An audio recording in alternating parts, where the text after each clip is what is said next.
Greenland is a vast, almost entirely uninhabited and undeveloped territory that's sitting undefended in a key strategic location between the United States, Russia, and China. That's exactly where it is, right smack in the middle.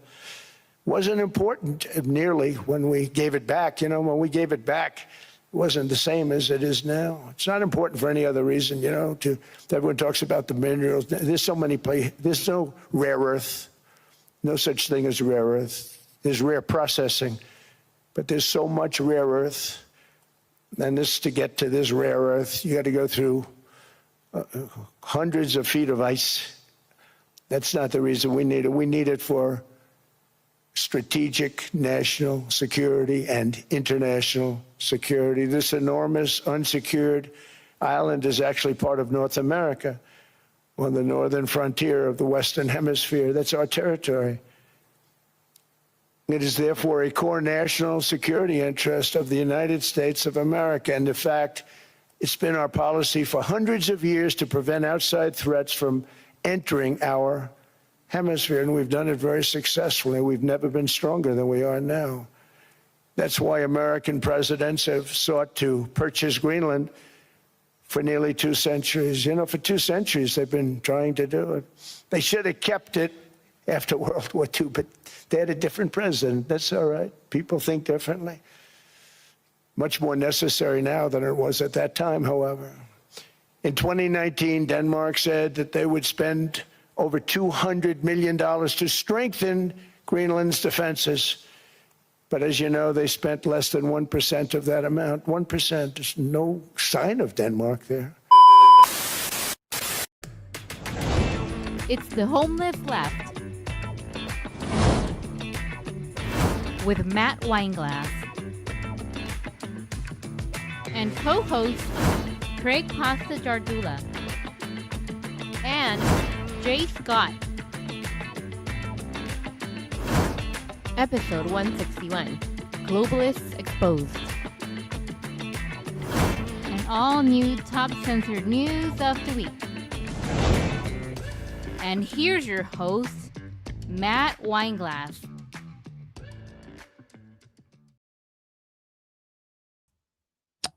Welcome, everyone, to the Homeless Left. I'm your host, Matt Weinglass. This is your non-tribal approach to news network, coming at you all afternoon today on this Thursday. We're here for you guys every Tuesday and Thursday on Rumble, on YouTube, as long as they keep our channel up, and on Twitter as well. Not on Facebook today. We're holding off on that until we can figure out their new rules. Apparently, Zuckerberg instigated on there recently, so we'll have to figure that one out.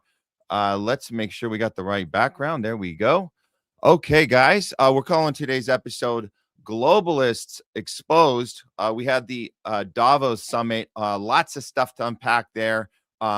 Stuff is moving so fast. You guys know, watching our show, just even at the top of this year, we've had, you know, just warp speed, to borrow a phrase. It's been Operation Warp Speed pretty much the whole way, and just trying to keep up on all the chaos, all the craziness, not just around the globe, but like happening right here. We knew it was going to come here. That's the point, that the stuff we do, the way we behave, the rest of the planet, how we behave with our imperialism and our capturing of different governments, the regime change wars, stealing of resources, implementing our democracy. The way we behave over there is how we end up behaving here, as we've seen this last few weeks in Minnesota and in other cities around the country. The rights you thought we were fighting for, whatever side you thought you were on, whatever tribe you thought you were in that was fighting the bad guys, guess what? Spoiler alert, both sides were in on it, and neither of them want us to have rights. And the joke's on all of us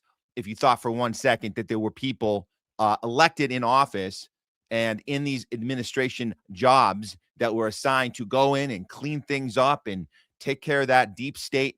If you thought for a second that that was what the intention was or the plan was, and maybe they're just playing the long game, maybe they're just, you know, falling short, trying to figure it out, like Trump's first turn. He was just trying to figure it out the first time, Now he has it figured out. Really? Well, yeah, he actually does have it figured out. He knows exactly how to play us. If you thought for 5% of the time, perhaps the first term, he had those moments where he was exposing what was really going on and calling it like it was, the way we do it on this show. Well, that 5% is gone. It's 0% now. 0% of the time, Trump is looking out for us. 0%. He figured out how to be a complete pawn for the what we call, you can call it whatever you want. You can call it globalists. You can call it the elite. There's a lot of names. We take on the Zionist entity, which is clearly is backing this administration and the previous one. Oh, that's interesting. The same people fund both parties. The same bankers start all the wars. The same policies with both parties. Isn't that interesting? So what are we voting on come election time? We're voting on personality. We're voting on the way somebody tweets, the way somebody speaks. That makes us feel good or not so good. Guess what? Joke's on all of us. It's the same policy the whole time. It's been the same policy. We are, however, seeing amped up policy. We're seeing louder, a more obnoxious display of that policy. But hey, that's the personality we signed up for this time. So maybe the good news, the silver lining is in this space, it could have been Kamala, it could have been another version of Biden, a better version of Biden, to borrow a phrase from Joe Scarborough. The best version of Biden, we could have had that in an alternate dimension when he wasn't losing his ability to even carry on a sentence and complete a sentence. In that reality, maybe there'll be more people going to brunch, and we'll be out at brunch right now and not paying attention. So maybe it's good we have more people paying attention right now. And that's why we're here. So we can all pay attention together and be equal and consistent when we call out the war machine, when we call out pharma, when we call out a media machine that's not doing honest journalism. That's why we're here. It doesn't matter who's in office. We're going to call it all out no matter what. And it's the same, like I said, same policy. So you guys understand that. If you're just discovering us, thank you for being here. Whatever you're discovering us on, could be Rumble, which is awesome because Rumble, you know, it's the surveillance state. They're keeping tabs on us. Absolutely. But at least they haven't pulled the plug on our Rumble channel. That's the good news, right? That's the good news. Also, you know, YouTube, we're shocked that the YouTube channel is doing so well this time around. The first time, they definitely cut us off at the kneecaps. They just unplugged us right when we're getting going. So the Homeless Left is not actually on YouTube. It's THL Presents, because our first channel, we were told that we were too dangerous, having too dangerous conversations. It was hurting the community, and we have to keep the community safe from dialogue, from discourse. And most importantly, we got to keep the community safe from critical thinking. At least they think that over at Google. But again, wherever you're finding us, we're glad to be here. We're glad to be on your device right now. And you can always watch our, if you miss anything, you want to go back, we have our segments up on both channels. And we keep the live feed up. Why do we keep the live feeds up? This is our, I think, 161st episode. So we have 160 full live shows on Rumble. You can go to our channel right now and check it out, or after we're done, and you'll see on the live section that we haven't taken anything down. Why? Because we stand behind all our work. We got nothing to hide. You can screenshot, you can clip grab, you can do whatever you want throughout the last 3 years we've been on, and we're fine with that.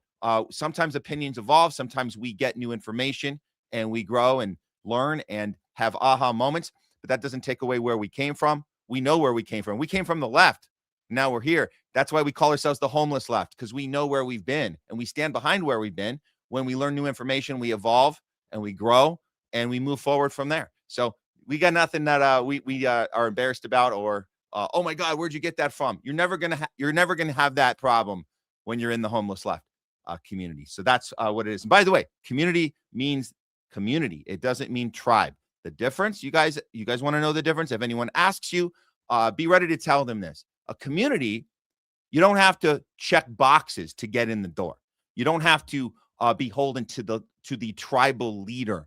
You don't have to be afraid to ask questions. You don't have to be afraid to challenge, and you won't be demeaned and ridiculed and bullied to shut your mouth and get back in line because you're helping the other guy.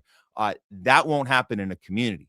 That happens in tribes. So if you're sick of tribal you're sick of tribal mentality, tribal behavior, Well, you come to the right place. We're a community. We're open our doors to everyone. We only have one rule. Just treat everyone with respect. That's about it. You can think whatever you want, have ideas that are different and clash. We are open to discourse. That's what it is about. We are not going to go for winning. That's not what we do here. It's not winning and losing. It's not a sports match. We're not having a championship game every 4 years between red and blue. That's not what we're doing here. What we are doing is we're going for understanding. That's the best we can expect. If we do change some minds along the way, great. That's just the cherry on top. That's bonus. So let's go for understanding. Let's do that in our normal lives, everyday lives. Let's take the information. We want to provide you tools, the tools that you can use and utilize when you go out and have interactions with your family, friends, and colleagues, and people maybe that you have had maybe burnt bridges with for whatever reason over these last 5-7 years. This is the time you can regain those skills of critical thinking and engagement, having patience, resilience, listening, and like I said, above all else, going for understanding.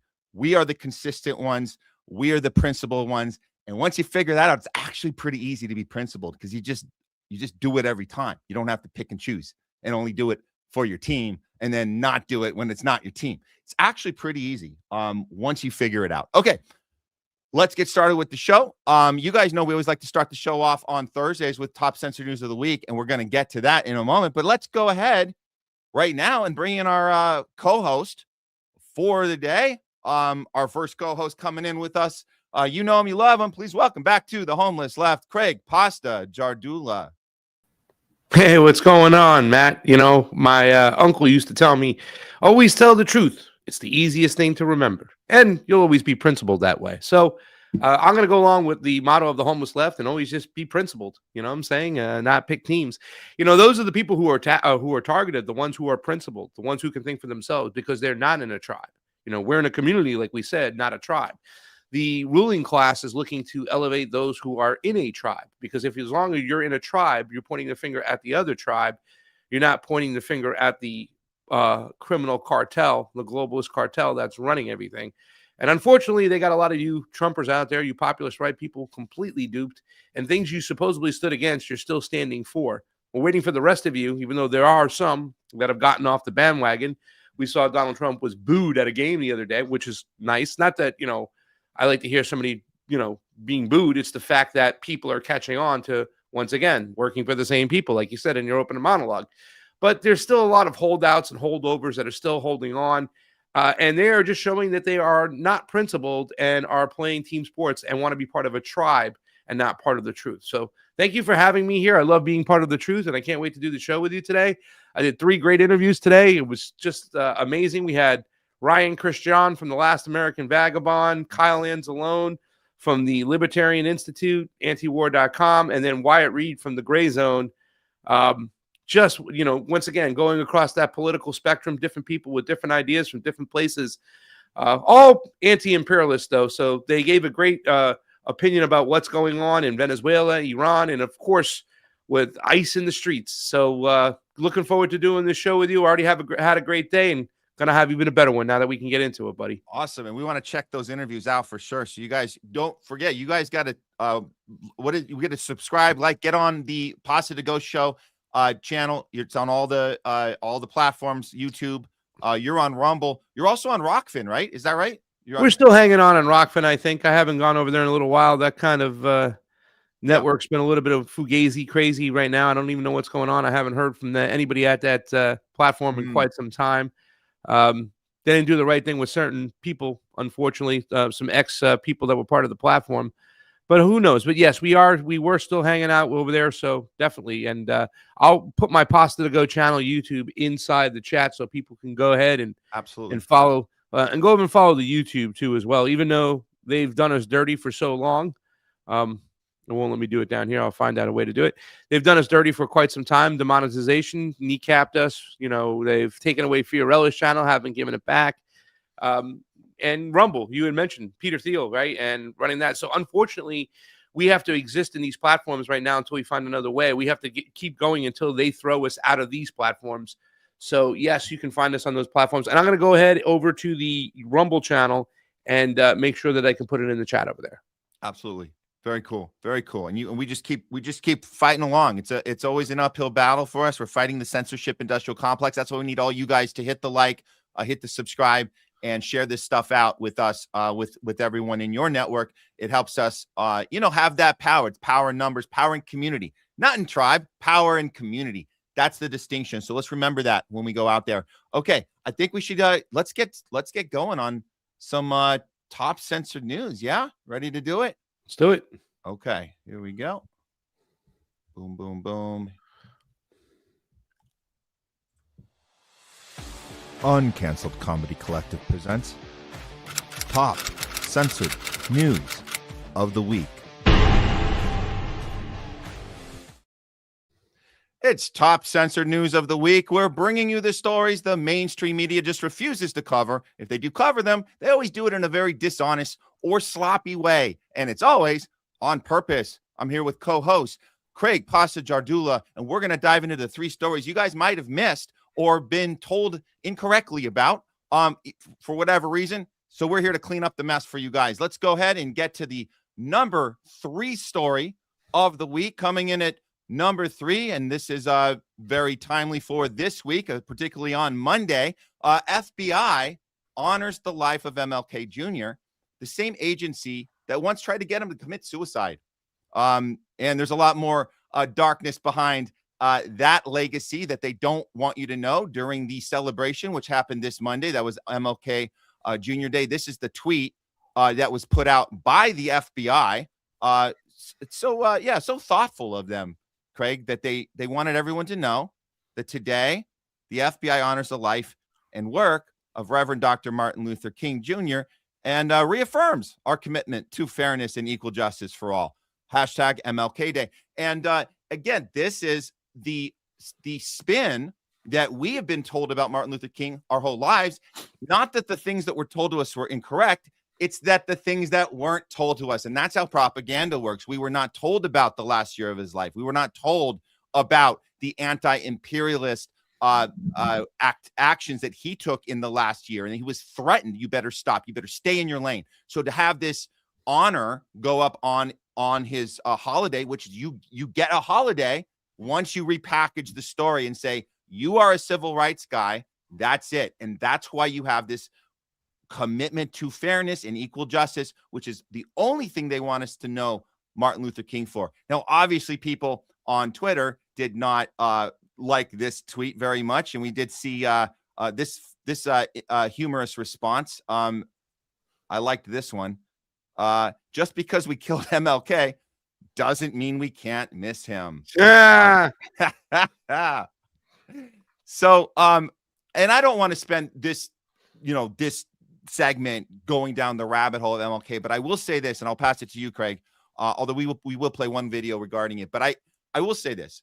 There is something I think we still don't fully understand the level of sophistication of propaganda that comes from the FBI, the CIA, the Mossad, the idea that you can spin a public sentiment, that Martin Luther King Jr. can have a very low approval rating when he was killed. And that is by design. It's not because the public on their own said, we liked what you did with the March on Washington.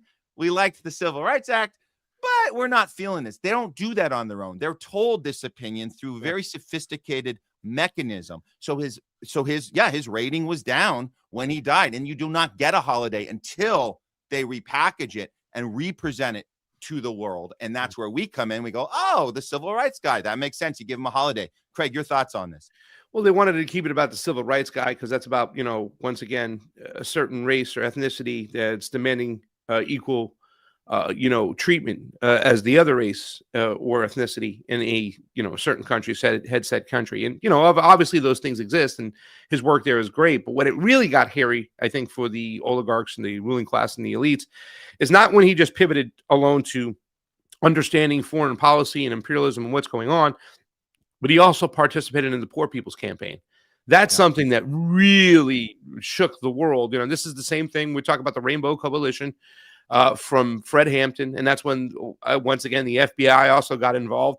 It's one thing if you are going to talk about, you're against segregation and the unfair treatment of black and brown people in this country. It's another thing to say we have a class problem right there now, because that's unity there, right? And I'll always say that. I have this argument with people to this day that, you know, the class issue is the one that they don't want us fighting. They would love us to stay in our corners, talk about our differences all the time. But when you talk about the things that bring us together, that's the ruling class versus the rest of us.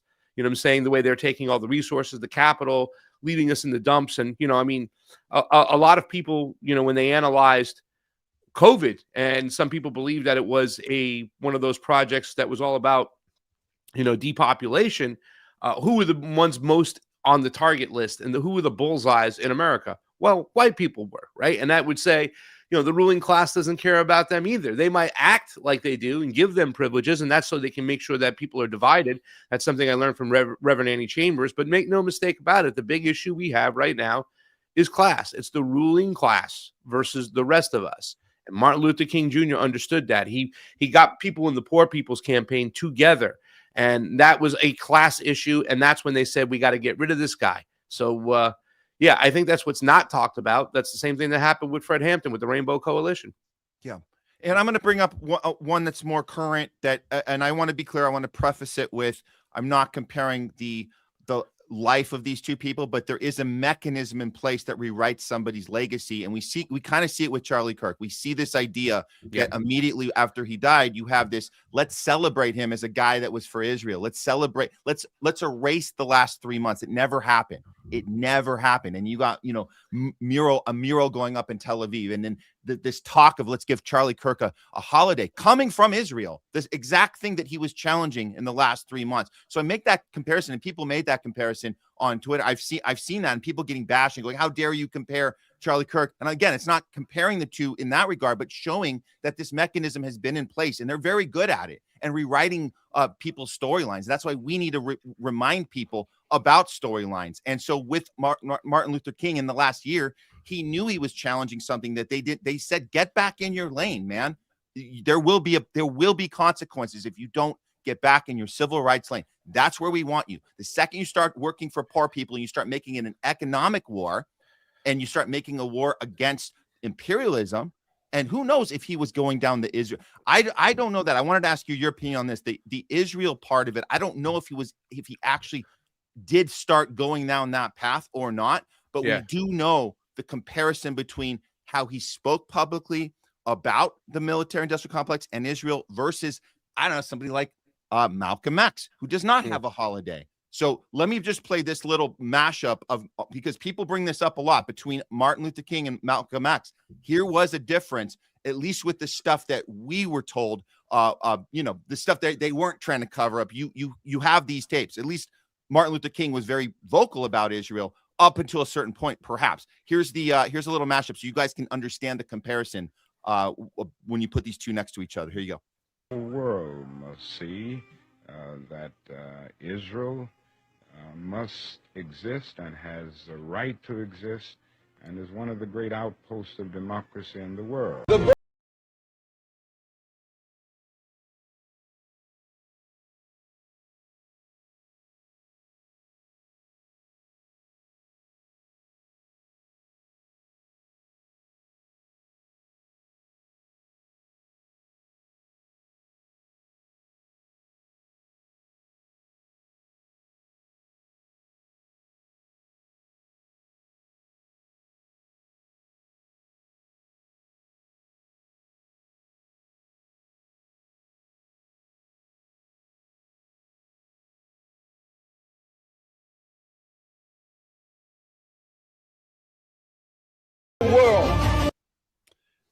Yeah. So a little different approach there.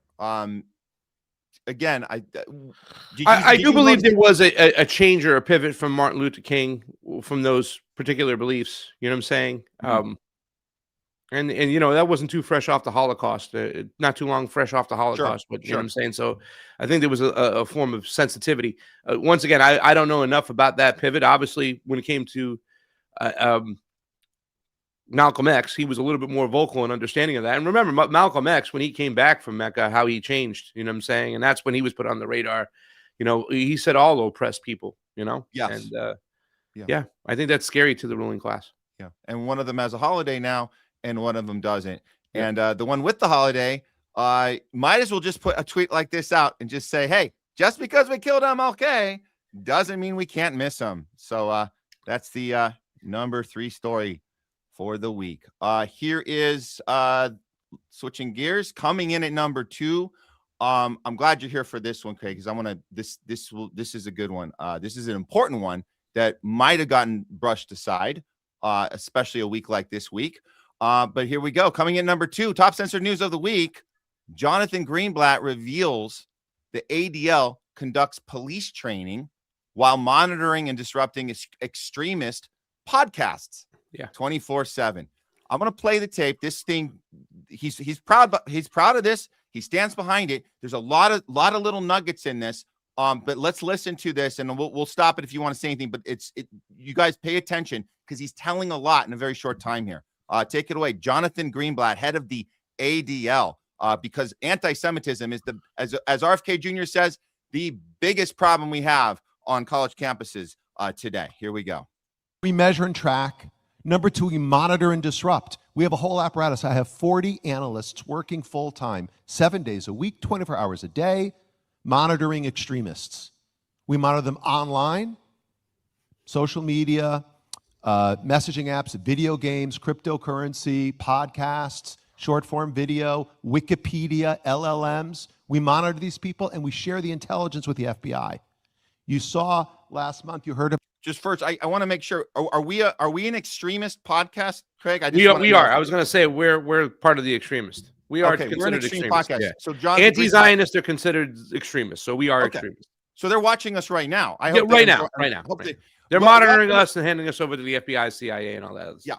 And if welcome everyone from the ADL. If you just rated our channel, we welcome you to the Homeless Left. ADL. If you're looking for anti-Semitism, I don't know if you're going to find it here. We're just having conversations. We're just accessing a right for free speech and challenging the military-industrial complex and all that stuff. But welcome. You hit the subscribe button while you're here monitoring us and throw a like because that'll help us get more engagement. And then you guys can monitor us even harder. So just want to let everybody to know that. Now he's going to get into the next part, which he's going to reveal what happened. If you guys remember the New Year's Eve terror plot here in LA that was foiled. And I will do air quotes on that. It was foiled by the FBI. He's going to tell us and brag about how he was involved in that. About the thing that happened at Wilshire Boulevard Temple. Our analysts investigated what happened. They said they were Koreatown for Palestine, this group of people. They weren't. We were able to ascertain they were from a group called the Turtle Island Liberation Front. Turtle Island. Oh, that sounds like terrorism to me. Turtle Island. Please let me know because I feeling like it sounds like terror. Can Jonathan Greenblatt explain why that's a terrorist idea? Is how like left-wing activists refer to the United States. Oh. They don't call it America. They call it Turtle Island, like the Iranians call it, the Zionist entity, right? They won't call it by its name.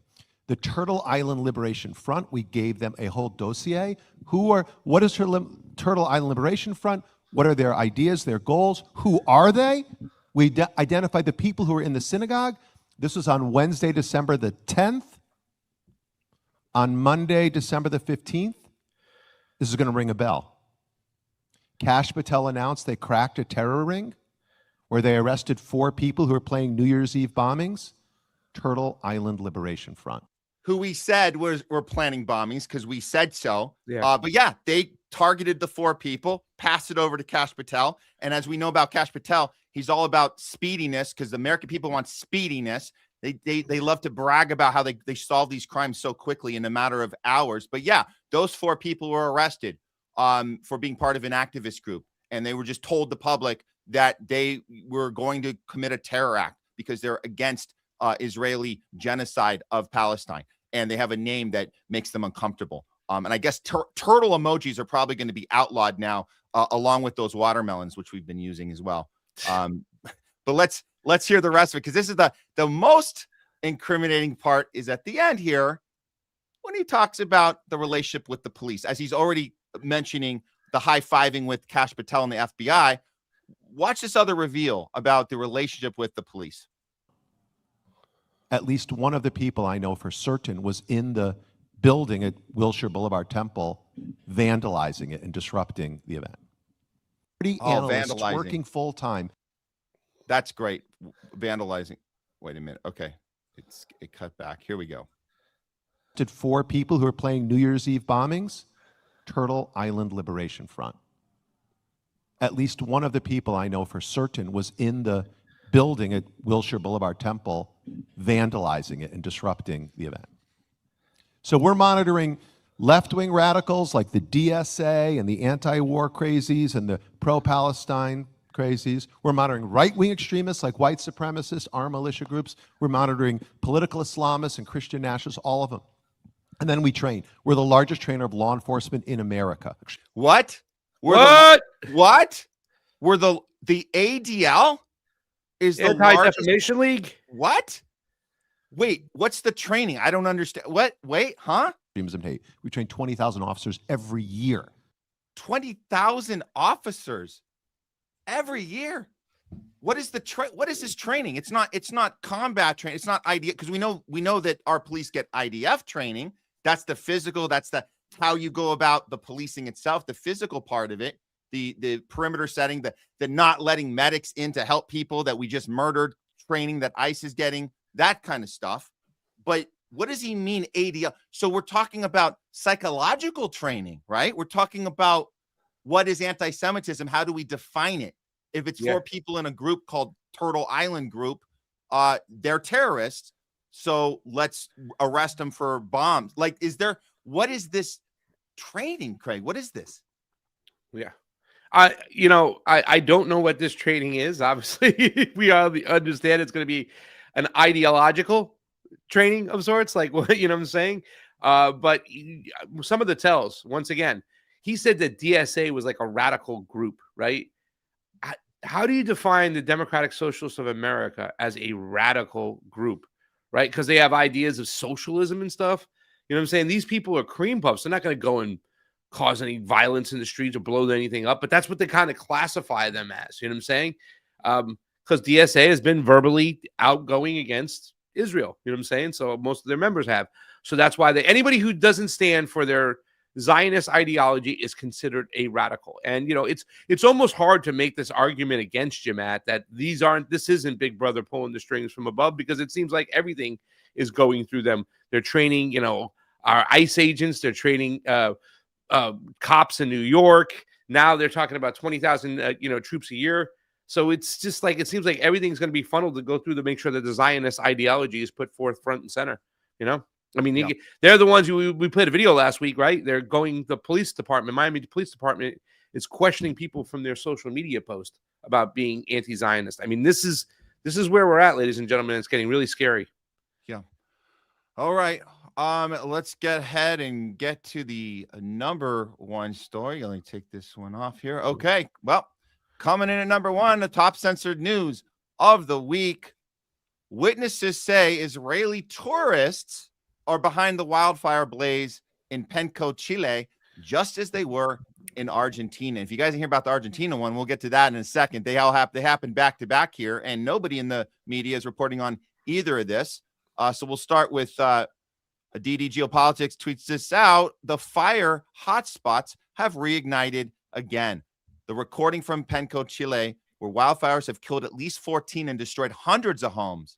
Witnesses are saying that Israeli tourists are behind the blaze, just as they were in Argentina. Here's a quick shot of what actually happened there. And this is familiar to any of us that have been in this, either LA fires, Lahaina fires. It's kind of hits close to home if you've ever been in the middle of something like this.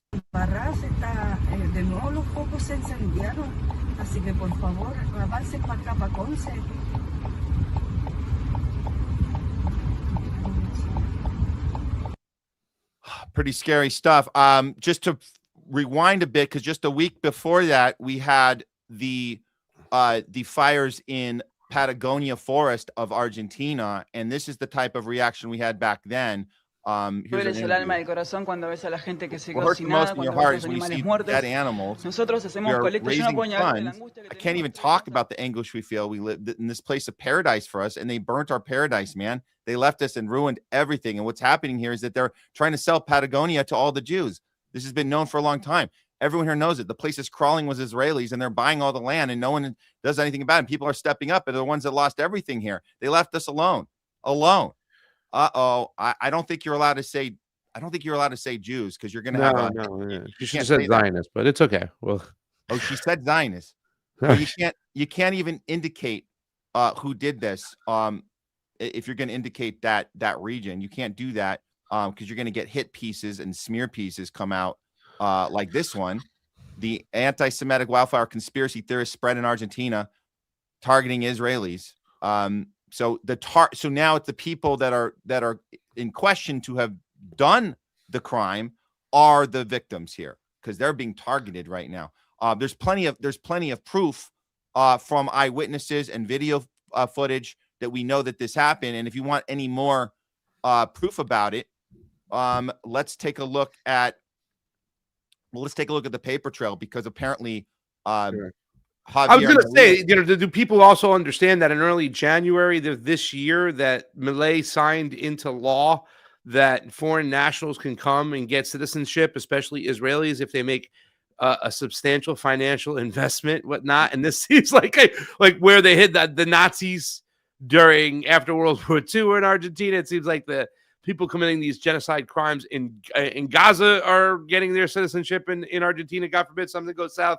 So this definitely, there's a lot of where there's smoke, there's fire, literally. So this was exactly a month before the Argentina fires. Yes. It was I think the timestamp is December 9th. I have it right here. Take a look if you guys missed it. This is the game plan. The same thing. It's Larry Silverstein with the insurance money on the Twin Towers. It's State Farm dropping fire insurance right here in LA a month before the LA fires. So of course, a month before the Argentinian fires, the President Milei, as you mentioned, Craig, did this. Regarding the ritual, the purchase of by foreign individuals. Okay, so you're saying the purchase of by foreign individuals is now allowed. Yes. Really? All of a sudden, 1 month before. Yes. Why would that be okay? Why would that be okay? The prohibition on changing the productive use of farmland for 36 years after a fire is also removed. Wow, how about that? I mean, could you be any more obvious about this? Coincidence, man. We don't know. No, we don't know. We don't know. It's all coincidence. But we can't say for a fact is the people in Argentina are pissed off, and so are Chile. And I got to tell you, when we saw the protests against Argentina last week against what happened, that they're coming out. Guess who came out with them? The Chileans came out with the Argentinians in the streets before the Chile fires happened. Here's one shot we had of them all in the street together that were protesting this had happened by their own president, double crossing them.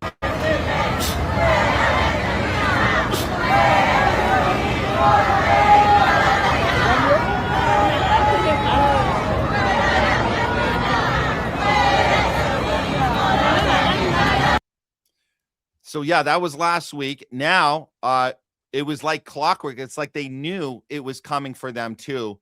And I thought this was a pretty good breakdown of what happened with the Chile fires, because again, nobody is reporting on this in the Western media at all. Neither fire. If you talk to I talk to people, they don't even know this is happening.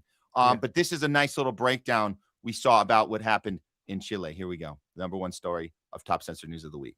These mochileros sin fronteras who have been burning the Patagonia down to the ground have gone up on the map. This is Penco, Chile. 14 deceased, hundreds of homes destroyed.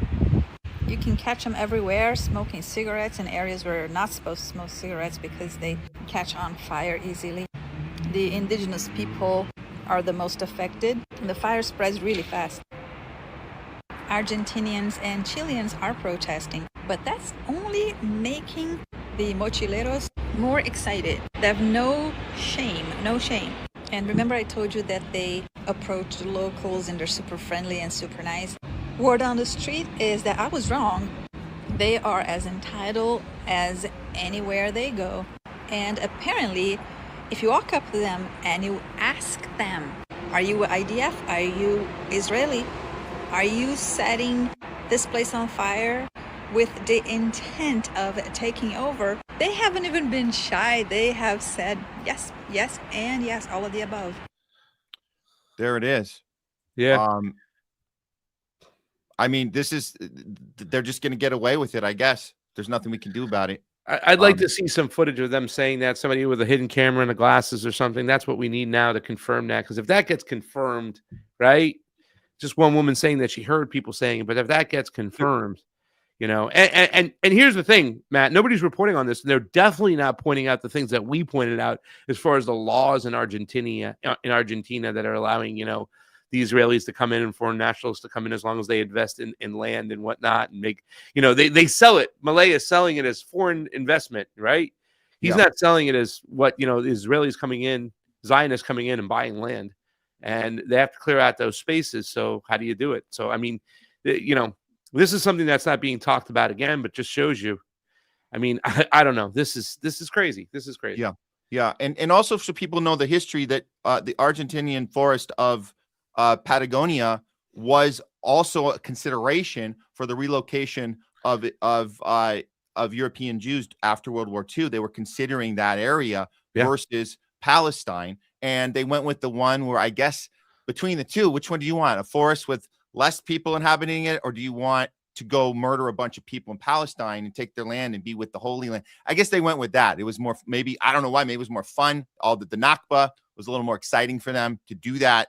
But this was always on like the plan B, right? This was always the plan B. And we know, as far as seeking refuge and having a place of sanctuary, Argentina has certainly been guilty of relocating Nazis. We know this. And now there's also a lot of indication that even with that, before these fires, they're already relocating IDF soldiers that want to get away from the life they just lived, and they don't want to have any paper trail on them, and whatever they did, however many children they murdered and posted on social media, Argentina gives them that sanctuary, particularly in the South. And so that's already been happening. So why not move to buy property as well? And then you can fulfill this plan B as it is, that never got fulfilled. It's a perfect plan, but yeah, make no mistake, with or without the land, there's going to be IDF soldiers that need to seek refuge, need to seek sanctuary, similar to Nazis. They're basically Nazis. We're going through the history again. Like, we're literally living through the thing that we were told never again, Pasta. So we know that that's happening. So again,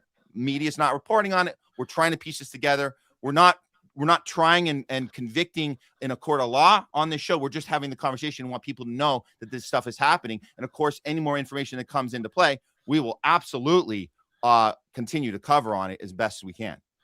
Yeah, I'm glad that you have it as one of the top censored stories, if not the top censored story of the week. And it is. Nobody's talking about this. Nobody's talking about, the new laws that are signed into play. And, Kyle Anzalone said today on my show, Malay has just sold out the country to BlackRock and to Zionists. And, he obviously, you see him wearing the flag, kissing the wall. This is what it's all about, ladies and gentlemen. More colonialism. Here we go.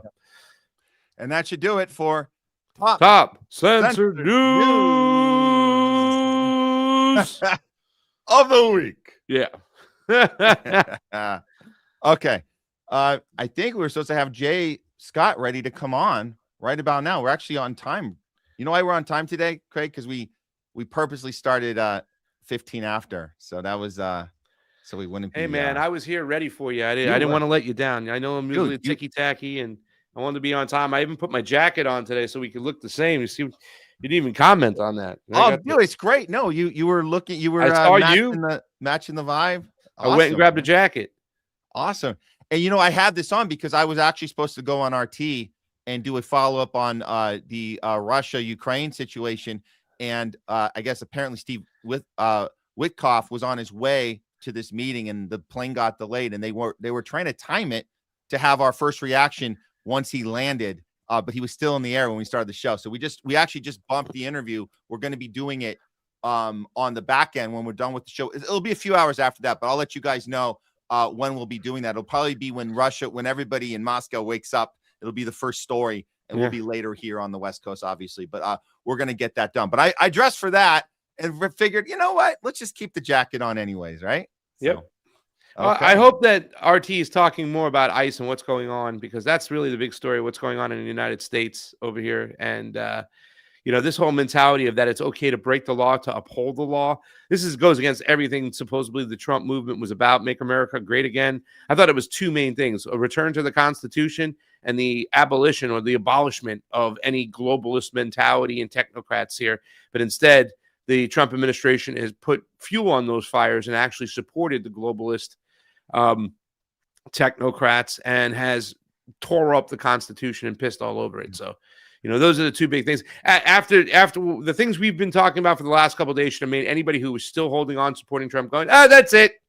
Can't do it no more now. Now I got to go. Now you're telling people they can go into fucking houses without warrants? Not done. This is not what I signed up for. No. I regret my vote. I'm out. Two-party duopoly is a two-party duopoly. Yeah. And people that are willing to admit that they messed up on their vote, we should not be, ridiculing them. We should be like, well, good for you for saying that out loud, and good for you saying it now, not 4 years from now, right? That's good. I think that's good. I don't know. There's still some people out there a little late. Nice of you to join the party, but a little late. But hey, then again, like I said, some of us held on to Obama a lot longer than we needed to. So we didn't. I didn't get vocal about Obama till well after his 8th year was over. That's 8 years. We're only on Trump's. I guess we're 5 years in, right? Yeah. So, it's better than 8. So, anyways, let's go. We're gonna get into ICE right now, but this will be a very important conversation because so much has happened, and we want to make sure you guys understand as we try to piece this thing together, keep everyone up to date on the optics of what's actually happening in Minnesota, and what's happening as a result in our entire country, and all of our rights being on the chopping block. So let's go ahead and bring in our other co-host with us today. And you love him. Please welcome back to the show, Jay Scott. What's going on, Matt? Happy Thursday. What's up, Pasta? Good to see you again, man. You've been gone for a minute. Sorry, I was playing with the background here to see if I could switch it up a little bit. Let me see if I could make this look a little better. What's going on, fellas? The brick. What's going on, Jay? It's kind of cool.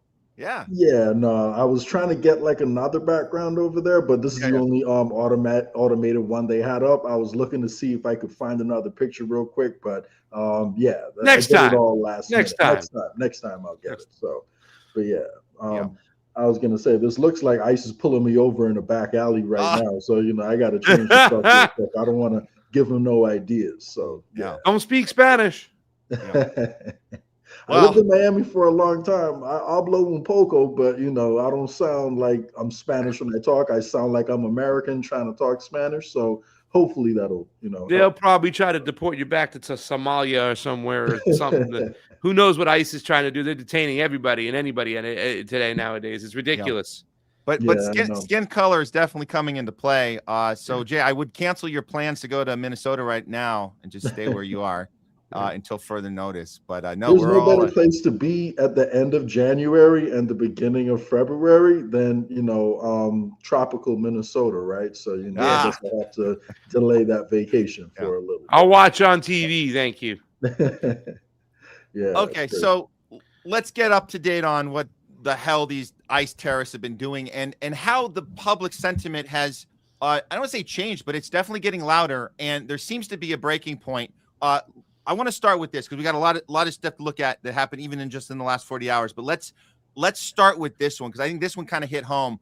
We had a Minnesota doctor tell us that was reported on NPR that Renee Good actually was alive for 8 minutes after the murder, or we thought was the murder, but after the 3 gunshots and her car crashing out on the side of the road. 8 minutes. Let's hear that report. And this doctor standing along with him. And this is you can feel the emotion in the room. We're going to another level here, I believe. Beyond the anger, there's something just so I would say even from a medical community telling us how much this hurts and pains us that we're okay as a society that this happened and there's no repercussions for it. Here he is going to tell you how they're responding to this. Learned for the first time through an NPR story that Renee Good still had a pulse 8 minutes after she was shot by an ICE agent. And yet the offer to administer aid from a physician on the scene following his Hippocratic oath was denied. I can't say how much that stirs the blood of everyone behind me here as we try to fulfill our obligation, our oath, and our duty to care for the people of Minnesota. And I believe it stirs the blood of every patriotic Minnesota who knows how we treat each other in this state. So that is what we are here to speak to today as healthcare professionals. Yeah, pretty intense to have all the doctors, the healthcare providers standing behind him. For those of you guys who missed this, because so much has happened in Minnesota over the last few weeks, but this is the physician he was referring to that self-identified as a physician on the scene, and this is what actually happened. And anybody in this, and the first time I saw this this happen the day of, I thought anybody that is stopping this physician from getting in there and helping this person is guilty of assisting in murder. Everyone involved here, and we should figure out who every one of these people are. Here we go. Can I go check a pulse? No! Back up! Now! I'm a physician! I don't care. We understand. We got EMS coming. I get it. Just give us a second. We have medics on scene. We have our own medics. Where are they? Where are they? How can I relax? You just killed my fucking neighbor! You caught butter in the fucking face! You killed my fucking neighbor! How do you show up to work every day? How the fuck do you do this every day? You're killing my neighbors, you're stealing my neighbors, what the fuck, man? So, knowing now that it's 8 minutes that she was alive, does that change the? I mean, it doesn't change the principle that they obviously shouldn't be doing that. But how does that affect us? Just knowing that, Jay, what are you feeling after you hear this from this doctor? I mean, it's clear that they want as much public outrage as possible because they want to provoke a reaction. That would be, my first reaction, when I see that. The fact that the guy's identifying himself as a physician, that means he has documents on him that he can prove that. They usually have a hospital badge and stuff. So if there was any interest in protecting the person's life, they easily could have said, well, let me see your badge really quick, and then, let her go help the person. So they don't care about her. They're hoping she dies, honestly, because, one thing I found is that if police shoot to hurt someone and that person doesn't die, it can, or ICE or any law enforcement agent, it can actually turn out worse for them, because then they're able to really pursue charges and tell their side of the story. So a lot of the times when they shoot, the goal is to make sure that person, doesn't survive to try to challenge them anymore. Yeah. So unfortunately, that's what we see. So it's not about, protecting, it's not about, keeping law and order. It's literally about making a point and trying to show all the other protesters, look, don't mess with us. And if you see any of the recorded interactions with ICE officers in Minnesota after that, they're all going around saying, hey, why are you guys still protesting us? Didn't you learn? Didn't you learn after what you saw happen the other day? So they're rubbing it in and they're trying to send a message. So, I think they want everyone to stand down, forget about all of our constitutional rights, and allow them to do as they please. I think that's the goal. And Craig, I want you to chime in on this, but first I just want to point out, Due Dissidents has rated the stream. Welcome all of you dissidents.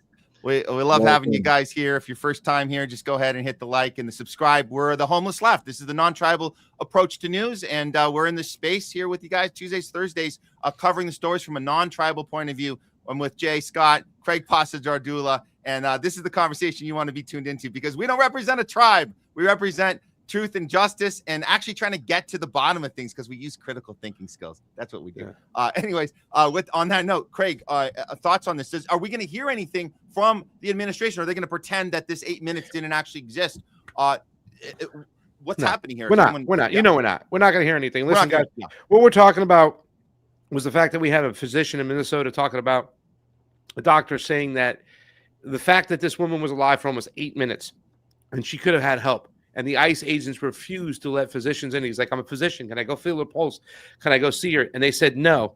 I think this speaks volumes to the carte blanche that ICE has been given, right? These Gestapos running around the street. But the thing that bothers me more than anything is the fact that the way you watch the mainstream media, the way you look at the response online, that this is justified. In other words, the fact that she was an agitator and she was against what ICE was doing, the ends justify the means when it comes to the people not only who back ICE, but the people who support ICE. And this is something we have to come to grips with. We have a very, very xenophobic country. You can say racist if you want. I'm using xenophobia because this fear of immigration, where everybody thinks that if we solve this one problem, everything will be okay, that this is the number one problem, right? We get rid of all the illegal immigrants here, or the undocumented workers, whatever you want to call them. I don't think anybody's illegal. That's why I hate to use that term. But if we were able to get them to get up, go back to their home country, we would have jobs for people. Houses would be cheaper. There's so many. This would fix everything. And there really is a majority, a group of people that really do believe that. And we need to address that. Why are they able to do? Why is Donald Trump, instead of confronting all these issues, it'd be one thing, Matt and Jay, if this guy came forth and say, listen, we believe the ends justify the means. We believe that there are murderers, rapists, crazy people here that were let out of asylums. You don't even have to make that proof. You can just say we believe that, and we believe that the ends justify the means. So we understand that there are going to be bumps in the road. There are going to be ICE agents that are not going to abide by the law. There's going to be situations that are very sad. But at the end of the day, we're doing this to protect society, and we'll deal with the lumpings, and we'll have to take care of it the best we can. It's a shame that this woman died.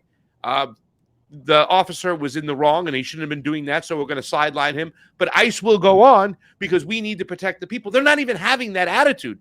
They're not even apologizing for what they're doing. And if anybody questions anybody from the Trump administration, whether it be Pam Bondi, Caroline Leavitt, Stephen Miller, Donald Trump himself, they act like a petulant 6-year-old and scream at you that you're nothing more than a radical leftist that doesn't care about the Americans that were killed by the rapists, that were let in by Nicolas Maduro and Castro before he died. And that's the way they're attacking him. The level of just plain out, harshness and not caring about human life of an American citizen just tells you where we are today. And unfortunately, I think the victory here goes to the social engineers who want to do more. The thing they want to do most, is make sure that the people are divided. And as long as we are divided and concentrated on each other, then the ruling class gets to run off and do whatever they want. Donald Trump just stood up there showing pictures of people. He was claiming that these are horrible people. These are the mean people. They're the bad people. Didn't provide a list of people that he's captured. There's no context to what he's doing. And unfortunately, he talks at a 6th grade level. But unfortunately, what's bothering me more than anything is there's still just a bunch of people who are okaying this and going along with this, the death of an American citizen. And now I'm sure we'll talk about it when the time is right. These new rules that are into play that once again should just make you go, that's it. Done. I was wrong. Should have never supported this shit. This is not what I signed up for. This is not a return to the Constitution. This is not what the United States stands for. I'm out. But you don't have that. You have people doubling, tripling down, and standing behind this behavior, in which we see right there. They let this woman bleed out and fucking die. And you want to sit there on Fox News and stand behind this crap? Shame on you. This is disgusting. And this is the most un-American thing that you can do. Yeah. The whole tone is we're at war, and so anything is justified in war. This is an invasion. Illegal immigrants want to take over the country, so the ends justify the means. You said it perfectly, Craig. And anyone who stands up for them, if you're a protester, that means you're a traitor, and anything goes for you too. Yeah. And this punching down methodology is not new and unique for Trump. This is why people came out and voted for Trump. Let's give them the credit that was the optics, right? That Biden's was the administration that punched down at you if you weren't in line. They ridiculed you, they bullied you, everything you said, Craig, and they call you a lunatic. That was the other thing. So Fox has been calling people protesting ICE lunatics. So it's and then you have this domestic terrorism thing. So that's back and forth. So what the Trump administration has successfully done is they took the MAGA movement and they turned it upside down, and the Patriots went from the protesters on January 6th. The Patriots now are the ICE terrorists. They're the Patriots, not the people getting shot. And Renee Good, total tragedy. But even if there was some circumstance where there was no way to avoid her death, even still, the fact that people are not allowed to ask questions about safeguards is what leads to the inevitable. And the inevitable has happened in Minnesota, and we knew this point was coming. This could be a silver lining in the sense that we're being more vocal about the fact that there's no safeguards. And when there's no safeguards with people running around in masks that don't have to identify themselves, They can do whatever they want. And what are they doing? Well, they're also going after U.S. citizens. Guess who else they're going after? Part of the U.S. citizens.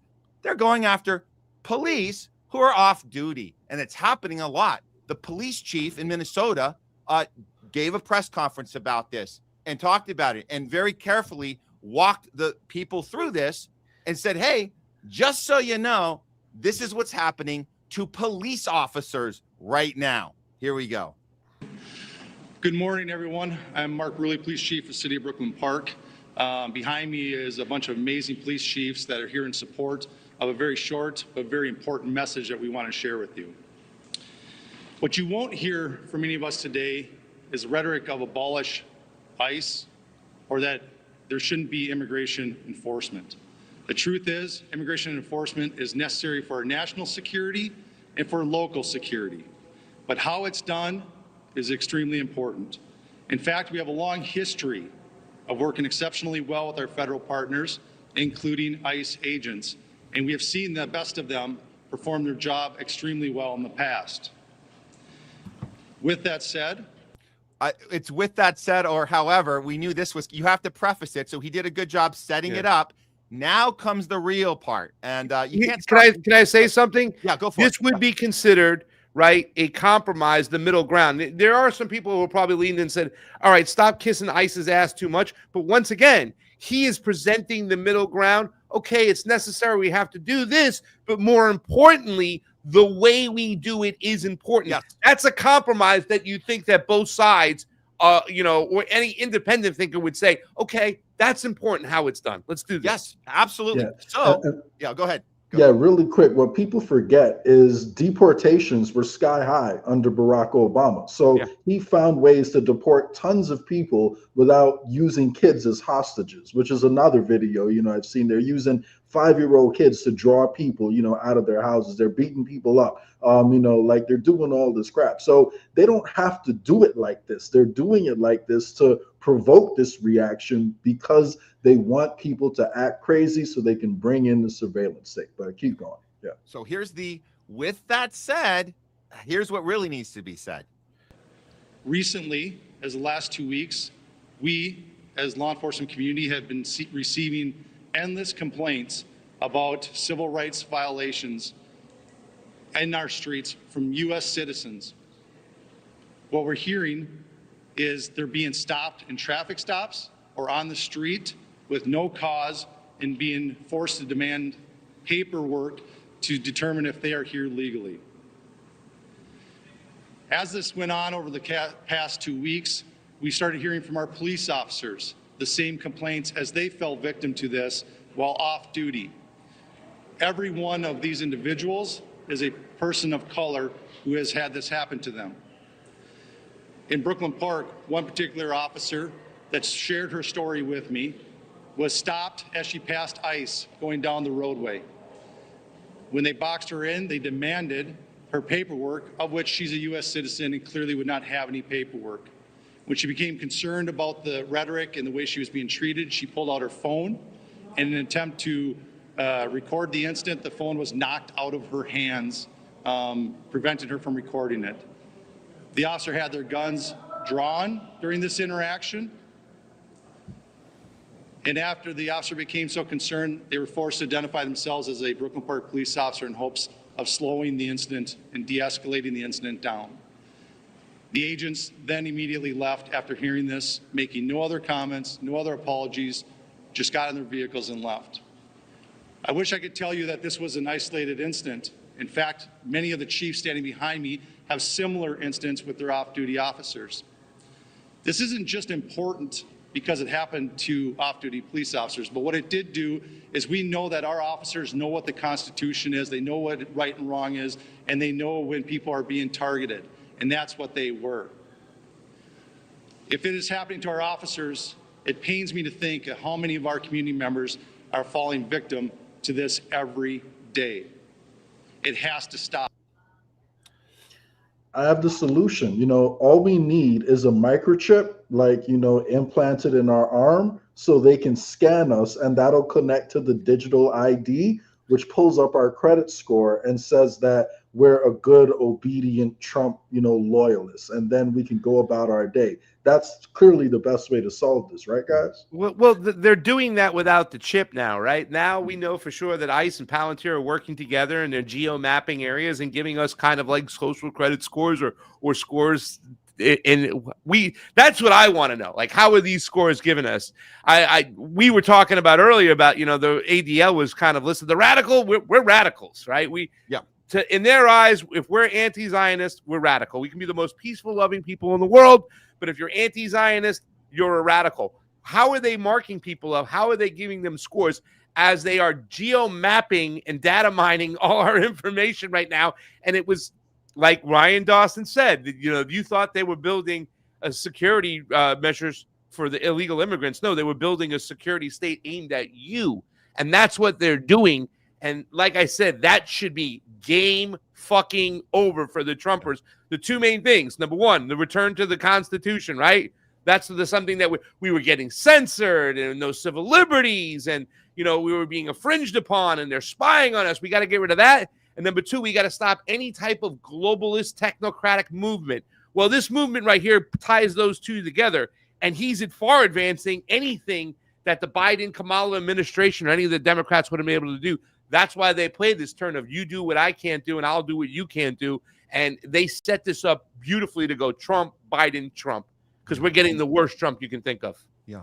Well, and sorry, real quick, just to, comment a little bit more on that story, like for them to assume that people walk around with their passports all the time is ridiculous, because it takes a lot of effort for you to get a passport. And if you lose it, it's a pain in the ass to replace. So nobody walks around with their passport. So the fact that they're pretending like this is normal is ridiculous. And, I've seen stories on X. Now, I forgot to send that one to you, I believe, Matt, but they pulled over two 15-year-olds, and it was like one who just got his driver's license and one with a learner's permit, and one of them had their U.S. passport on them. And then because they looked Latino, I guess, they still held them. So sometimes even when you present your passport, it doesn't matter. If they feel like messing with you, they're going to mess with you. So at the end of the day, guys, if you stop being short-sighted for a second, don't forget this exact same technology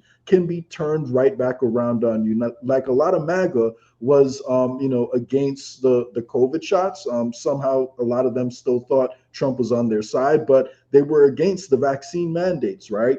But the Democrats were in favor of it. Well, now what happens now that we've given all this ability for them to enforce it and a Democrat comes back in office? They're going to use the same level of enforcement with ICE against people who don't want to take their next round of shots. You can see where this is going. All these forces are going to ultimately combine. So the same weapons you're advocating they use against other people can be turned directly around on you. So even if you don't have I guess a moral issue with what's going on, just know that they can do the same thing to you.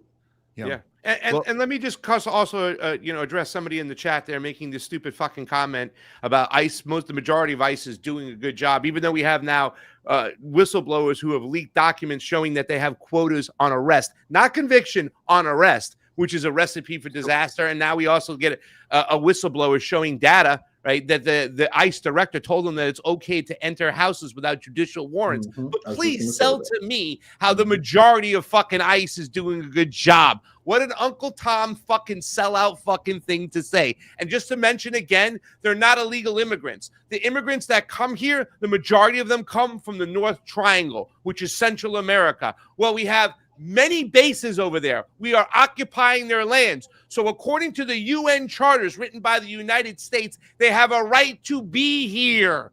They're not illegal. We're taking their resources. We're thrusting the monetary system, and they're showing up on our doorstep. Jack, wake the fuck up, okay? They're not illegal. They have a right to be here. You don't want them here? Then get your base out of their country over there.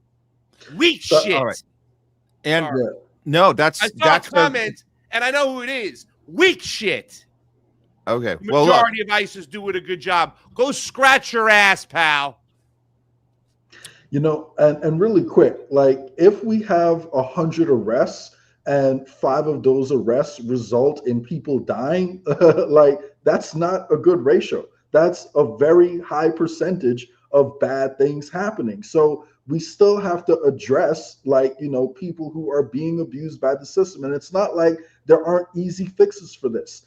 Make them all wear a camera and take away their immunity if they do something bad. If you break the law as you're trying to enforce it, then hold them accountable. And if they're wearing cameras that they cannot turn off, I bet you they start to act a lot better. But like ideally, what we should do is go back to the system where we simply deport people who have not done the right thing and gone about it the right way. Maybe they're violent, and we're not simply running into their houses without warrants. Give them due process if we have to deport them. And if we do that, then all of this goes away. So there is an easy solution to this. And, real quick, just to add to what you're saying, Craig, like our foreign policy and our immigration policy are inextricably linked. Like every single country we get these illegal immigrants from, we have directly destabilized. So stop talking about our immigration crisis in isolation and link it to the foreign policy.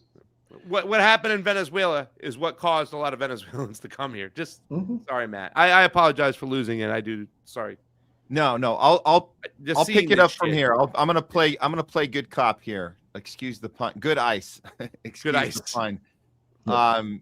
Which does that even exist? Play vanilla ice. Okay. So I'm gonna address this because I understand the manipulation of the fact that that Trump took an issue that he campaigned on, and he came through with it. This is what he campaigned on. Now, what he's doing is actually not the thing that you think he's doing.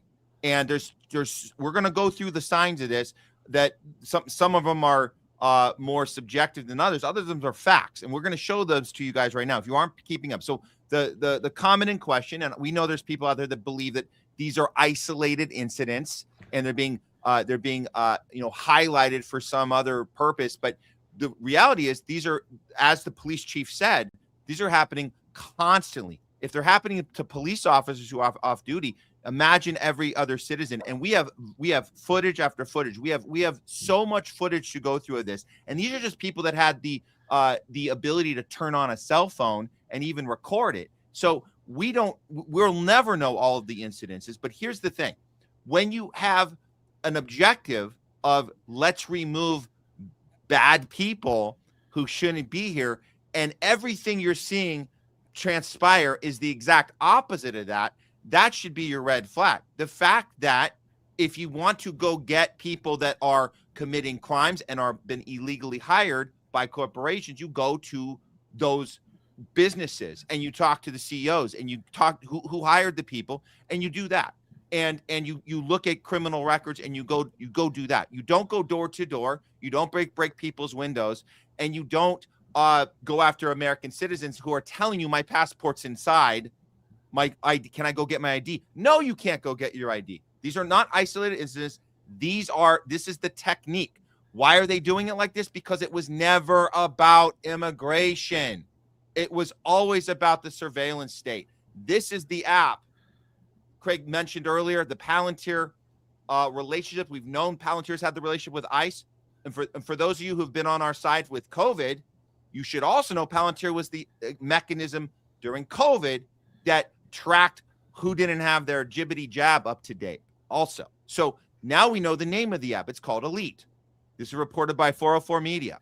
So this app is still in development. It's not fully functional, but what the point is, this is not just to put people who are not U.S. citizens in a database. This is to put all of us in a database. So it really doesn't matter if you have your ID on you or not, even though Jay said, hey, people could carry their passports. It might make it easier for you, but it's not really the thing, because that's not what they're not going after illegal immigrants. That's not what's happening. It's U.S. citizens. And how do we know this for sure? Because of the mechanism called quotas. Wall Street Journal reported that ICE agents have arrest quotas. This has been reported on several outlets now. Why are you giving an arrest quota? Well, they were giving a lot of incentives. We already know about the $50,000 sign-on. We know that there's this idea you can repay your student loans. So you got desperate people. That's another mechanism, right? Desperate people signing up for something because of economic hardships. So this is another way to ploy. This is how you get people to sign up for the military. It's the same thing. You go to economically impoverished areas, you get people to do it. So in this regard, you don't have to identify yourself. And the quota makes this a sales job, not convictions and deportations. It's specifically arrests. So however, if you arrest American citizens who need to be released later, you get a point for your quota, and then you get your bonus. So that's all by design. This isn't a bad operating system that needs to be corrected. This is the actual system that they put into play because they're doing the thing they actually want to do. Do we want to see I guess we have the actual ICE warrant paper trail here. Let's bring that up. Unless you guys have any thoughts so far on what I said there, but I think we should see this. We got this one came into play. Here we go. We have so you have the Trump administration, breaking news, just greenlit warrantless home invasions. The Associated Press obtained a leaked ICE memo ordering agents that they can force entry into homes using only an internal ICE warrant of removal, even without a judge's warrant. That's not law enforcement. That's Fourth Amendment getting shredded in real time. And this is the documentation. I'm going to zoom in on one of them. Actually, there's a summary. We're going to go to the next point. But this is an actual timestamp of when this went out, giving them the green light to break the law. That's what this says. Here's a summary here from the whistleblower who brought this, thank God, released this, somehow got this out to the public. You can see some of these A, B's, and C's. You got this. The date was May 12th. And the director of ICE, Todd Lyons, he's authorized ICE agents to use forcible entry into certain people's homes without a judicial warrant. That should freak everyone out. That is completely illegal. So, and just to explain what that means to people, the whole point of checks and balances is that ICE is supposed to present evidence to a judge. Look, this person is illegal. He's been doing bad things. We need to get him out. Here's a warrant. We need you to approve it so we can go kick his door in and get him out of there because we know he's not going to be compliant. ICE is essentially implementing a rule that says, oh, well, we know that he has to go and we're going to do it without double checking with anybody because we're going to give ourselves permission to go break into his house. And when you combine that with your previous point about them simply being, being given these bonuses based on the number of arrests, it doesn't mean that they have to do any research. Like they could easily just target Trump's political opponents if they wanted to, go kick their door in, arrest them, show them the passport, doesn't matter. They're going to take you anyway, intimidate you, hold you for a couple of days, and do Lord knows what with you. I just saw another story about them giving people moldy food and food filled with worms and all this crap. And of course, you have Trump's donors, who are owners of the private prisons and the holding centers where these people are going. They get compensated, for all these people that are being held over there. So there's so much money being made off the situation. And the goal is not to get rid of illegal people. They're literally going after whoever they want for whatever reason they want with no oversight. Nah, Jay, I think you're wrong. The majority of ICE is doing a good job. These are just isolated issues. We should ignore all the signs that they're putting people on, in databases and mining our information. The majority are getting rid of these. Oh, by the way, let's not bring up the point that statistically, immigrants, illegal and legal, commit far less crimes than American citizens. They're booked at a far less rate than American citizens. Let's ignore that data too. These guys are doing, a good job, and we shouldn't let a couple bad apples spoil the rest of the bunch. You know what I'm saying? Yeah, it's a bunch of just bad apples, man. Just some bad apples. No, clearly it's not bad apples. This is the policy. This is the thing. This is the thing they're doing. And nobody, by the way, no one's looking into it. Nobody's looking into Renee Good. No one's looking. They took the car away. I don't know if you guys saw that. They literally teleported the car away in one of those large ass tow trucks and they left the windows down, so you got all the shit blowing out of it on the road. Somebody documented that. They go, "What? Isn't that the car from the crime scene?" Yeah, it's gone. And they got the ICE dude, that Jonathan asshole guy, the Iraqi veteran, trained by the IDF, which the Indiana police, where he came from, was trained by the IDF before he went to Minnesota. And he was actually the guy in charge of that area. And he's the one that told everyone, move out. And they put him in an unmarked car and they sped him away. So no one's looking into anything. It's not happening. Here's what is happening is unlawful arrest of U.S. citizens. In this case, a teen. Here's one right here. Just don't! Please, just... My God, my kids are in the house, you guys, please. Who's in the house? My kids, my 2 kids and my son, please. And my son, please. Step out. She's overreacting. She should just be calm. Military-grade weapons at her. That looks like America has definitely been put first, and this is the greatness of Make America Great Again. I love it. I wish I was a neighbor. I would be like, "Heidi ho, neighbor. How are you enjoying your Monday afternoon? This is the America we voted for, or whoever voted for. This is it." And no, she's not overreacting. This is how you would respond to if these asshole terrorists showed up in your garage to take your U.S. citizen sons away in handcuffs. Let's watch the rest of this. Will, please. Will you hear my kid? Oh God, you guys don't do this to my kids. My kids, come on. Oh my God, my kids. My kids are so young. Oh my God, you guys, my kids. Go to the left, go to your mom. Come on, come. Oh my God, you guys are kids. Oh my God. You guys. Who else is in the house? Nobody. Enough. Oh my God. Why? My son is a citizen. We're citizens. My son is a citizen. We have paperwork. We have all the paperwork. Yeah, and God forbid, Matt, it was somebody who snuck over the border because we bombed their country. They didn't do it the right way. They didn't apply for asylum. Regardless of the fact that we decide we can pick the leaders of these countries and, remove their elected leaders, especially the ones that are helping their country. But, they didn't do it the right way. It was like that one person said, Jesus would have been welcome here as long as he applied for asylum the right way. GTFOH. The ones who were removed.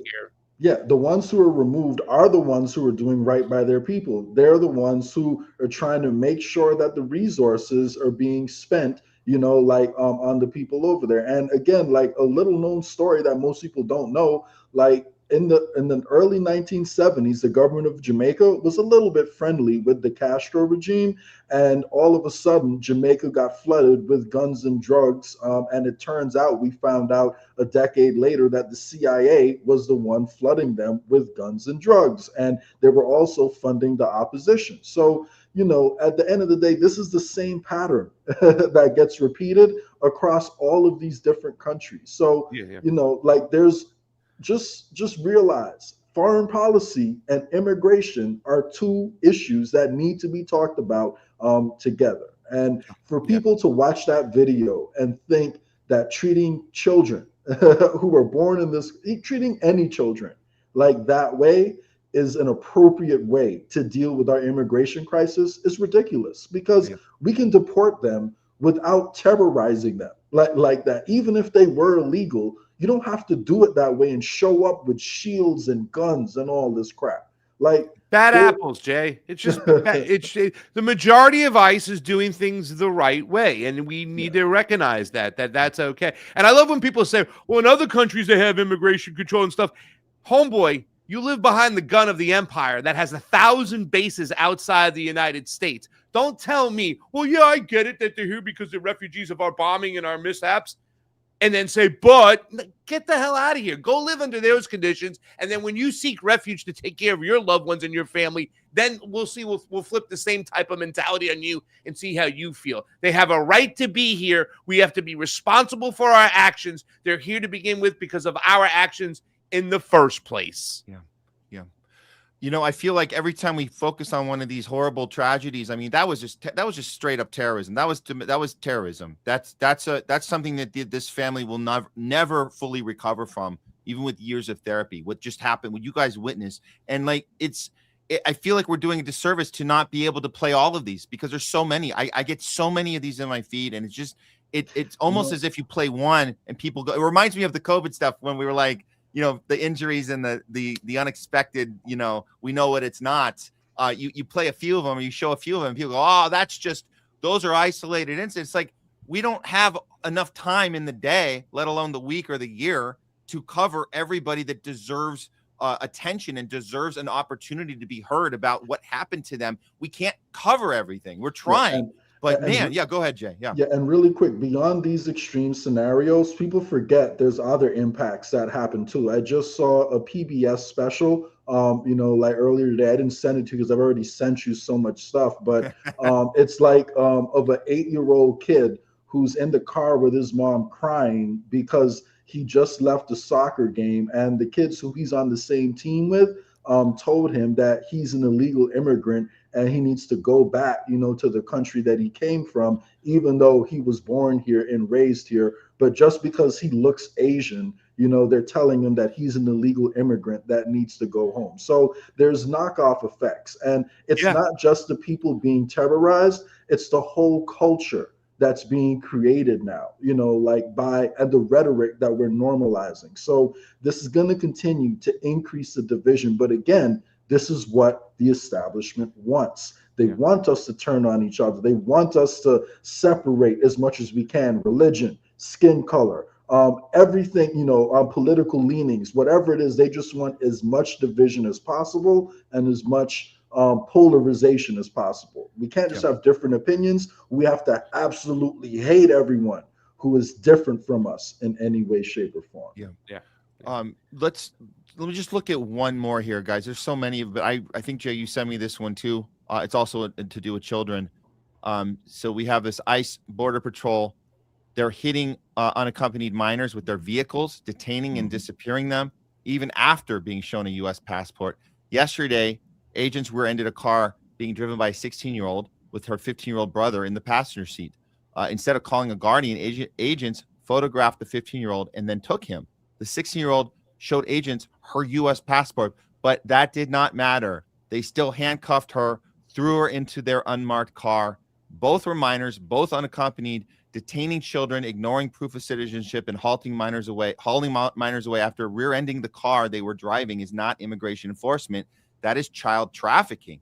And it's happening in broad daylight by the Trump administration. Share this, document everything, demand accountability, because if federal agents can do this to kids with a passport, no one is safe. Here's footage from that incident.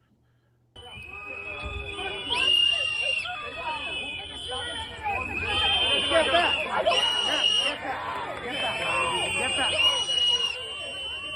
Do not cross this line, please. And don't touch me. You have no right to touch me. You're not touching, bud. This is a line. Back off. Don't touch me. Back off. Line. Don't touch me. How do you sleep? Hear my voice tonight. You're a little girl. I want you to hear this fucking voice. So the little girl's in the car, and the people are coming to try and rescue her, and they can't do anything.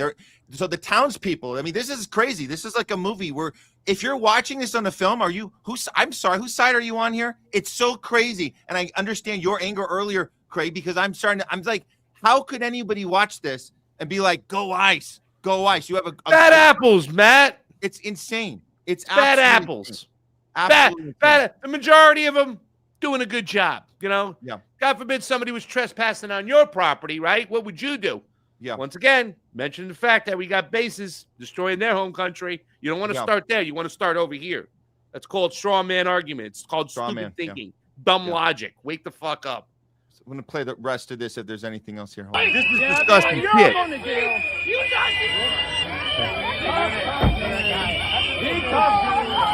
Taking my neighbor. Fuck you.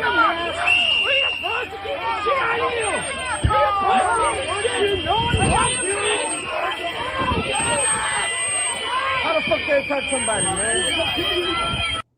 Hey, got to get your quota. Got quota achieved. Got your bonus. Hey, it's better than selling people crap they don't want and getting bonuses for that. Arresting minors with passports, U.S. citizens with passports, arresting them. Cha-ching, I got my 3,000 bonus, whatever the hell it is. Unbelievable.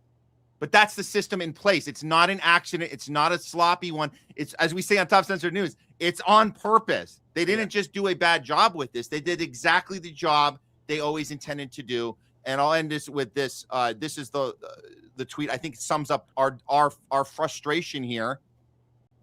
From Power to the People. ICE officers were told in a secret memo to violate the Constitution and forcibly enter people's homes without a judge's warrant. All you ICE bootlickers out there are so blinded by your hatred of immigrants that you are allowing the government to trample over your own rights. And jokes on all of us for allowing this to happen. But we're fighting back. We're certainly fighting back. I don't know if you guys have any last thoughts. That tweet said it all, my friend. That tweet has said it all. And most of these people who are defending ICE just talk out of both sides of their mouth all the fucking time. Who says that's appropriate? But I'm saying is that they're doing generally a good job, just a couple bad apples. No, they are freaking pretty much their rules and their bylaws are written to stomp and piss and shit all over the Constitution. This is another level of extremism that we do not need. This is the worst nightmare come true for some of the libertarians out there for so long who have pushed for civil liberties and civil rights to be, upheld.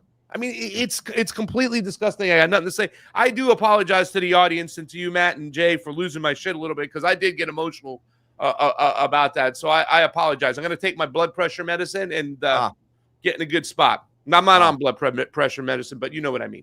Yeah, no, we get it. It's emotional because this is intense stuff, and when people we kind of feel like we want to say, "Why can't you see this?" Yeah. Smart people being stupid. Yeah, and most of the people who are supporting it are Second Amendment defenders, and yet I saw like an image the other day posted by Nick Sortor, of a guy who was using his Second Amendment right and just patrolling his neighborhood with a gun, but because he happened to be black, and I was going to say he was black, because he happened to be black, and because he happened to be against ICE, Nick Sortor is calling for the arrest of this individual. So, Second Amendment applies only when it's white people and they're fighting for a conservative cause. If it's anyone else, Second Amendment doesn't apply, and they should be instantly considered terrorists for disagreeing with the government. So the hypocrisy goes to so many levels. It's amazing. Yeah. Somebody's got a Klonopin for me. I'll take it. Let's go. All right. We'll obviously keep on this story because that's certainly not over. But in the meantime, Craig, anything else you want to leave with us? I think we're going to do a little switch out here. Get on. Yeah, I just want to point out that Hitler's Gestapos did a great job too, as well. There were some bad apples there, but for the most part, they did a great job. Thank you for that comment, Kinky, too, because it's just so necessary out there for some of the people. Jay, I want to tip my hat off to you because I know that very much like myself, Hitler's Gestapo did a great job. Yeah. Like myself, I supported and I was kind of excited to see RFK make a run at it. Really, I thought that was where where we can get some movement. He had this libertarian-minded mindset, and when I questioned RFK about when he did his at the border thing, he opened it up in LA, and I showed up, and I questioned him. I said, well, I think a lot of people are talking about this, what's going on at the border, not talking about the cause of why there is so much traffic to the border. And I pointed out, I said, Mr. Kennedy, you have mentioned before that your father and that your brother, your father and his brother, your uncle, have more streets in Latin America named after them because they put themselves on the side of the poor. For years, we've had so many, the CIA has supported all these murder death groups and all these other situations that are so bad. Isn't that the real cause of migration to the border? And he played out a minute that it was. You know what I'm saying? He played, and now he capitulated and kowtowed to all those people out there that are xenophobic. I think he kind of read that whole pulse and had a pulse of what's going on. But eventually, down the road, when we see who we showed his true colors, we jumped off that bandwagon. We kind of understood what's going on. For those who are still on that bandwagon because their ego won't allow them to see the forest and the trees in front of the forest, whatever they call that, and stuff like that, you need to take a deeper look at what's going on. Right? Team sports, the people who are still supporting Tulsi for that matter. You know what I'm saying? You got to see what's in front of you. And it's okay to say, hey, man, I was wrong for supporting these people because they're not right. Let me just leave you with this, right? People that talked about Donald Trump when he came into office, that he was supposed to be anti-globalist, and a lot of that had to do with what they believed the conspiracy or the plan was behind the COVID, right? And there's a lot of discussion that remains in front of us to talk about that. Well, both of those guys, Donald Trump and RFK, are supportive, even though they've kind of took some of the shots off the vaccine schedule, are still supportive of it. And they also are okay with Pfizer getting a new contract. They're up there giving Pfizer a new contract. We never got the discussions that we needed to have. At the very least, if we couldn't get accountability for those who committed those crimes against us during the COVID time where a lot of us found each other, we at least wanted conversations moving forward to say what was really in that vaccine, why was it here, who sponsored the money. We're not having those conversations. They're just left behind. And all these people are dying of turbo cancers and blood clots and all these other problems like that. And those people who we counted on to have those discussions more than ever are not having those discussions. If they haven't shown you their true colors on who they are and you can't see it now, then I don't know what to tell you. But wake the fuck up. These people do not care about you. RFK, Donald Trump are not your friends. They've given us UGATS, which is Italian-American for shit. And I'm not good with shit. Same thing with Tulsi Gabbard. Thank you so much, guys. Please go to my channel, Pasta 2 Go, the number 2. I have some great interviews up over there. Also, the Truth Wire will be back tomorrow. And, of course, you can catch me on Drive Time on Wednesdays on WBAI in Greater New York. Thank you so much for putting that up, Matt. Thank you so much, Jay, for jumping in. I always say I love doing these shows when it's the three of us together. You guys have a great day, and I will see you all on the flip side. Awesome. Appreciate you, Pasta. Thank Later. you. Peace. See you next time.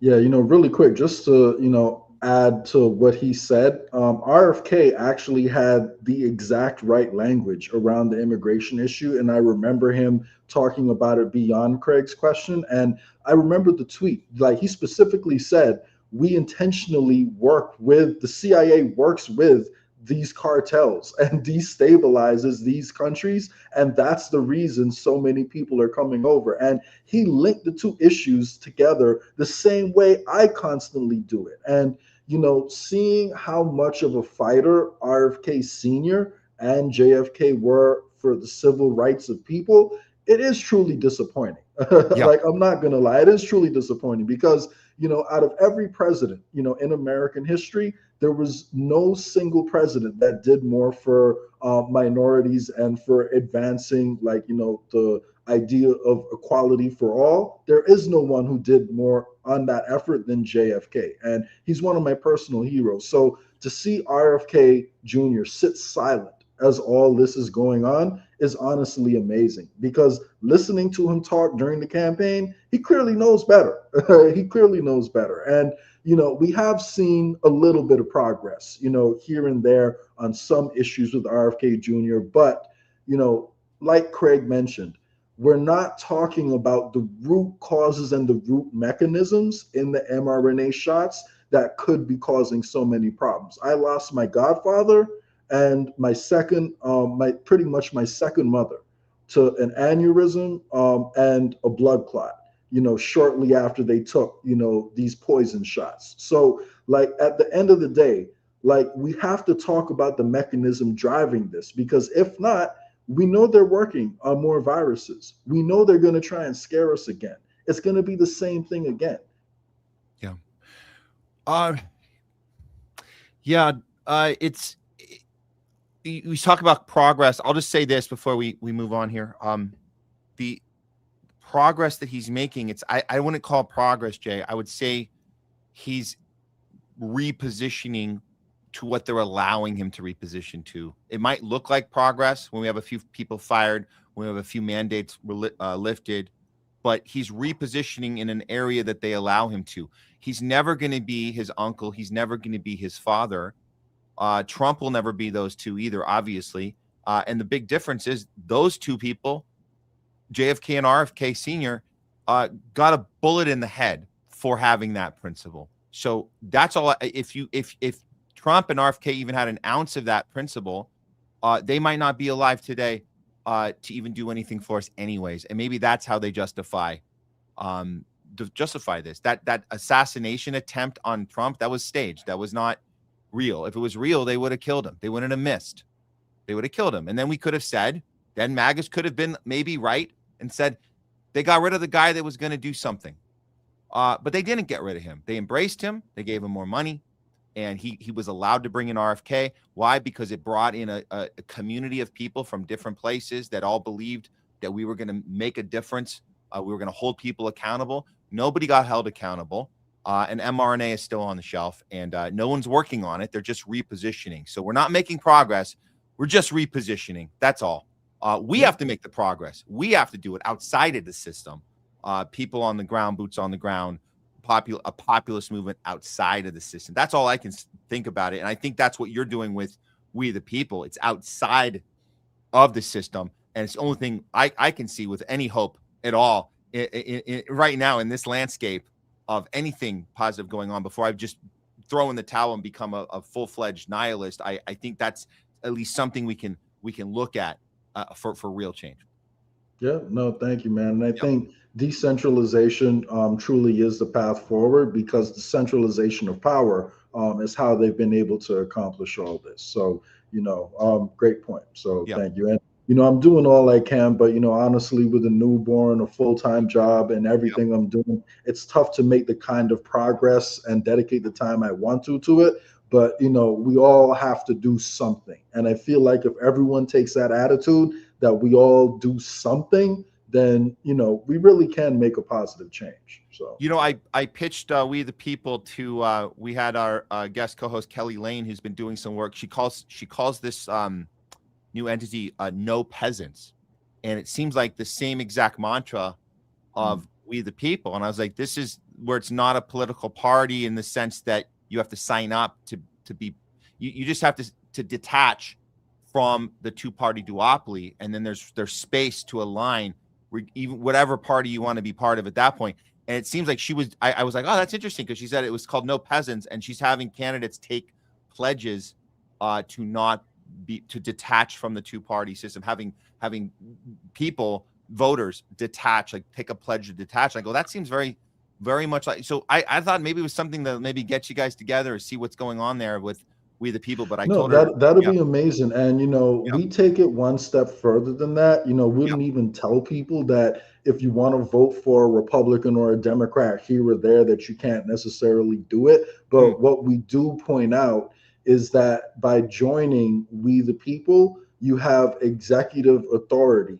over your candidates that you would not normally have within the Democrat and Republican Party. And the candidates that we run pledge to represent at least 3 of the top 5 issues that voters care about in their district. So we take a tally of what the party members who join in any particular district, what they value and prioritize. We get their top 5, and whatever that top 5 averages, we'll have that data. We present it to the candidates, and they have to say, I'm going to represent at least 3 of these issues, maybe all 5 if they want. And they'll detail their plan on how exactly, they plan to solve these issues. So rather than being presented with top-down solutions, we tell people what we want, and then the candidates who want the nomination have to present their case on why they're the best to deliver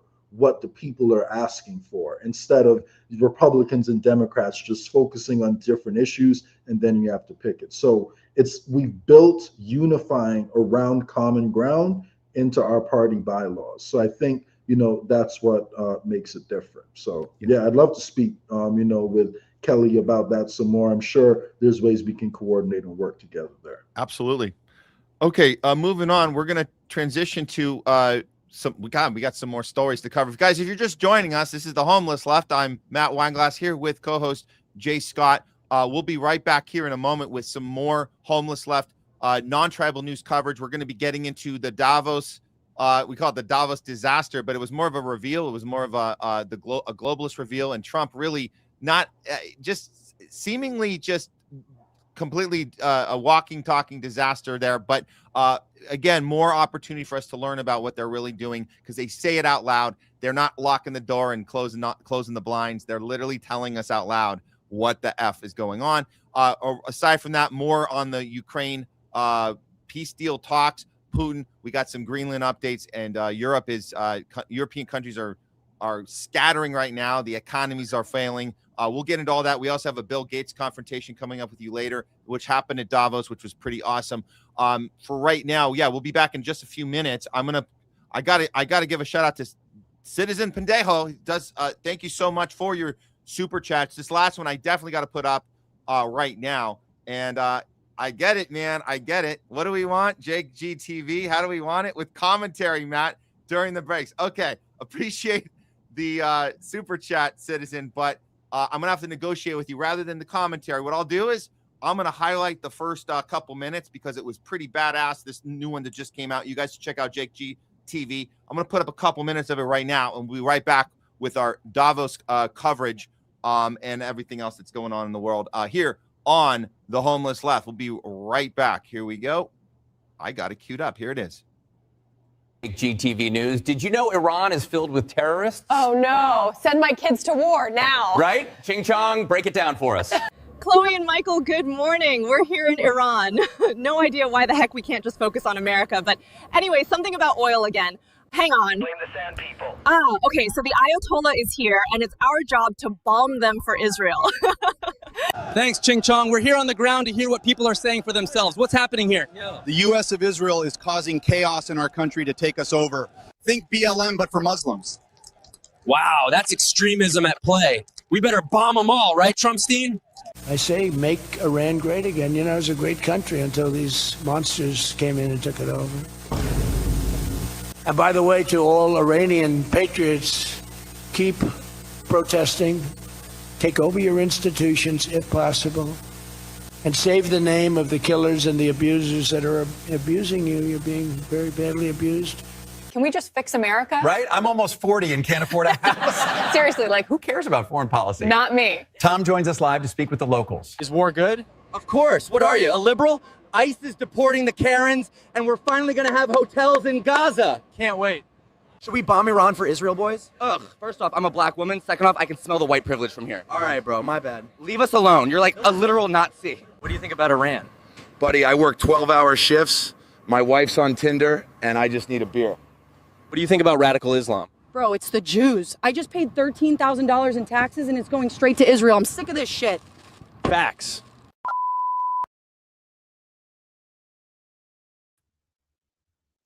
All right, we're back. We're You back. know, for the record, I just finished watching The Godfather Part 1 and 2 over the weekend, right? I wanted to rewatch it. I've seen them both so many times, but, you know, I figured I wanted to watch it again to see if there's anything I missed, right? And I don't know if you remember, but in the first movie, you know, the guy was having issues getting papers, you know, and he went to the Godfather and he's like, hey, you know, my cousin really needs to get, you know, his immigration situation sorted out. Can you help me? And said, don't worry, we'll take care of it. And as the guy leaves the room, Vito says to his guy, let's call our Jew congressman and, you know, like have him get that done, right? And you know what that told me, Matt?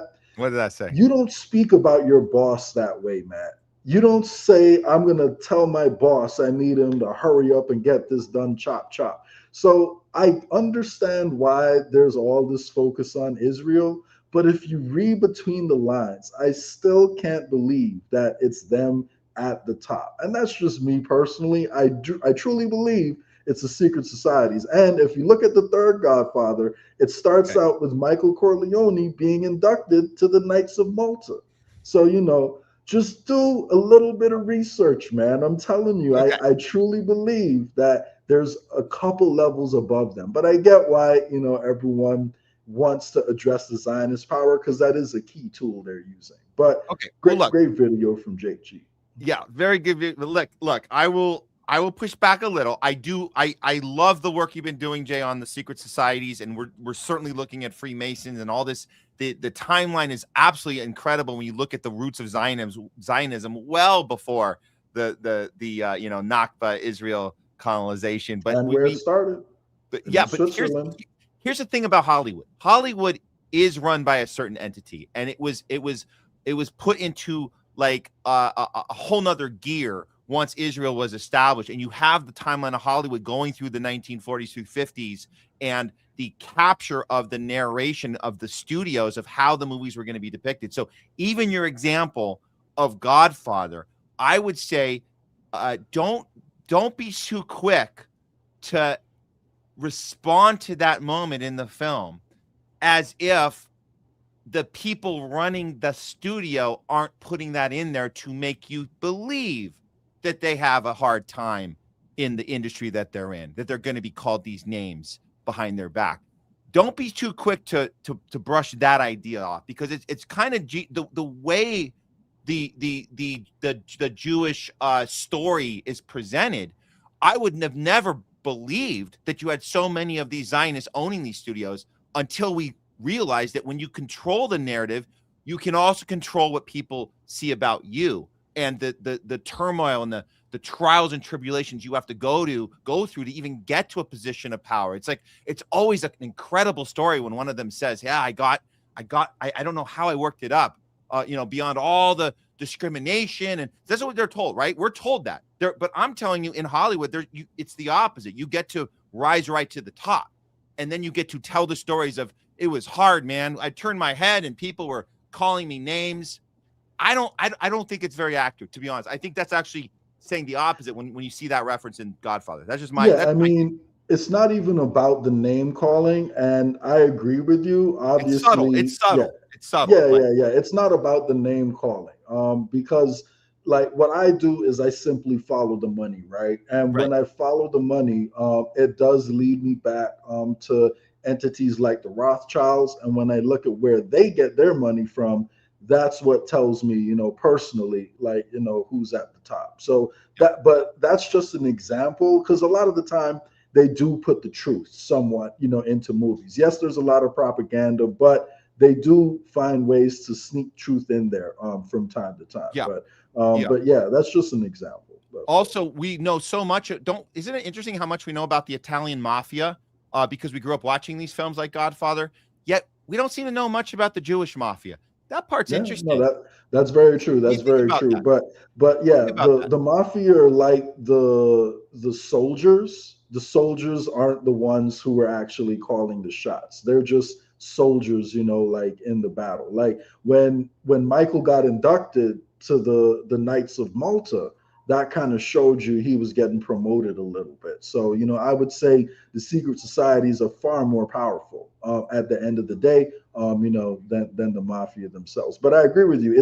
It's very interesting that you don't hear as much about the Jewish mob. And clearly the reason behind that is because one of their main things was weapons trafficking, and they were supplying Israel with a lot of their weapons to commit terrorism in the founding of the state. So the more focus there is on the Jewish mob, the more people will become aware of that history. So again, if you think that the Israel is a proxy, then you want to help them cover their tracks to an extent, because if they get exposed, one of your best tools gets exposed too. So, but either way, we have to address the problem of Zionism, because of the fact that it's a powerful tool they use. Whether you're right and they're the ones at the top, or I'm right and they're a tool, their power still has to be addressed. I just hope people realize that there's a lot of money behind that, and realize that real power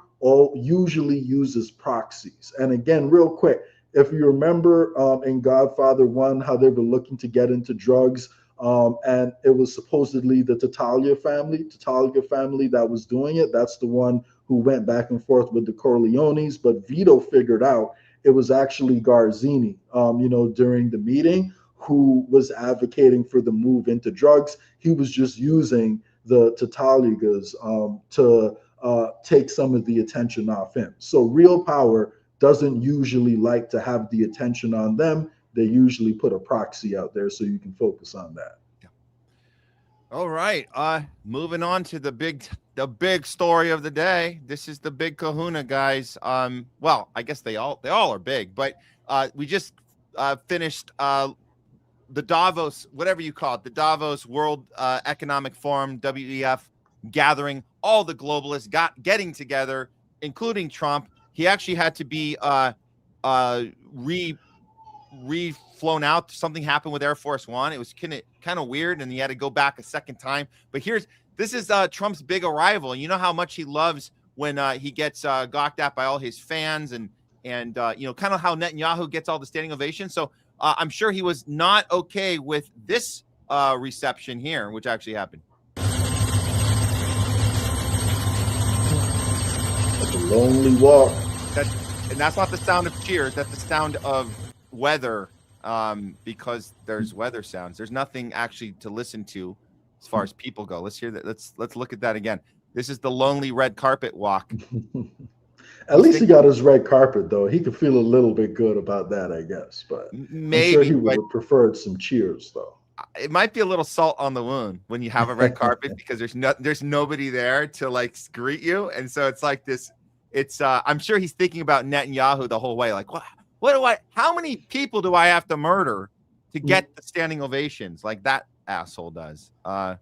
He's probably thinking that. But this is look, we went through. He gave this long, drawn out speech, and like the comparisons to Biden are starting to manifest, not just from the people that are bitter about the Biden Kamala problem and that they fell for this. He has a stutter, and then turns out he had cognitive decline the whole time. So they're very quick to say Trump has cognitive decline because it makes him feel better. But we're at a point now where we have to kind of wonder about his mental state, and how he can arrive in Davos and just ramble his mouth for like an hour and change. And we're not going to play. Obviously, we're not going to play the entire rambling. We try to pull some clips to show you guys.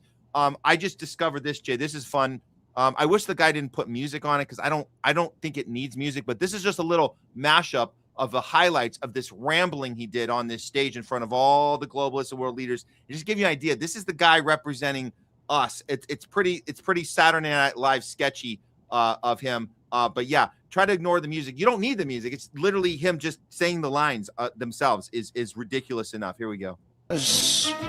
Right now, you'd all be speaking German and a little Japanese, perhaps. I settled 8 other wars: India, Pakistan, Armenia, Azerbaijan, Iceland. They loved me. They called me daddy, right? Last time. Very smart man said, he's our daddy.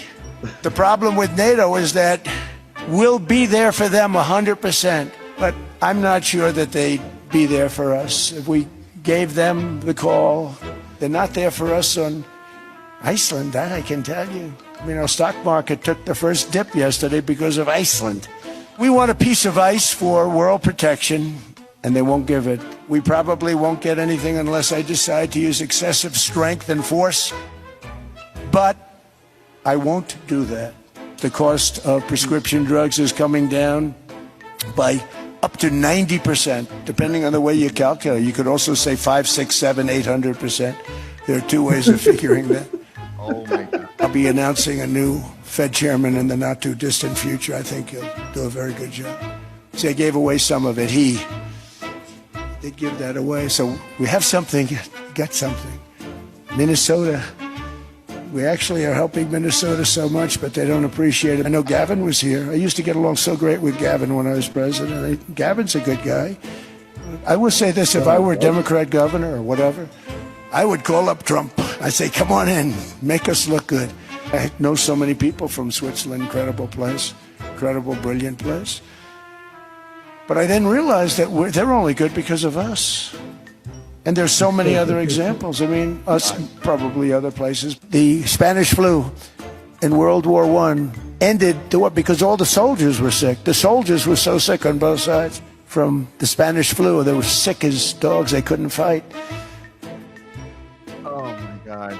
So wait, World War I was over before the Spanish flu, number one. But it's hilarious because they're actually in Switzerland, and German is one of the main languages in Switzerland. So for him to say you'd all be speaking German right now in a country where they are more than likely speaking German is actually pretty hilarious. But yeah, you can't tell the difference between Iceland and Greenland, and he made that mistake a lot of times. You only played like 2 examples of it, but there's actually a lot more clips of him making that exact same mistake. So it really does seem as if, his mind is going away somewhere else. So I agree.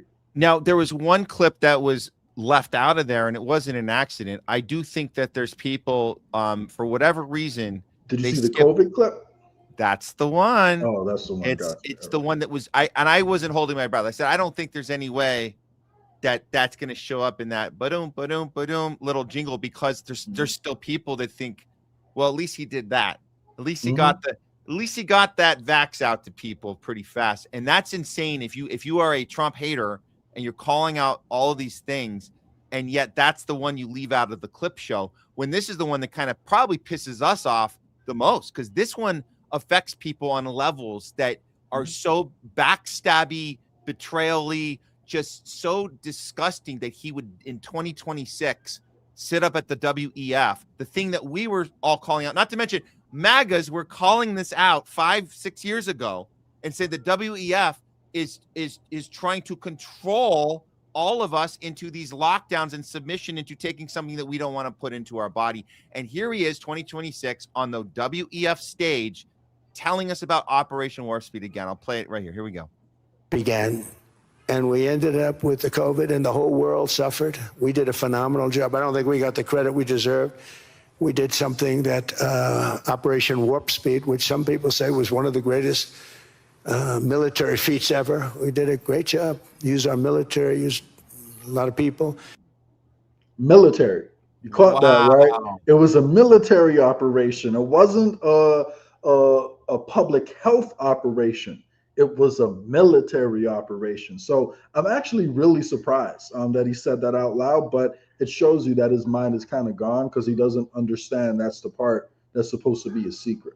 Yeah, that's a conspiracy theory, actually, I think. But I guess a lot of the people who supported, the mandates will just say, oh, that's just Trump being crazy and, not realizing what he's saying. But he is actually telling the truth. And Dr. Peter McCullough did a great job of exposing, how it was a military operation, through DARPA and the Pentagon. And he's not the only one, but that's just an example. So it's amazing that he's saying that out loud, to be honest. Here's Rep. McGovern saying the thing that it sounds so familiar, because this is the thing that we started saying about Biden somewhere in the 25% through his term. We started saying this out loud, which he's going to say right here. Real quick, is Donald Trump's mental health concern for you after some of the things that he's been saying in Europe? Well, he said a lot of crazy shit today at Davos. I think it's time to take the keys away from Grandpa. He doesn't seem like he's all there. Wow. It's hard to argue that at this point, because you're just like, what does he do? Could he at least pretend? Could he at least pretend to be, I hate to say this, but could he pretend to be like a Gavin Newsom at least, and just kind of have a little like suave thing where we're like, that's bullshit, but at least why are you not thinking through your sentences? He seems to be coming across more like a Biden than a Newsom at this point. It's pretty clear that he's going in that direction. Do you think this is a cognitive decline, Jay, that we're in the middle watching? Is it Biden times 2 here, or Biden part? It could be. Maybe Trump, is going to use this as an excuse to bow out at some point. Maybe he does some really crazy shit the establishment wants him to do, and then takes a bow out and says, oh, it's his mental health or it's his cognitive decline. He'll have to step away, and that's when JD Vance comes in and take over. So I could never write it, off completely, or maybe it is a genuine, mental decline. It could be either of those things. But I can say the number of times that he made the mistake between Greenland and Iceland, especially given how much attention has been placed on Greenland, it does make me wonder, if something else is going on there. So either he's playing a part or he's really going through a decline. But don't forget, Matt, the reason he's most famous is because he was on TV, for a decade. So he is an actor. So I don't want to take that away from it. Yeah. And cognitive decline is a milestone of U.S. politics since Reagan. Let's not forget Reagan. We've lived through this before, way before Biden. And they kept him in power. And they kept him in power despite the fact that he had that decline. So they did it with Reagan. They did it with Biden. So they could do it with Trump, or they could use it as an excuse to, just push JD Vance in there. So there's plenty of ways they could go with it. Well, let's get to more of the bigger shockers of this conference, the WEF conference in Davos. And we have some keynoters here that are really just kind of pulling the curtain back for us. They don't care. They have no problem saying this. Scott Besson, I'm going to start with this one because this one's a little more subtle, but this is the guy who we know Code Pink did a great protest against him in D.C. He's the guy that greenlights all of our sanctions. This is the thing. When we talk about sanctions, we talk about immigration, and a lot of the right doesn't want to talk about immigration being related to sanctions, but that's what this is. He's the guy who presses the button every single time we murder and hurt people through sanctioning. He's the guy that does it. Yeah, go ahead. Real quick, he worked for George Soros, and he made his money through the collapse of the British pound. They helped engineer the collapse of the British pound, and this is who Trump put in charge of our Treasury Department. Go ahead. So here's Scott Besson. He's going to be telling us, listen carefully, he's telling us that the sanctions that played a role in the collapsing Iran's economy, which fueled public anger, was the whole thing that drove the nationwide protest. The entire thing that was put together, he's basically taking credit for, but it's kind of like a side note. So yeah, pay attention. Here we go. He's going to reveal it right here. What do you want to say about sanctions? Something else you've been working on, of course. What are you planning there in terms of Iran and the impact there? Do sanctions actually work? And the same question with regard to 500% secondary sanctions or tariffs on countries who purchase energy products from Russia. Okay, so two things there. There are Treasury sanctions. And if you look at a speech that I gave at the Economic Club of New York last March, I said that I believe the Iranian currency was on the verge of collapse, that if I were an Iranian citizen, I would take my money out. President Trump ordered Treasury and our OFAC division, Office of Foreign Asset Control, to put maximum pressure on Iran, and it's worked. Because in December, their economy collapsed. We saw a major bank go under. The central bank has started to print money. There is a dollar shortage. They are not able to get imports. And this is why the people took to the street. So this is economic statecraft. No shots fired. And things are moving in a very positive way here. Yeah, this is why people took to the streets with help from the Mossad, who also guided them, very similar to what we saw here with January 6th. You guide people to do violence and you do it yourself. That's how it works. That's the technique. So he didn't mention the Mossad part, but he's basically saying, yeah, we created the downfall that then we can justify. Oh, you need our help now, huh? You need our help? Well, we'll bomb the shit out of the people that did this, even though we're the ones that did it. He's saying it out loud. And if you talk to some of the MAGA supporters who, support action against Iran, they're going to tell you, oh, the reason Iran is in that state is because they can't manage, their own country, and it's all the corruption over there. So they're like, even though the Trump administration is admitting it, and Mike Pompeo, like you just pointed out, got out there and said, Happy New Year to all the Mossad who are walking side by side with the Iranian protesters. Now, what he should have said is all the Mossad who are sparking the violence being carried out by these, Iranian protesters. So yeah, man, it's like, it's really sad how little effort people put into researching the background in all these situations. Yeah, exactly. So again, this is just this entire conference or summit or whatever was just one globalist after the next, telling the quiet part out loud, letting us know what's working, what's not. And it seems like everything out of their mouth is things that we've been saying, but when it comes from us, it's conspiracy theorists, right? When it comes from them, it's, oh, that makes sense. How about Howard Lutnick? He's going to tell us right now that globalism has failed, which is a good reveal. So yeah, tell us what the thing that we were warning about, why it's not actually working. I hope he gives us some credit, Jay, because I think that the protesting might have helped. But let's see. This is his take on where we are with the globalism attack plan. Okay. We are in Davos at the World Economic Forum. And the Trump administration and myself, we are here to make a very clear point.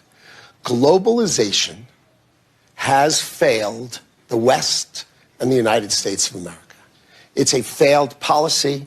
It is what the WEF has stood for, which is export, offshore, far shore, find the cheapest labor in the world, and the world is a better place for it. The fact is, it has left America behind. It has left the American workers behind. And what we are here to say is that America First is a different model, one that we encourage other countries to consider, which is that our workers come first.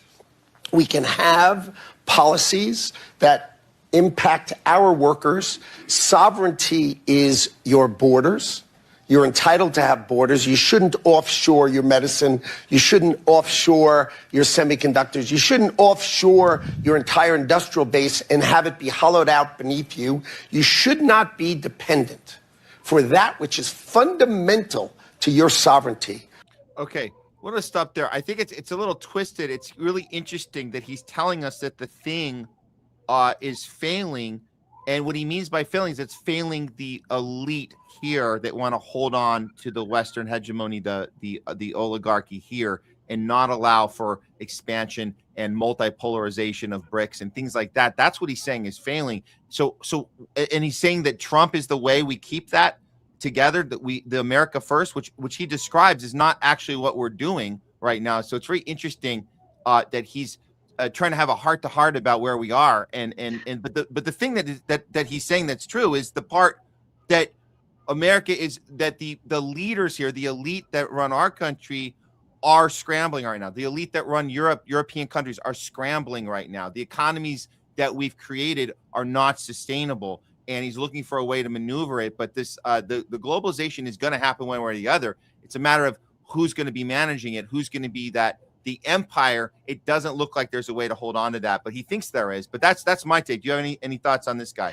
Yeah, I mean, the best way to manipulate people is to accurately identify the problems that people take issue with. And, I agree. I don't think it's pretty hard to disagree, like with anything that he said just there, because all of that is kind of true. Like NAFTA was one of the worst deals for the American workers because it took, good middle class, manufacturing jobs in America, and it offshored it, to another country, to other countries. Well, a lot of it to Mexico, where they have less labor protection and where they can pay, the workers a lot less. So, it's not the right way for Mexico to develop, and it takes, jobs that could have been, performed here in America. So, at the end of the day, all of what he said is true. But then when you get into the details about their solutions, you realize that their solutions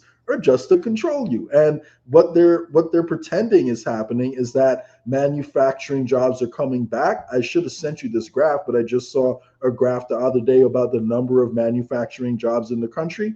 They plummeted like in 2025. So even if we bring back factories over here, because of the age of AI that we're in, they're all going to be automated, or mostly going to be automated. There'll be a few workers, but not nearly as many.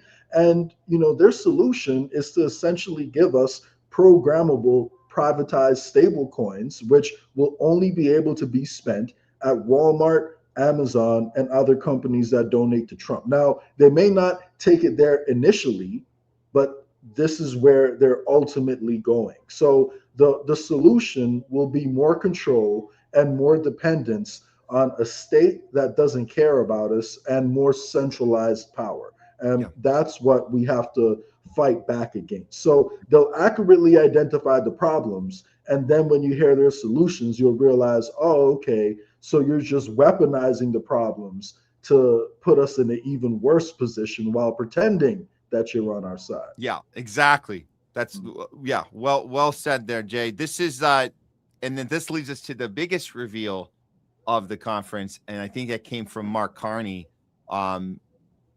Wow, never thought we would hear this level of honesty from a Western leader, and certainly not Canada. Given the direction of Canada in the past 25 years, Canada's shift towards multi-alignment is quite clear, and this level of honesty from Carney on Western fiction about the old order will be warmly welcomed in much of the global South. Wow. Okay, here we go. This is as real and raw you can get that we've heard from any leader from Canada, I think, in the last decade. Here we go. We knew the story of the international rules-based order was partially false. that the strongest would exempt themselves when convenient, that trade rules were enforced asymmetrically. And we knew. He's saying that we knew this going in. He's not saying we figured it out after the fact. That's an interesting. I hearing this a second time, Jay, I got to say, he's saying going in rule-based order, we knew that the people at the top would be able to be exempt from the thing that we were going to impose on all the people at the bottom. We knew that going in. That was the problem with the system, but we did it anyway.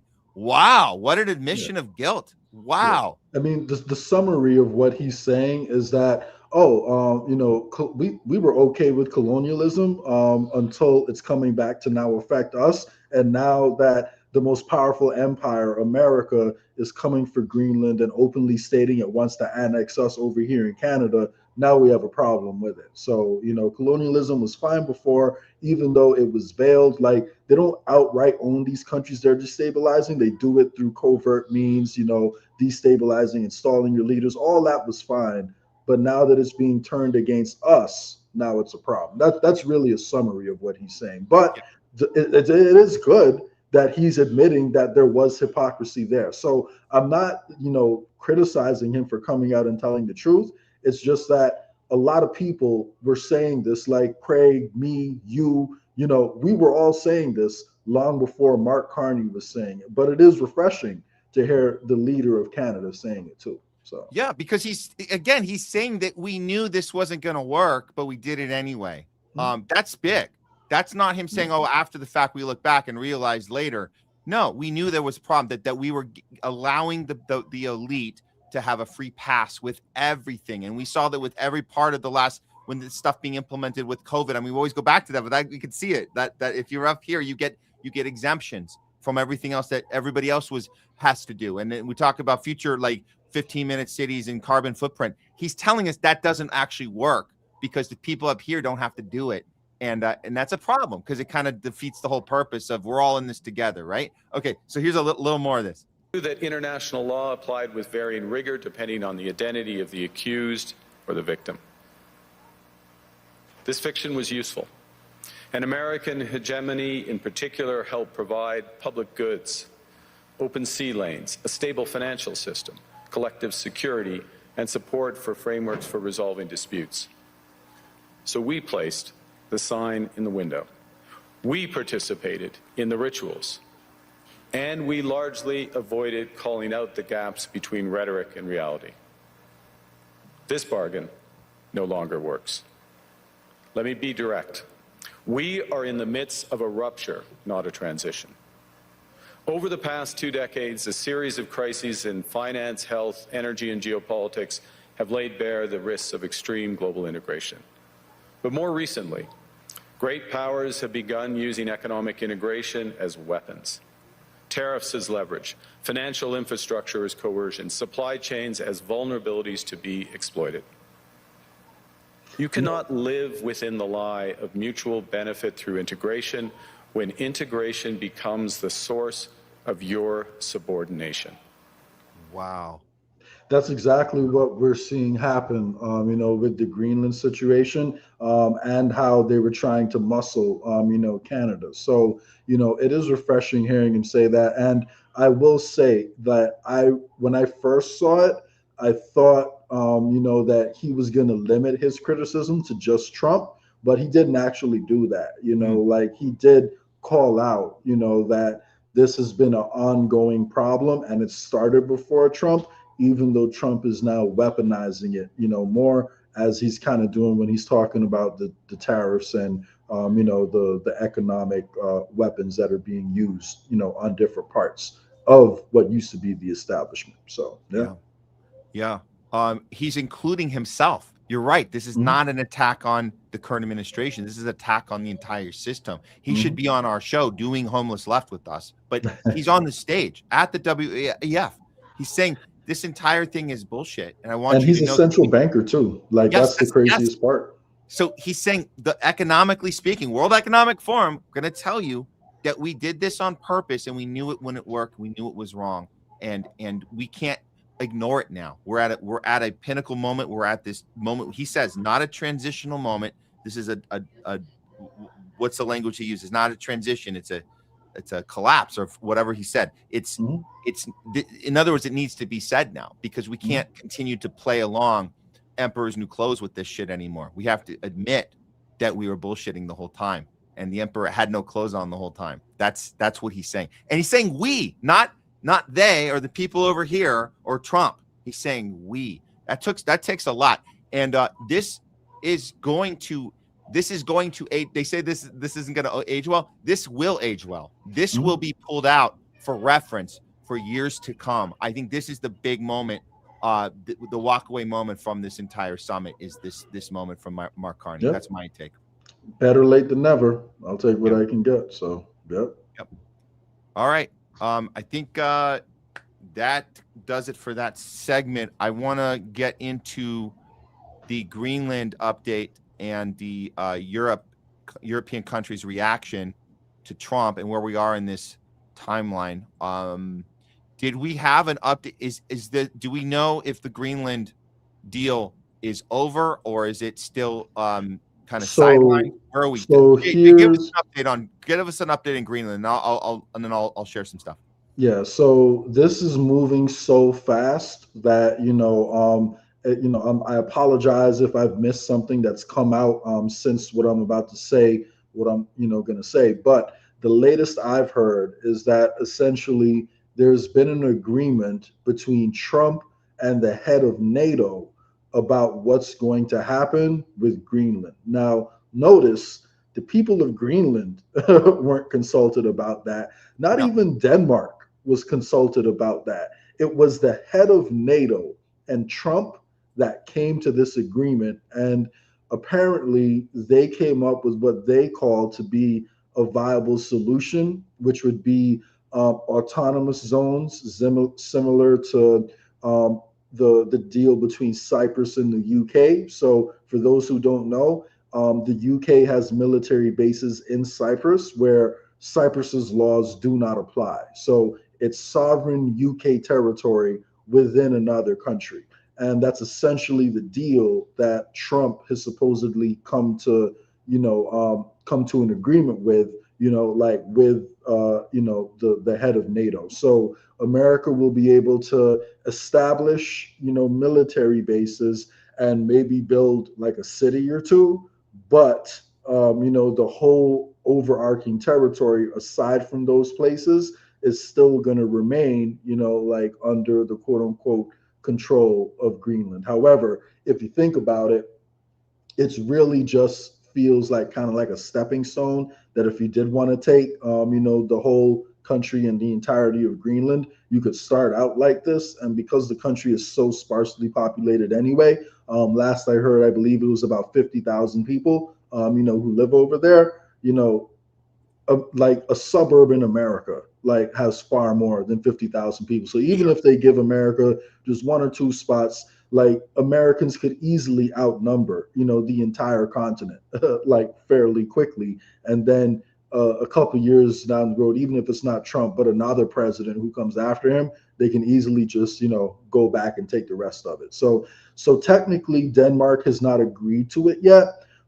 However, and it's funny because a lot of the European leaders are talking about trying to somehow cozy up to China and make up with China. But the problem with that is China is Russia's ally, and Europe still has Russia as, the ultimate bad guy. So I personally don't know if this deal is going to go through or not. And even if it does go through, it doesn't mean that Trump's going to stick to it, because if there's one thing we've seen with Trump is that he'll change his mind in the drop of a second, so he might try to negotiate for a little bit, and then a month from now, it doesn't work out, and he'll just turn around and say, never mind, I actually want the whole thing again. But apparently there's been an agreement between Trump and the head of NATO that this is what they're going to do. But Denmark, which is the key player, hasn't been consulted yet. That's the latest update that I'm aware of. Yeah. Well, yeah, and like you said, I agree. I think Trump at any point can just change the deal at any point. You say, no deal, no deal. And everyone's kind of just sitting there on their toes, and they're just kind of sitting on their hands, not really knowing how to respond. And you mentioned the thing about them kind of, a lot of these countries, it's, France, UK, they're looking over at China right now, which might not be a good idea at all for their economies, but everything about Trump and his behavior is unstable. Therefore, they're responding in a very unstable way themselves. But let's look at the response to what Trump has been blasting his mouth about Greenland these week. I think that Jeffrey Sachs does a good job breaking down at least the relationship with UK. He went on Breaking Points, and he had this to say. Right. Europe went along with every abuse. And let's remember, we have just been complicit in a genocidal operation in Gaza. So this isn't theoretical about what's going to happen to Greenland. We had a genocide in Gaza before our eyes in the last year, which the United States funded, armed, supported with military intelligence, and gave full diplomatic backing to. That's, by the way, both Biden and Trump. So we're in, and the Europeans couldn't utter a word. Interestingly, I was at the UN Security Council after the Israelis bombed Iran. So around the table, all the Europeans said, they made warnings to Iran. You better show restraint. Not one of them challenged Israel for having just bombed Iran. I actually, ironically, had a little colloquy with the ambassador to Denmark because I went up to her after her rather shocking words and said that how much I like Denmark, and in a publication that I co-edit every year, the World Happiness Report, Denmark's always at the top, the happiest country in the world, and she was very happy. She smiled at me, and then I said, but wouldn't it be nice if you mentioned not Iran's restraint, but that Israel just bombed Iran? She turned around and walked out without a word. That's the level of the reality. Same thing happened with the kidnapping of Maduro. All they could get out of their mouth was, well, he's a terrible person or he's an illegitimate president. No one could say a word about the United States brazenly violating the UN Charter and its implications. So you're completely right. I don't want to attack the Europeans when they're being attacked, but I do want to say that consistency, that actually we should follow some principles, is what keeps us all alive, we hope. And if Europe doesn't utter a word when the United States makes every abuse, every regime change, every covert operation, every bombing, every complicity in Israel's crimes, then they turn around and are surprised about Denmark. It's a little sad. Oh yeah, it's a little sad. They're not showing principle, and he points that out beautifully. Saying, I'm not trying to, pour salt in a wound there, but this is what you do to yourself when you have no principle. This one, I just put this up because I thought this was interesting. You see the same author here, Tim Stanley, is saying on one hand, this is when Trump threatens to a brown country versus when he threatens a white one. So this is Trump controls the world and Britain ought to let him have it. That's in regard to where? To Venezuela, to Iran. So he's saying we gain nothing by pretending we're still a world power while our nation rots from the inside. So same author, this was January 11th, in reference to when we need to go police the world with that have brown populations. And then all of a sudden, fast forward from the 11th to the 18th. 1 week. Same guy. Britain must declare independence from America or it will die. Trump is not a deviation from his predecessors. He's merely following the tradition of liberalism. All of a sudden he is, right? When it comes to Greenland. And if I wanted to be as kind as possible, maybe it's not about skin color. Maybe it's just about the people who are close to you. And these are the countries that are closest to you. if I wanted to be as kind as possible. But just to essentially double down on the point that Jeffrey Sachs is making, I don't know if you saw the leaked text between Macron and Trump, but yeah, it makes the exact same point, because Macron says, hey, I'm all about it with the brown guys, you know, Iran, Syria, we're perfectly aligned on that. But Greenland, that's our people, man. Like, yo, what are you doing? Come on, man. Here it is. That's our people. Yeah. So it's like, this is crazy. Yeah. If people miss it, this is I threw it on a page so you guys can see. This is actually a screen grab. It says Emmanuel Macron. This is like, I don't know, this is directly from Trump's phone or what. It's unbelievable. He's telling everyone, here's what Macron texted me. My friend, we're totally in line on Syria. We can do great things on Iran. I do not understand what you're doing on Greenland. Let's try and build great things. One, I could set up a G7 meeting after Davos. I could set it up for you, buddy, in Paris on Thursday afternoon. We'll get the whole gang. We'll all hang out, man. Yeah, we're going to get the band back together on Thursday afternoon in Paris. I can invite the Ukrainians. Love them. Oh, yeah. I can get some Azov battalion members in there, right? Because we got to stop Putin from taking over the world, remember? The Danish, the Syrians, the Russians. Oh, the Syrians. Oh, really? The ISIS? Are you going to invite ISIS too? And the Russians. Oh, yeah. They'll love to go to that.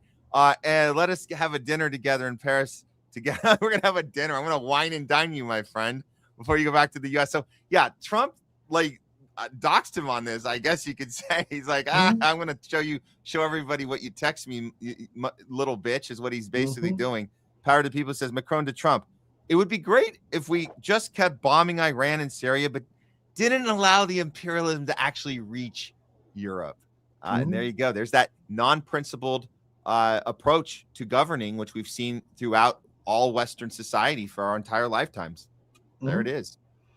They've been cheering it on as long as it was happening to someone else. But now, you know, as the empire seems to be winding down a little bit, you know, they're turning on each other. You know, this is my favorite quote of all time has to be, there's no honor amongst thieves. And that's pretty much what we're seeing right now. So, and just a quick, because you referenced this earlier, the cozying up to China, which is happening. We're seeing Starmer doing this. He plans to a visit to Beijing next week. As Britain and China aim to revive golden era business talks. Ooh, sounds exciting. It sounds desperate, really. And then look at this. French President Macron calls for more Chinese investment in Europe. Oh, does he now? Interesting. And Justin, the EU officially suspends trade deal with the U.S., as Bloomberg has reported. And Bricks News picked that one up. It sounds like they're scrambling. I don't know how any of this can be good for the European economy. That headline came out before, you know, the quote unquote agreement between NATO and Trump. So I don't know what the status is now. So again, you know, things move so quickly. You know, I don't really know how this is going to play out. But if I had to guess, you know, my guess will probably be that they'll fall in line for now, and Denmark will be muscled, you know, into accepting the deal. And if that doesn't happen, then we're probably going to see a breakup of NATO. But my guess is eventually, you know, we're probably going to head in that direction. At this point, that's kind of how I feel. I do think NATO is going to split up, and there may be an eventual split, you know, of the EU. But yeah. Yeah. Well, there's another one that's important of note, which you sent me, the Danish fund. The pension fund is to sell 100 million in treasuries, citing poor U.S. government finances. This is from CNBC. The operator, I guess this is Akamikir Pension, said that it's exiting U.S. treasuries because of finance concerns as Denmark spars with Trump over his threats to take over Greenland. The investing chief said the decision was driven by what he sees as poor government finances from the U.S. Amid America's debt crisis. It also comes as tensions escalate between U.S. and Denmark after Trump's latest threats to tariff European countries if Greenland, an Arctic territory of Denmark, isn't sold to the U.S. But apparently you're saying that there might be a deal in place. So maybe this got halted because of the little deal you mentioned up front at the beginning of the segment. but they're saying Well, ultimately, yeah. Okay, go ahead. Yeah. Yeah, apparently at this point, the Danish president is not on board with the deal. So Trump and the NATO chief have agreed on it, but apparently Denmark still isn't on board on it with it. I think they'll probably be muscled into it, at least for the short term.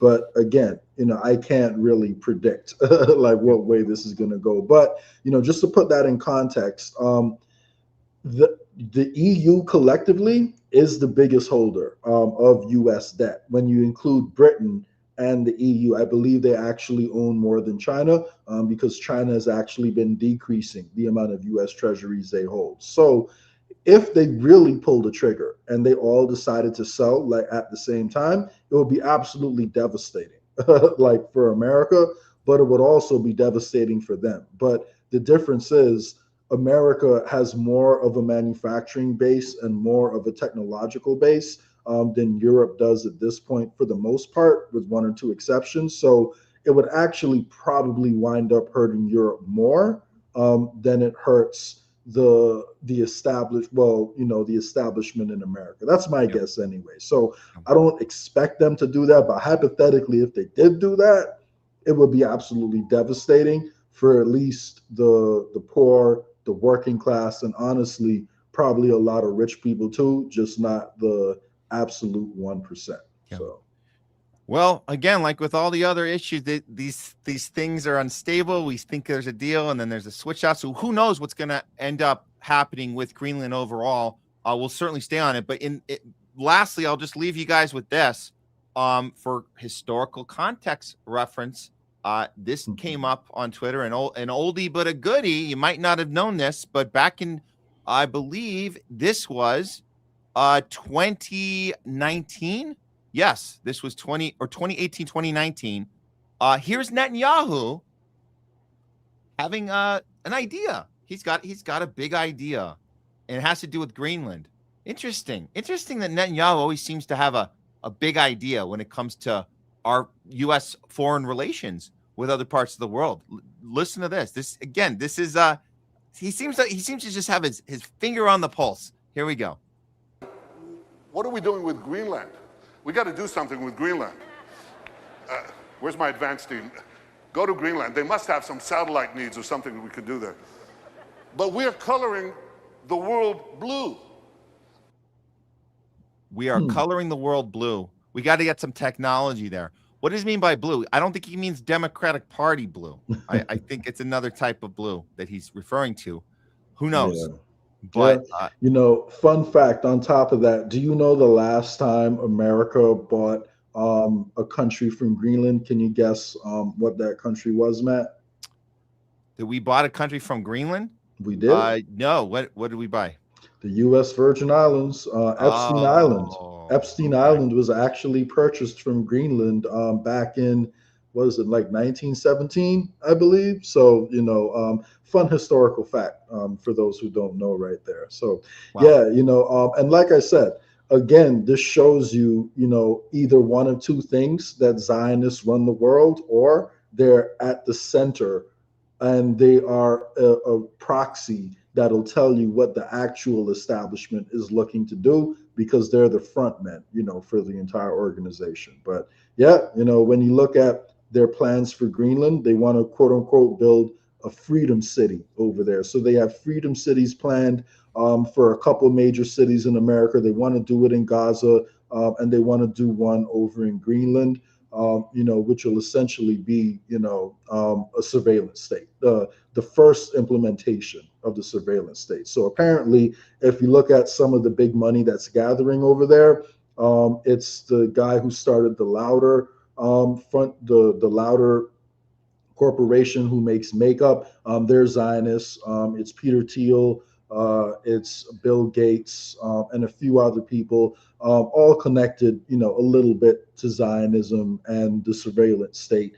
But that's essentially what they have planned for Greenland right now. So something similar to what they're doing in Gaza. They want to do that in Greenland, in addition to installing a bunch of, military bases. So. Yeah. Hey, wherever there's an opportunity to take something that's not yours, there's definitely venture capitalists show right up. They're ready to invest. So there you go. That's Greenland for today. Jay, we have one more story with you, right? Before we okay. Yep. Great. I think we can do this. And then you guys that are just joining us, we do put our stories up on the, on our Rumble YouTube if you miss it, or you can just go back and watch the replay later when we're out. But we're going to be on for another hour or so here because we got one more story we're gonna do right now with Jay here, and then we're gonna have Leslie come on, Nurse Leslie, do a little talking back with you guys. So keep the comments coming in, and we're gonna highlight the ones we can get to, and of course super chats and Rumble rants are most easier for us because then we can kind of cut you to the front of the line and make sure we definitely get your comment on, and we do appreciate those. So that'll be after this, and then we do have another story after this. So we got more homeless stuff for you guys right now. So let's go ahead and get to this other one that we certainly need to cover today, Jay. So the Russia conflict, as far as the peace deal with Ukraine, is not done yet. We were told it was going to be done in 24 hours of Trump's term. Obviously, that was never going to happen when he came in last year.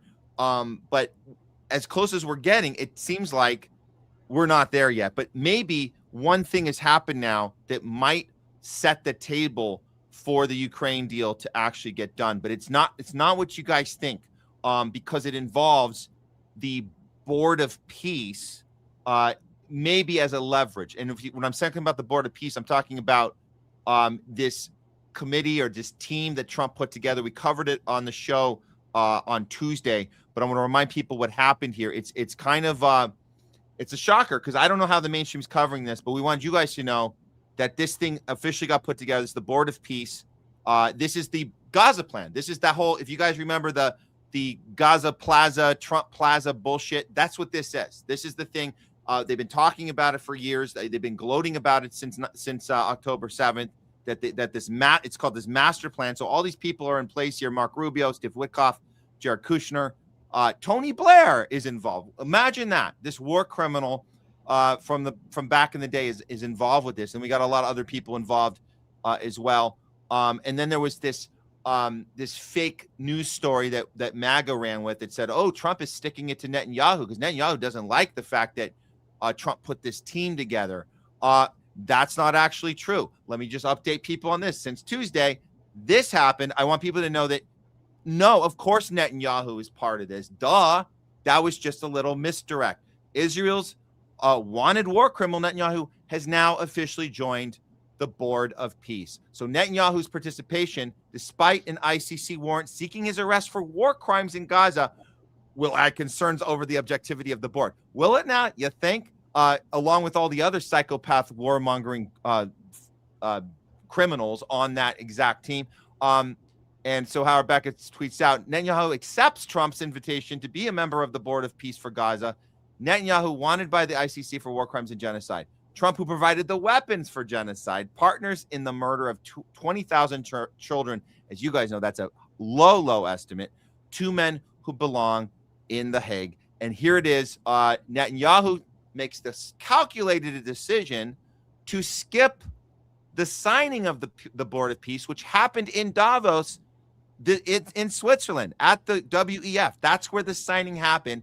And Netanyahu confirmed if he had gone, well, that would enforce the ICC arrest, because in Switzerland, he would be officially could be arrested, arrest warrant issued for his war crimes in Gaza. So he skipped the meeting.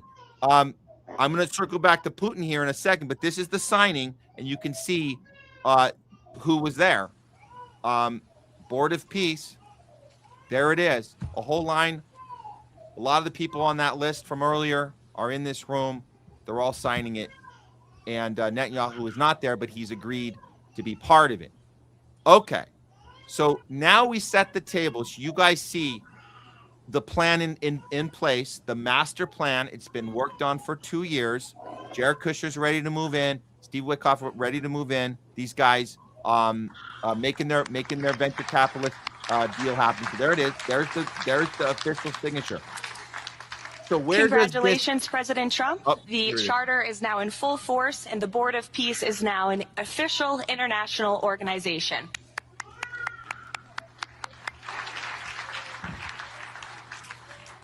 We will now continue the signing ceremonies, beginning with the President of Argentina and the Prime Minister of Armenia. Oh, of course, the president of Argentina. He was the first one salivating to be like me. I'm the first one that needs to be up. Did we just have a little glitch here? Hold on. That was weird.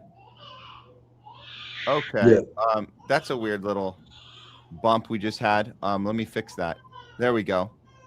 I think we had a little StreamYard. They messed up our for some reason we just messed up our whole alignment here, but we're still on the air. Yeah, we're still good. I think so. Showing up on my end. So, but yeah, okay, cool. I'm going to bring in the Putin part here in a second, but if you want to respond to that while I'm setting everything up, yeah, I mean, apparently what Trump is trying to do, apparently, according to some analysts, is set up, create a parallel UN structure, with his board of peace. They say that he's essentially trying to pull away from the UN and divert, more international peace efforts to go through this forum instead of going to the UN. But, it's pretty much a pay for play situation, which sets a terrible, tone for what's about to come. And it tells you, in my opinion, it'll probably be far worse than what we have at the UN, which already isn't good. So, yeah, I wish I could say I was surprised, but, this is where we're at. Yeah. Well, look, a lot of that is theater. What we saw, a lot of the, hey, let's official signing. It's not like something significant happened there, other than they're telling the world these are the people that are in charge of the final step of the ethno cleansing, which we've been saying the whole time, which is what Gaza was. It was an ethno cleansing genocide, and mission accomplished. George Bush should be called out. George W. should be called out, and they should put out that mission accomplished banner behind them, because this was the plan the whole time. I'm going to show you guys the next part of this, is that Trump thought it would be a good idea to include Putin in this. So now things are going to get a little interesting here. So we'll start with this when Trump's asked about it. Here we go. Over Greenland. If you're worried that Putin would do something like that, why invite him to join your board of peace? Because we want everybody. We want all nations. We want all nations where people have control, people have power. That way we're never going to have a problem. This is the greatest board ever assembled. And everybody wants to be on it. But yeah, I have some controversial people on it, but these are people that get the job done. These are people that have tremendous influence. And if I put all babies on the board, there wouldn't be very much. So he was invited. He's accepted. Many people have accepted. I don't know of anybody that hasn't accepted. But it's going to be great. I think the Board of Peace will be the most prestigious board ever, and it's going to get a lot of work done that the United Nations should have done. So he thinks it's going to be accepted. Okay, well, here's what Putin had to say about being invited into that room of warmongering psychopaths. Jay, if you can turn the volume on. I think I hear your background. There we go. Sorry. Okay, that's okay. I want to make sure. It's all good. I get it. We got to double time stuff here. Here is Putin's reaction to the invitation. Russia's special relations with the Palestinian people, I think that we could contribute $1 billion to the Board of Peace from the frozen assets frozen by the previous administration, and the remaining funds from the funds frozen in the United States could be used to rebuild territories that suffered during hostilities. Once we sign a peace deal between Russia and Ukraine, we're discussing this with the representatives of the U.S. administration, and I hope that we will be able to discuss all these matters with President of Palestine Mahmoud Abbas, as well as with the American representatives, with Jared Kushner and Steve Witkoff, who will be arriving in Moscow tomorrow to continue our dialogue on the Ukraine settlement. So this is huge. What he's saying is, I'll participate, but there are conditions as far as the Palestinian people go. So that's number one. So he will have absolutely a say that a lot of those people on that stage you guys saw are going to be completely against, but Putin's saying, no, there's going to be conditions in place for the Palestinian people. We have a relationship with them, which I would trust Putin's, even though it'd be nice if he could go even further. But the fact that he's saying that is big. Here's the other thing. This is what it brings it back to the Ukraine war and the Ukraine peace plan that doesn't exist yet. He's saying we'll take a $1 billion out of a frozen an asset that was frozen by the previous administration, by Biden. We will unfreeze it and use that billion to contribute to Board of Peace, and then we will have a say in how we go about running that Board of Peace with that $1 billion contribution. But none of that is going to happen until we have a deal with Ukraine. So what happened when he said that was Steve Witkoff got on the next flight to Russia, and he was traveling. So when he said tomorrow, this was today. So he's going there to try and make a deal right now. He's there now. We're going to be seeing. Actually, I'm going on the RT thing I was going to do today got postponed because his plane was taking longer and he wasn't there. So this could be a big thing happening right now, and we're going to look into that. What actually happened with this meeting? But I want to pass it to you, Jay, because you had some other stuff you came up with that also come into play here. Based on all this, do you think this is a real? I'll just ask you straight up. Do you think that this offer by Putin is a real, as far as what he's seemingly leveraging what he could do for the peace deal for Gaza? He's leveraging that for trying to finish this Ukraine deal. Is that a real leverage tool that he has, or are we still where we're going to be with Ukraine because of all the other stuff that has gone into hurting that plan even happening at this point? Well, I would say overall, I don't think Putin takes Trump's effort for peace seriously, because if Trump has been under the thumb of Netanyahu all this time, and the entire point is to finish the ethnic cleansing of Palestine to ensure that there's no state there, no Palestinian state there. Personally, I don't think it's actually, going to ever pan out. Into an actual peace deal. But if you look at what Putin has been saying about how the war in Ukraine can be ended now, it does seem like, unless maybe he was just doing this for leverage, he has indicated that it's no longer enough for Ukraine to simply promise not to join NATO and to give some territorial concessions and rein in the extremist elements. He does seem to have suggested that part of the peace deal now means addressing the overall security architecture in Europe. And what he means by that is the pulling back of some of the US bases over there. So if his requirement to joining the Board of Peace in Palestine is that America needs to move some of its bases back to where it was, in 1998, before the, tremendous NATO expansion. I personally don't think that Trump is going to do that, because, even if we do see the end of NATO and trouble in the EU, it does seem likely that some of the US bases that are actually the ones that are closest to Russia, because Poland has directly been one of the places that was named, in the defense strategy document that Trump sent out. And that's one of the countries that borders Russia that gets on Putin's nerves. So Trump has specifically said he wants to continue to build on his relations with certain European countries. And some of those would be the key ones that Putin wants to rein in American influence in. So me personally, I don't really expect anything to come out of it, but I think this is Putin's way of essentially shining a light, on some of the hypocrisy, that's happening right now, because he's essentially saying if this is going to be a board of peace, then Palestinians have to be represented there. So that's one of the points he's making, and he's also, driving home the point. If you look at the totality of his statements recently, he seems to be driving home the point that NATO needs to stop its aggression, on NATO's borders. So personally, I think this is more honestly for rhetoric. And at this point, I kind of believe that he's stringing Americans along to an extent on the idea of a peace deal in Ukraine.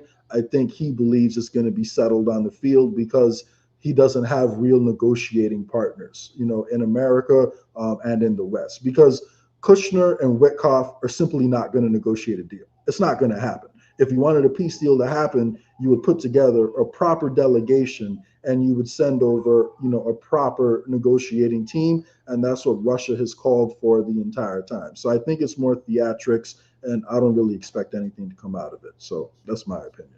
Wow. There's a lot of people that are hopeful. Obviously, you got the people that have been saying, I voted for Trump for this. This is the one thing. I didn't like him for anything else, but the one thing was ending this Ukraine war.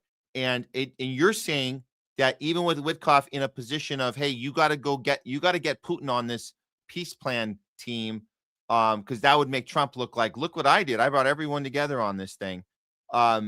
If he's able to do that, the only way he can do that is one of these things have to happen. I think you pointed out there's 3 or 4 things that can happen here.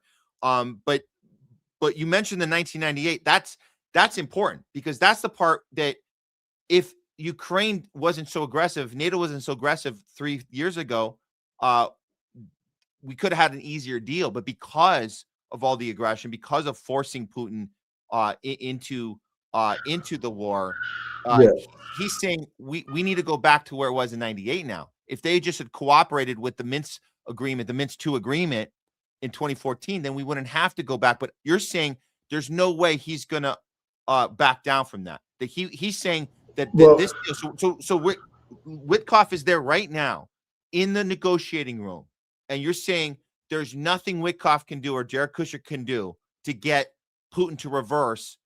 What he's saying is that we have to go back to 98 border, where then America will have to be forced to close down its military bases. Is that what's happening here? So my opinion, the assassination attempt on Putin's life that happened at the end of last year, when Ukraine sent all those drones, and you essentially saw New York Times articles coming out shortly after that, talking about how the CIA is actually behind the drone program.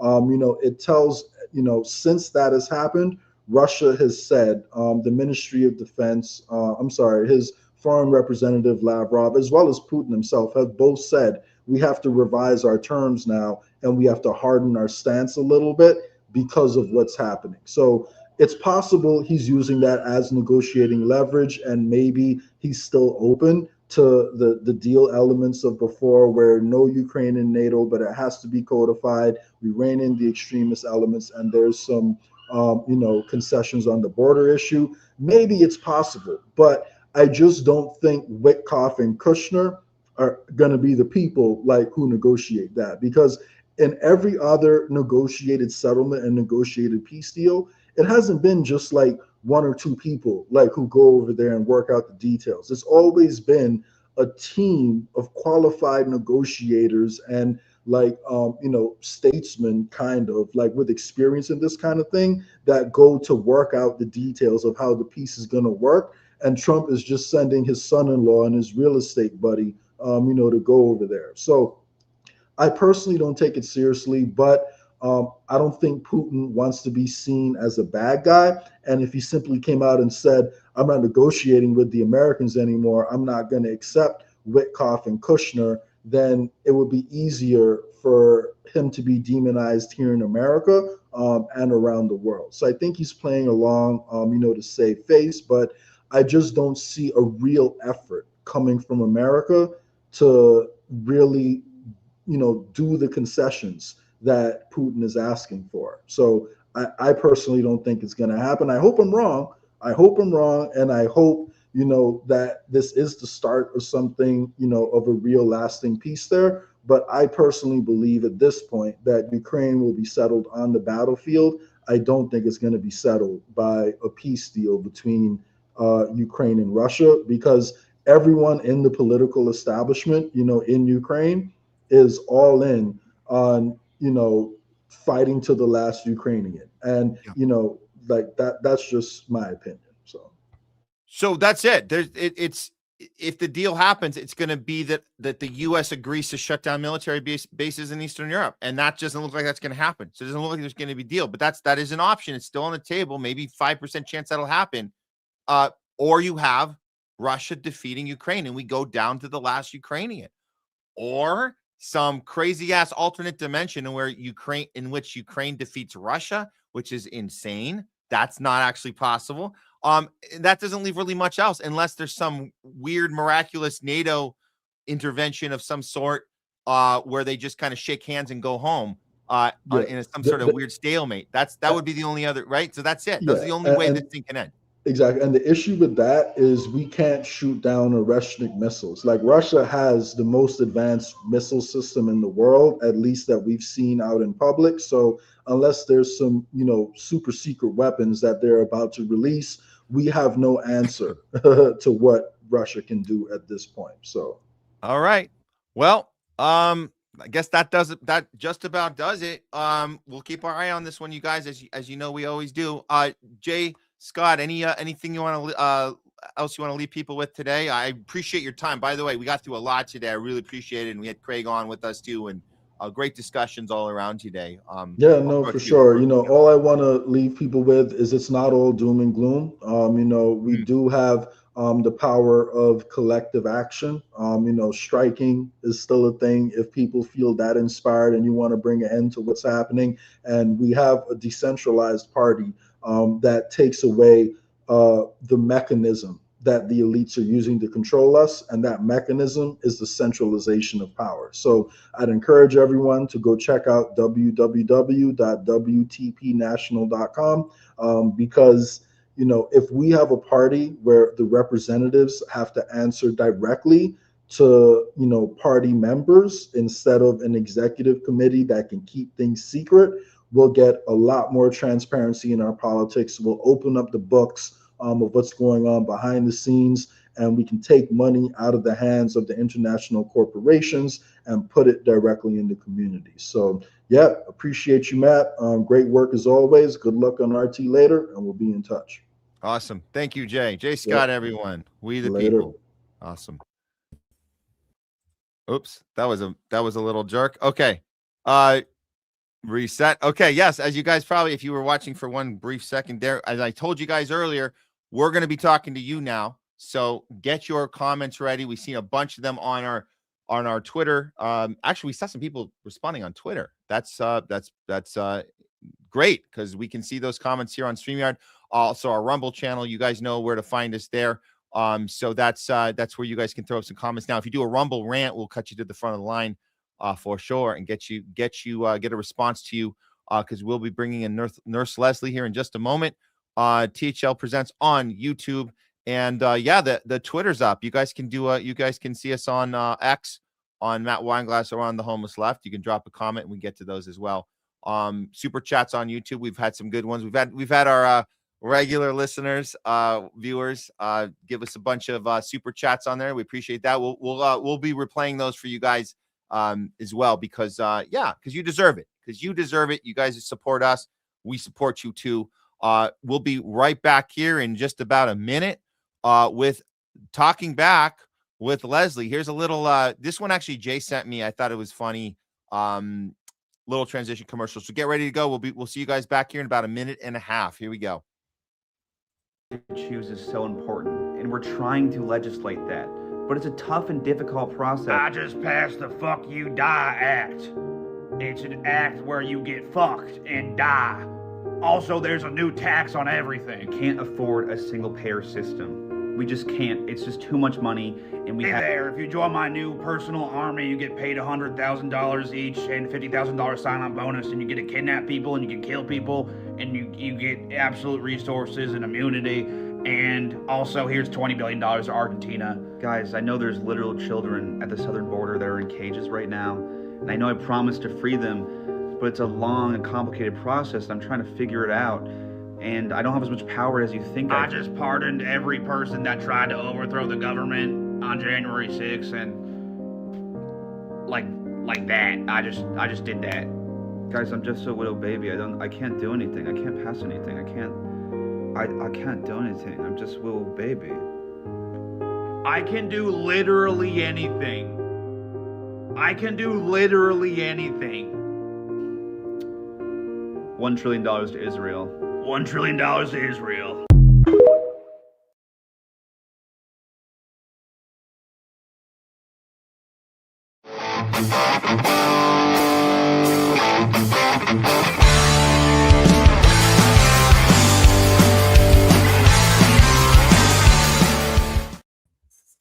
There we go. Hey, Leslie. Hello, everyone. You can hear me and see me well? Oh, yeah, we got you good. We got you All good. right. Hi, everyone. Thanks for being on here. It's rainy and cold in LA. I love it. So Yeah. yeah, we have so many comments. I picked a few, of course, the Rumble rants and the ones on YouTube. Thank you guys for the support. As you guys probably can imagine, this is really hard work. So Can I first give a shout out to our mod, Bonzo Benzo Beans? Beans. He did drop us a little Rumble rant, and that's those ones we have to kind of copy and paste because for some reason Rumble doesn't connect. I Oh, put there it we already. go. There we go. Nice. I like pasta. Arabiadia.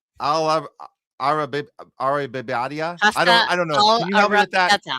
What Like is it? Arab, right? Is that? Oh, Arab. I like pasta all'arrabbiata, something like that.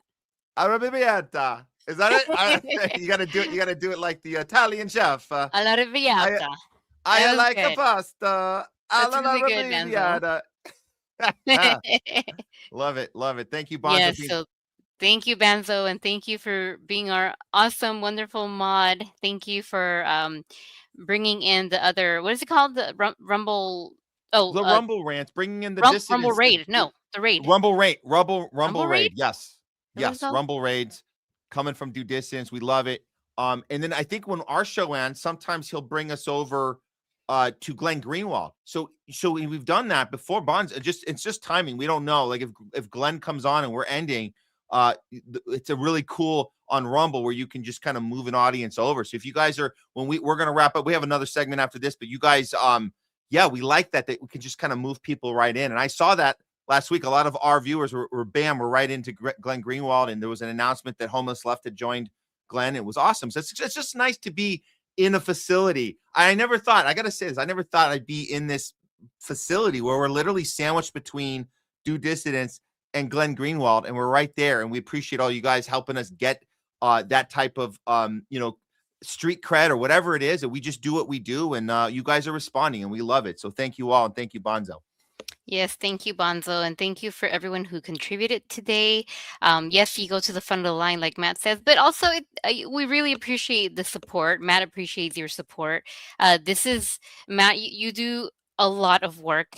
This is really hard work, you guys.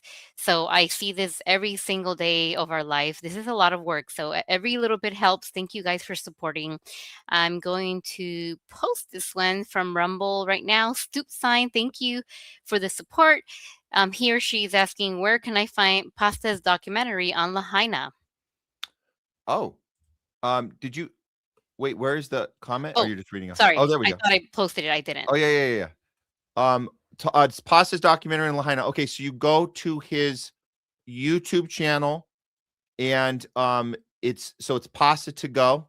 It's on YouTube, and it's the one with the most views. So you can get to that very easily. If you guys know how YouTube works, you on the home screen, press the button that says most viewed, and boom, it'll come right up. The Lahaina on Fire. It'll come right up.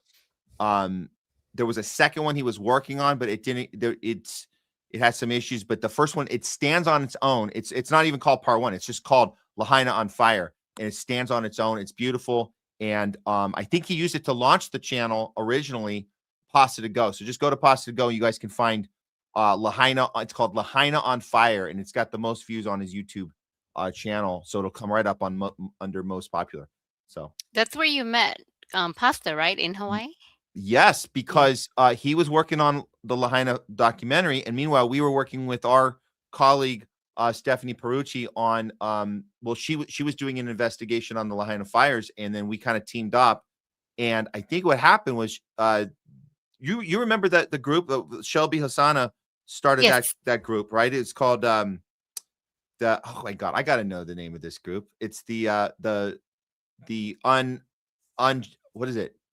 Not unvaxxed, but unjected? unjected. Of course. Unjected. So she put unjected together out. She was a resident of Lahaina, and that conversation had been happening when we just started our show. And then what do you know? Right overnight, the Lahaina fires happened, and Stephanie was like, "We have to go out there, and we have to cover this." And so I was like, "Yeah, that's absolutely what we're gonna do." And so we by the time we got up there, and it took a while to get there, but that happened in August, and then January we went out there, and I saw that Craig was doing coverage there, and I was like, I got to reach out to this guy, and I said, we're here in Lahaina, we're covering this, and he's like, yeah, I'm here too, and he also got to meet Shelby, and then we were all just kind of sharing. This is what we do, guys. This is what we do in the space: is we share our resources, we share our information, our intel, whatever you want to call it, and we try to leverage each other. We're not competing. That's the best thing. I got to say, and Craig has those values. Collaborating. We collaborate. We elevate each other. That's why when you see us multi-streaming and you see us on each other's shows, what we're doing is we're helping each other out. We're not competitors. This is not like this capitalist market model, right? The profit model where you have to defeat your competitor. We'll take them down.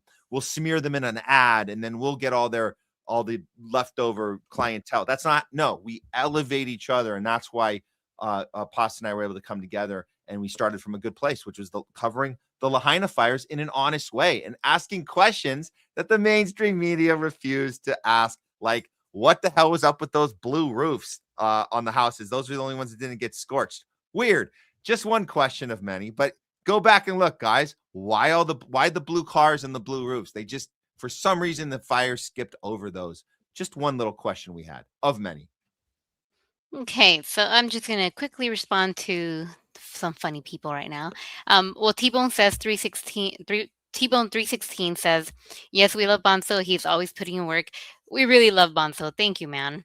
And just to respond to... Are you clicking on these? Or no, I'm not. I'm just reading them out loud. Okay, good. At the very end. Bonzo Bean says, Leslie, you streaming from the hospital storage room? Is that what it looks like? It's a little white. It's a little white. Yeah. Well, no, I'm not. Not at work today. I might not be at work. That's something else. That's another conversation. That's another conversation. And we can talk a little bit about it later, but there's a lot going on with the medical world in the whole United States. I mean, New York is on strike. The nurses there. I'm not sure if they're still on strike, but they were. But let me start from the top. I know you posted these already, but Citizen, thank you on YouTube. Thank you so much for all the support as always.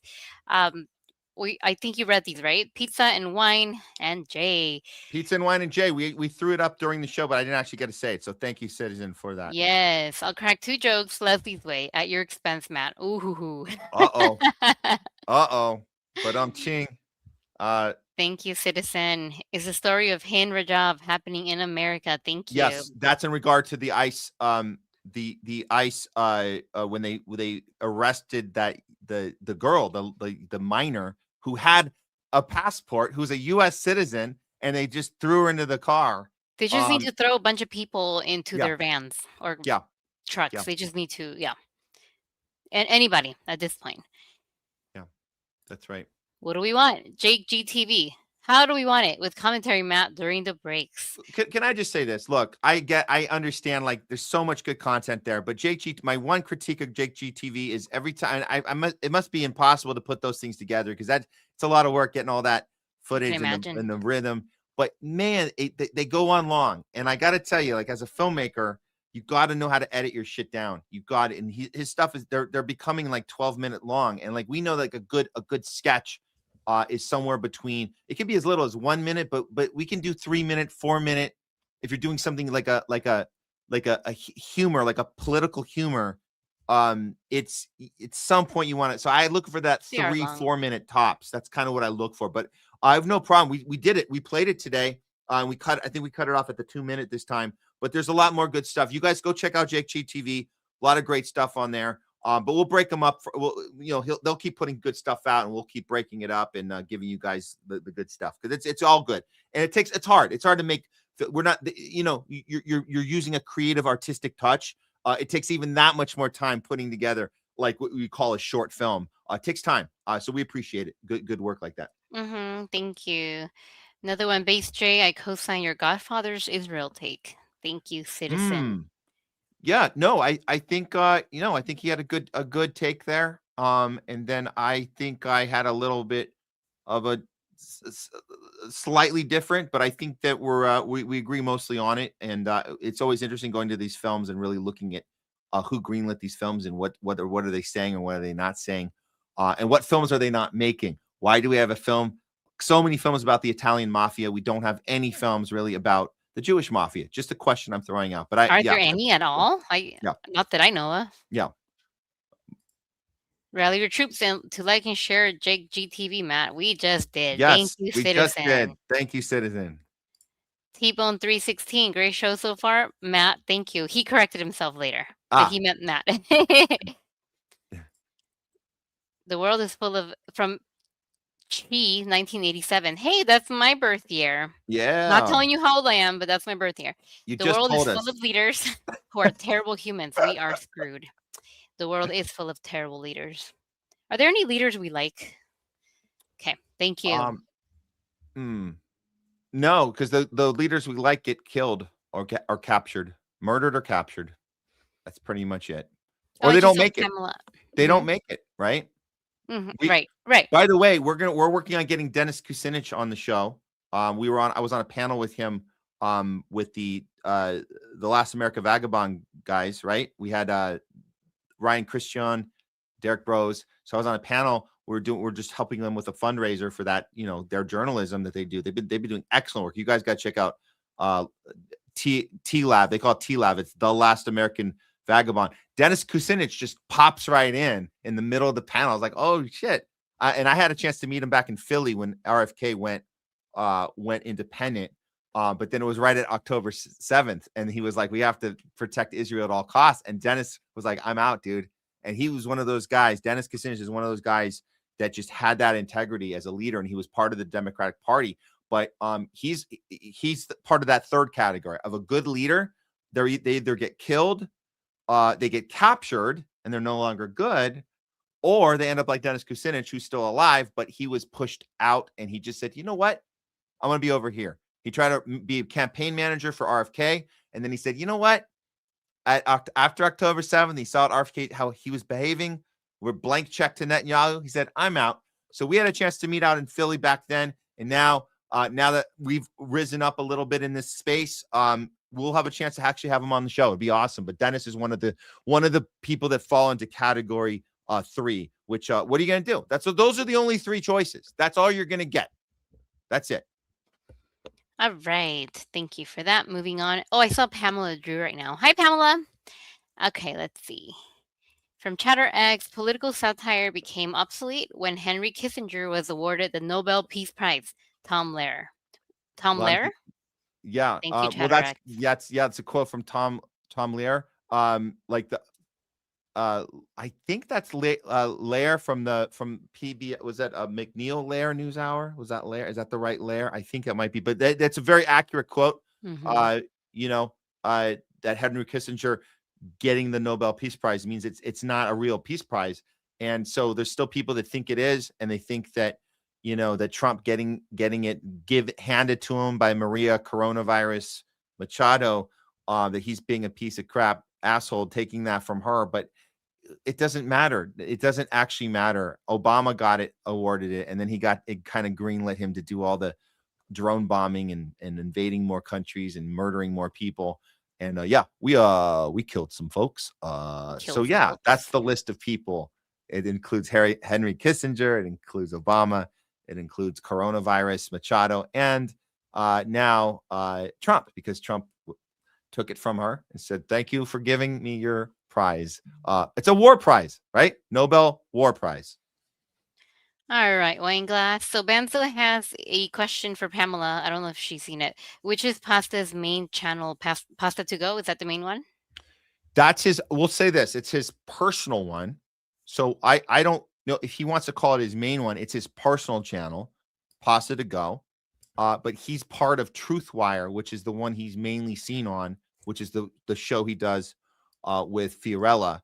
And they try to do 3 shows a week. I don't know if they keep that up or whatever, but they like Monday, Wednesday, Friday. And he does a morning thing Tuesday and Thursday on his show, and then he'll come on with us on the Homeless Left. So he's got like these 3 different channels for 3 different purposes. But yeah, I would say personal channel is the Pasta to Go. Thank you. Yes, Benzo, thanks. And Longmeadow, hi. Just saw that they posted a comment. I'll post this one. It just came in. Thank you, Stoop Sign. If you're in Illinois, 9 vote for Kat Abugzaleh. If I said that wrong, I'm sorry. Outsider Democrat journalist and streamer, Palestinian American. Thank you. I have to copy and paste So this is he somewhere. outsider Democrat?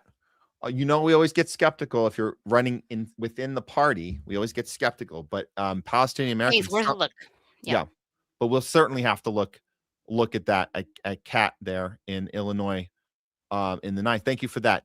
We appreciate it, Stoop Sign. Thank you. Let me show this one. Another one by ChatterX. The imperialist oligarchy doesn't want to work, trade, and cooperate. They only want to loot because maximum immediate profit comes from looting. That's right. Thank you, ChatterX. Yep. I thought this one was fun. From Jens Carlson, make Alaska Russian again. Ah, that's good. Mara, the Mara crowd. Thank you, Jen. You know who first made Alaska famous for the Russian relationship was Sarah Palin. You guys remember Sarah Palin back in 2008? She ran on the bottom of the ticket with John McCain against Obama, and she had that famous line where she says, because she was the governor of Alaska, and so she said famously back in 2008, oh, I know a lot about Russia, because she didn't know. By the way, she didn't know anything about anything. She was so dumb. She didn't know anything about anything. And it was okay. It was okay to call her dumb because she was a Republican, but you couldn't call Hillary corrupt, because then you'd be anti-woman. And that's what The View did. The View, those effing women, they were mocking Sarah Palin for being dumb, and then beating up on you if you said Hillary Clinton was corrupt and saying you're a womanizer and you're a misogynist. Sarah Palin was dumb. They were right. And we also should have been allowed to say Hillary Clinton is corrupt. But Sarah Palin said, oh, I know about Russia. I can see Russia from my house. That was her face. So guys, look that up. I can see Russia from my house. That was her knowledge of Russian political history and our foreign relationships. That was the extent of it, that she could see Russia from her house. So yes, make Alaska Russian again. You know, I still haven't seen the video of the ladies from The View with Carlos Santana. We said we were going to do it. I forgot about it. But I want to see what happened. I cannot stand those ladies. I am a registered Democrat. I am a homeless lefty. I am not a Republican. I don't know what I am right now other than a homeless lefty by heart. But I find those women, oh my gosh, I cannot stand them. They play in my hospital where I work, in the clinic weight room. Oh. It's what we play all day, but they're awful, and I can't stand them for many reasons. And no, I'm not a woman hater, and I'm not a Republican. And it's the same reasons I did not like Harris for. They're all full of crap. Okay, next. I think someone just said something. Oh, I saw... Did I say hi to Longmeadow? I don't remember. Hi, Longmeadow. Okay, let's see. Manimus, Satan Yahoo knew that the dollar was in trouble. That's why he's trying to grab Gaza as soon as possible. Ugh, that should be his name, Satan Yahoo. Okay, thank you, Manimus. Shadow Walker, name Greenland Epstein Island. Oh, I like this comment. Name Greenland Epstein Island, and he won't talk about it. Name anything Epstein Island, and people are just not. They're just not going to talk about it. Just forget about it. It happened a long time ago. It's a Democratic hoax. It's a hoax. It's a hoax. Stop talking about it. Yeah. Thank you, Irene Bertoni from YouTube. All these vids, I think these were the videos that you were showing with the children and ice and stuff. All these vids you're showing today are literally chilling. And Matt, like you said, there's so many of them. I am up to my head with how much content there is online about all these horrible things happening. Yeah, you're right, Irene. It is chilling. It's horrible. I hate that when we try to show them. I mean, it's hard, right? Because we're affected. We get emotional. And it's exhausting. It drains us to see all the people that are hurt by this. I think the part that makes it even harder, and this going in, every time I click play, I know that there's people out there, and I don't mean our loyal viewers. I don't mean you guys are awesome. I mean there's people out there that'll stumble on us, or they'll just see the one little thing and they'll say, you're just cherry picking the one thing, or that's just one example, or that's too bad for that person, but that's not how things. And it's like, what do you want us to do? You want us to sit here for hours and hours and hours and play? How many? In other words, here's the question: how many clips do we have to play before you cut out your bullshit about bad apple and exception to the thing? And how many do we have to do? Because we have the same problem with COVID, the same problem when we try to talk about vax injuries, and we talk about the I don't know what happened, but we know what it's not, died suddenly. We show you guys one example, we show you two examples, we show you three examples, and every time it's, well, that sucks for them, but you're just cherry picking. I can't stand that. It's so hard enough that we have to be, we can't help but be empathetic to people being hurt by bad policy and bad horrible these administrations. It doesn't matter if it's Biden or Trump, people being affected by these policies, and we try to show them, and then people have the audacity to think because we only showed one or two or three of them, that means we're cherry picking. That's it. It's a crazy place to be in your mind, that your instinct is to defend the thing that we are trying to critique and comment on and expose. And you think the problem is that we didn't show enough of it? You want our show to be 8 hours, or do you want it to be 12 hours? How long do you want us to go through these ICE footage to show you before you quit this? Oh, it was just a one time over here and just a one time over there. Thank you, Matt. Longmeadow. In an alternate reality, Ron Paul became president of the United States, didn't become a Zionist warmonger country, and the world had peace. That's an alternate reality I'd like to see. Mhm. Couple guys like Ron Paul, Ralph Nader. I can't say Bernie anymore because it turned out he was faking us the whole time. He was a faker. But yeah, there's alternate realities where that would have happened. Hey, is AOC running for president in the future? Do you know? She's probably working out a Someone deal. just mentioned her a little while ago, and I'm like, what's going on with AOC? It's going to be a public opinion element. It's going to probably come down to her and Gavin, and they're just going to have to duke it out. Oh God, Gavin. They're just going to pretend that they're duking it out, and then one side will tell their constituents to go and vote for the other one because we have to stop the next MAGA incarnation. That's what that's going to be. It's just going to be just going through the theater. Those two, just whoever dukes it out. Yeah. Kind of like Obama and Hillary back in 2008. They kind of duked it out. I was in the room when those two duked it out. Actually, I told you I was in the room in Denver when Hillary had to concede to Obama, and she was fuming. You guys thought she was mad in 2016 when she had to give the phone call to Trump and he beat her. She was fuming before that. She was fuming 8 years before that in Denver when Obama accepted the Democrat nomination. All of that was theater too. It was all optics. It was is it time for do we whip out the woman president, or do we whip out the first black president, the first this, the first that? They were going to do the same policy anyway, and she just had to concede that the sentiment was going to first black president, and that's what happened. And so, but it's all theater. It's WWE, and of course, Obama brought her on as Secretary of War, which it should have been called at the time. It's called that now, but she'd be Secretary of War, and she went out and murdered a bunch of people on behalf of Obama in the military-industrial complex and Israel. That's what she did. So they both got in, but he got to have that top spot, and she was fuming because narcissists want to be in that top spot. They just do, even though they're all part of the same thing. The narcissist wants that lead role every time. So that's what's going to happen with AOC and Newsom. They'll just duke it out. Public optics. One of them will take the lead. The other one will end up in some power position where they can pretend that they're working for the people, and then yet they're still doing the military industrial complex, bidding for the elite and war class. That's what's going to happen. So I read this one that just came in from Stoop Sign. I don't think these ones were fakers. I think they get compromised. Trump might be compromised. So as you guys know, I'm a nurse. I don't know anything. I know a little bit because of Matt and Pasta and other people, but when you guys refer to these people in power as compromised, what or how or who are they compromised by? Is it one big entity that we don't even know who they are? Do we know? Is it the military industrial complex? Is it banking? Is it money? How are these people, what compromises them? Who is it? And maybe it's just a very vague and general question, but I've always been curious about these kinds of statements. Thank you, Stoop.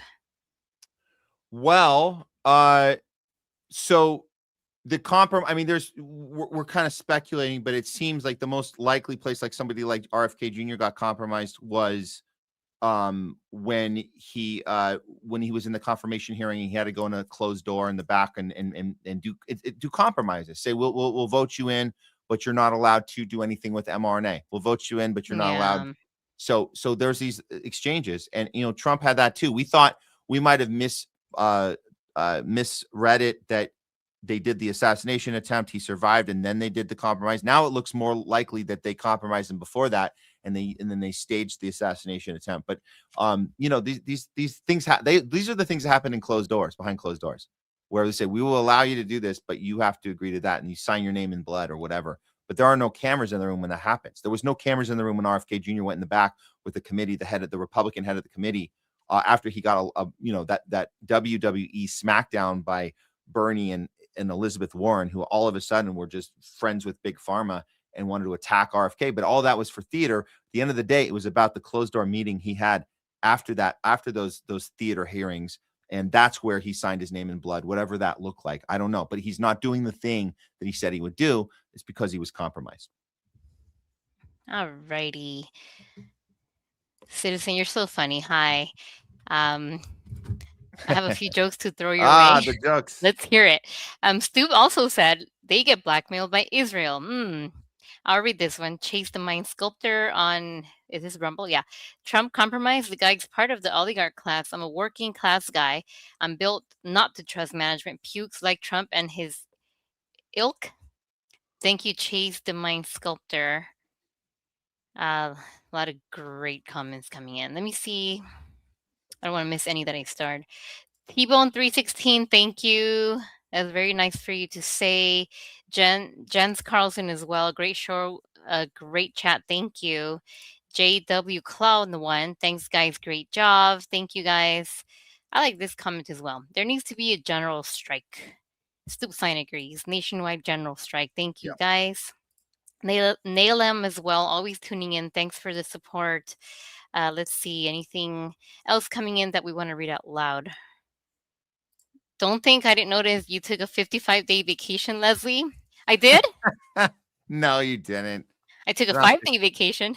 No way. Thank you all for tuning in. Citizen for making us laugh. Banzo again, thank you so much. And to Jay and all the guests today. Very cool to be here, guys. Love reading these. From Thursday, November 21st before Thanksgiving. I did take a break. I don't remember how many days, but I had a lot of fun.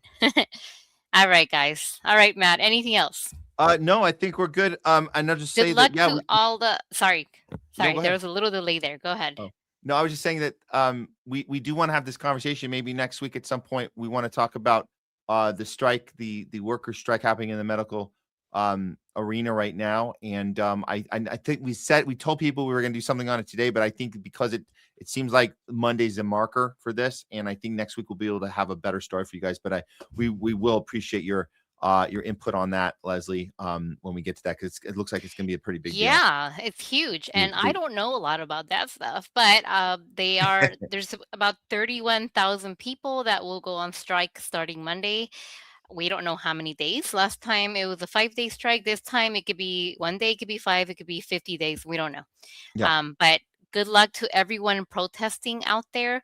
Ultimately, we're fighting big corporation machines.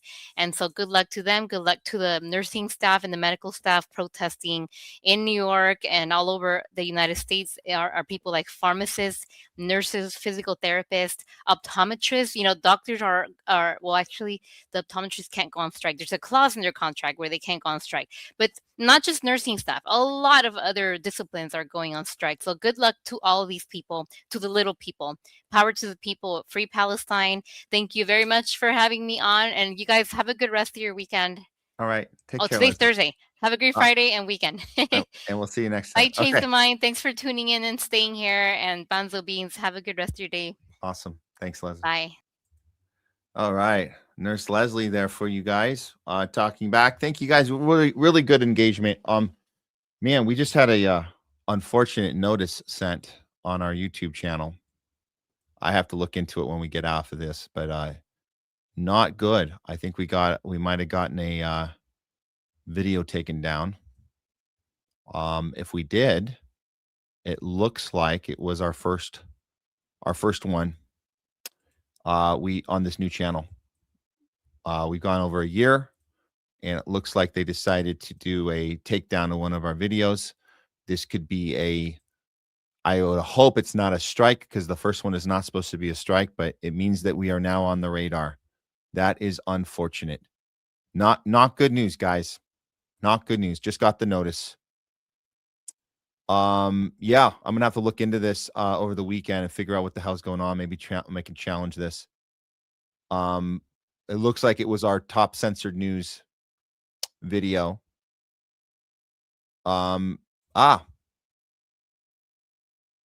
Oh, I see. It was our top censored news video that we did on the ICE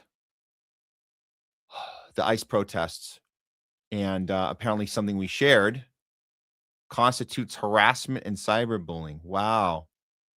It was when they doxed the when they doxed the ICE terrorists, and we covered it. And I guess that means that we are responsible for we might have gotten in trouble for bullying ICE agents. So I'm gonna have to appeal this. But it shouldn't be a strike. Okay, good. They're saying it's not a strike. Thank God. Okay, but we're on the radar. You know we're on the radar. Of course we're on the radar. Why wouldn't we be on the radar? That's like obvious. So, we'll look into it. That just happened. So I just wanted to just process that. So it's not a strike, but apparently we've been harassing ICE agents, and a harassment policy we violated on YouTube by covering the ICE protesting that's happening in Minnesota right now. There you go. That's what happens when you do your journalism, whatever it is we're doing here, covering shit. Apparently we're harassing ICE agents. I wonder if they picked that up in Israel. That's an IDF thing, right? Where the IDF becomes the victim of they're the ones being harassed. They're the ones with the feelings. That's what we're doing, right? We're hurting feelings. That's what JD Vance told us, that we're hurting the murderer of Renee Good. We're hurting his feelings because he already had an incident that really messed him up emotionally, and we should be more sensitive to the ICE agent with all the guns and the mask. That's how that works. I forget. Okay, so the victim is the one murdering the person, and we're the bullies that are harassing the murderers. I'm trying to. It's confusing. I'll get it. We'll get it. We'll get this down. We just got to keep repeating this over and over again. We are the harassers. We are the problem. The ICE agents that murder people are the victims. Okay, and Renee Good got what she deserved. I got to write this down and memorize it. I don't want to miss. I want to be able to pass this test. I don't want to flunk the test next week. So I'll work on that. I'll get back. Don't worry, guys. We'll get our minds straight. We'll get our minds straight, and it'll all be good on YouTube, and we'll be all good. We'll be all good. Okay. Yeah, that's right. What happened to facts don't care about your feelings? Oh wait. It's all about feelings, huh? Oh, I like this, Long Meadow. I'm on thin ice.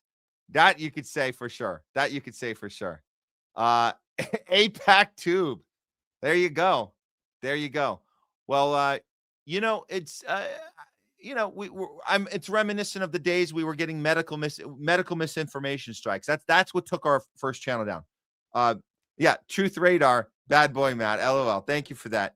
No, that's what is taking that's what took our previous channel down, was medical misinformation. We weren't allowed to talk about COVID.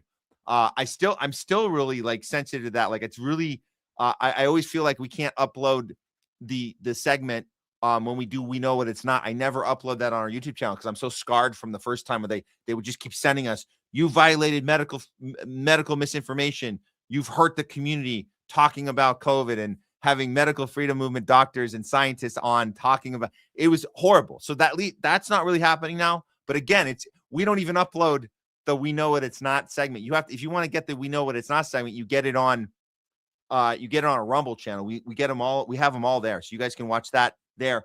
Speaking of which, actually, let's just transition. Let's do our final segment. We had to push Loudest Voice to next week. We got a bunch of Loudest Voice for you next week. Not going to do it today. What we are going to do is the one we advertised in the header, which is a good one, and it happens to be what we just were talking about. We know what it's not. Yes, indeed. And this airs on YouTube, and then we don't put it up on the next segment because we try to be careful. But we're live right now, baby. Our feed is live. We're on YouTube right now as we announced that potential strike. But that video did get taken down. We do not have Top Censored News of the Week up on YouTube. They just took it down. But we don't care. We're gonna keep going strong, and we're gonna show them the next segment that generally they would say is medical misinformation. But we're going to do it anyways because it's time for We Know What It's Not. You guys know it. You guys love it. Here we go. This one is going to feature a interaction. It's kind of like a Loudest Voice too. It's an interaction with Bill Gates out in Davos. It's pretty interesting. So we'll start with that coming right up. Actually, let's just get right to it. Okay, guys. Last segment of the day. Here we go. It's time for We Know What It's Not. Here we go. Oh, wait. I got to take the comment down. Hold on. How did that? I got confused here. Okay. Thanks for the comments, guys. We'll throw a few more up at the end when we roll up the credits at the end. Okay, here we go, guys. You know what time it is. But the virus stops with every vaccinated person. But this is a pandemic of the unvaccinated. The conspiracy theory about this related to vaccine, you're right. We have to really move at the speed of science. Doctors are baffled. They're looking into it. They'll get back to us soon. As soon as they're investigating, they're trying to figure out why all the medical emergencies, why all the died suddenlies. There's no sense to it.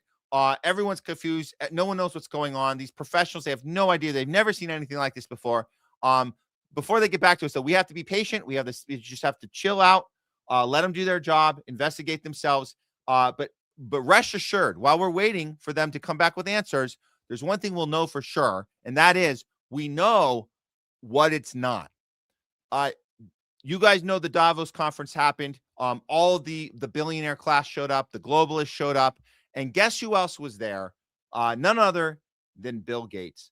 And of course, fortunately, there were enough indie journalists out there who thought, you know what?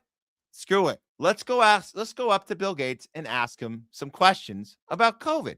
That's a good move. And I like that they did this. Now, of course, and as you notice, Bill Gates has his entourage and they're walking him around and they're telling him what to do.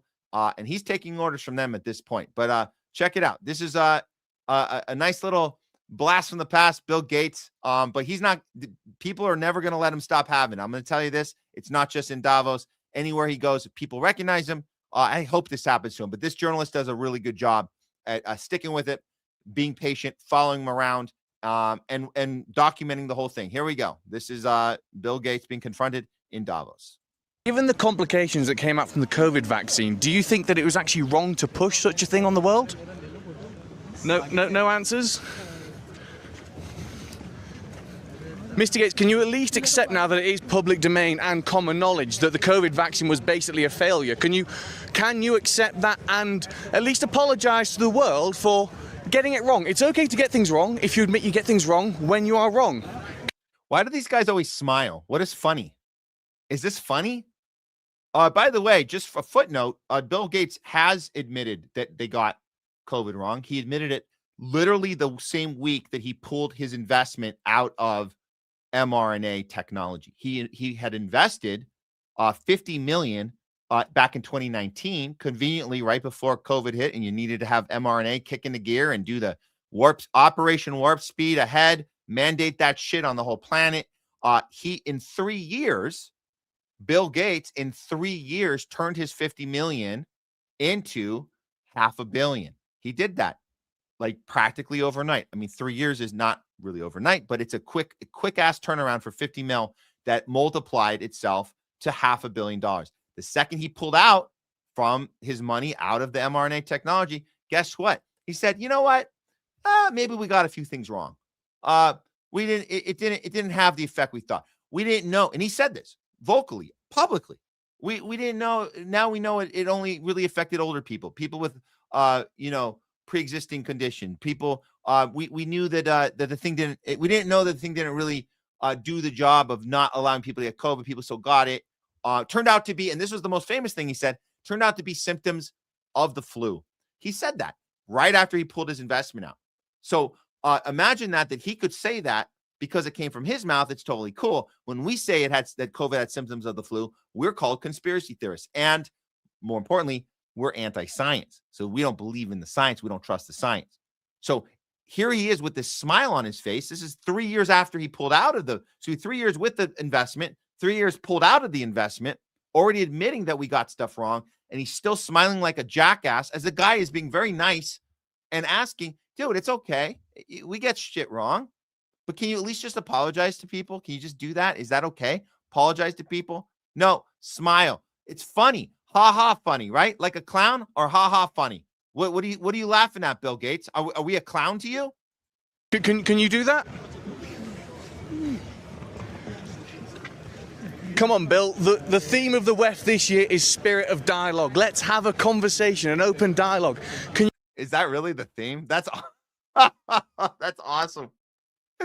The spirit of dialogue is the theme of the WEF Davos Summit. And he's not having a dialogue. I love it. This guy's doing great. I love this camera work and journalism he's doing here. You answer some of these questions. Okay, how about ignore these questions if there were complications with the COVID vaccine and you got things wrong and people were harmed and died?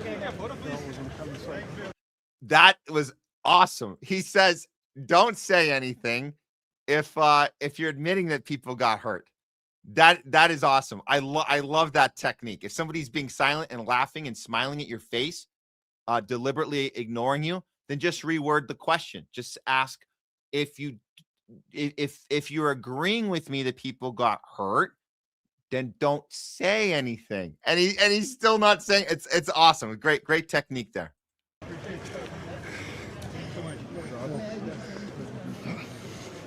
Sorry. Oh my God. All right. Thanks. This girl taking the selfie. I hope that's a mock. I can't imagine that she a legitimate fan. That is disgusting. Is she gonna post that on her social?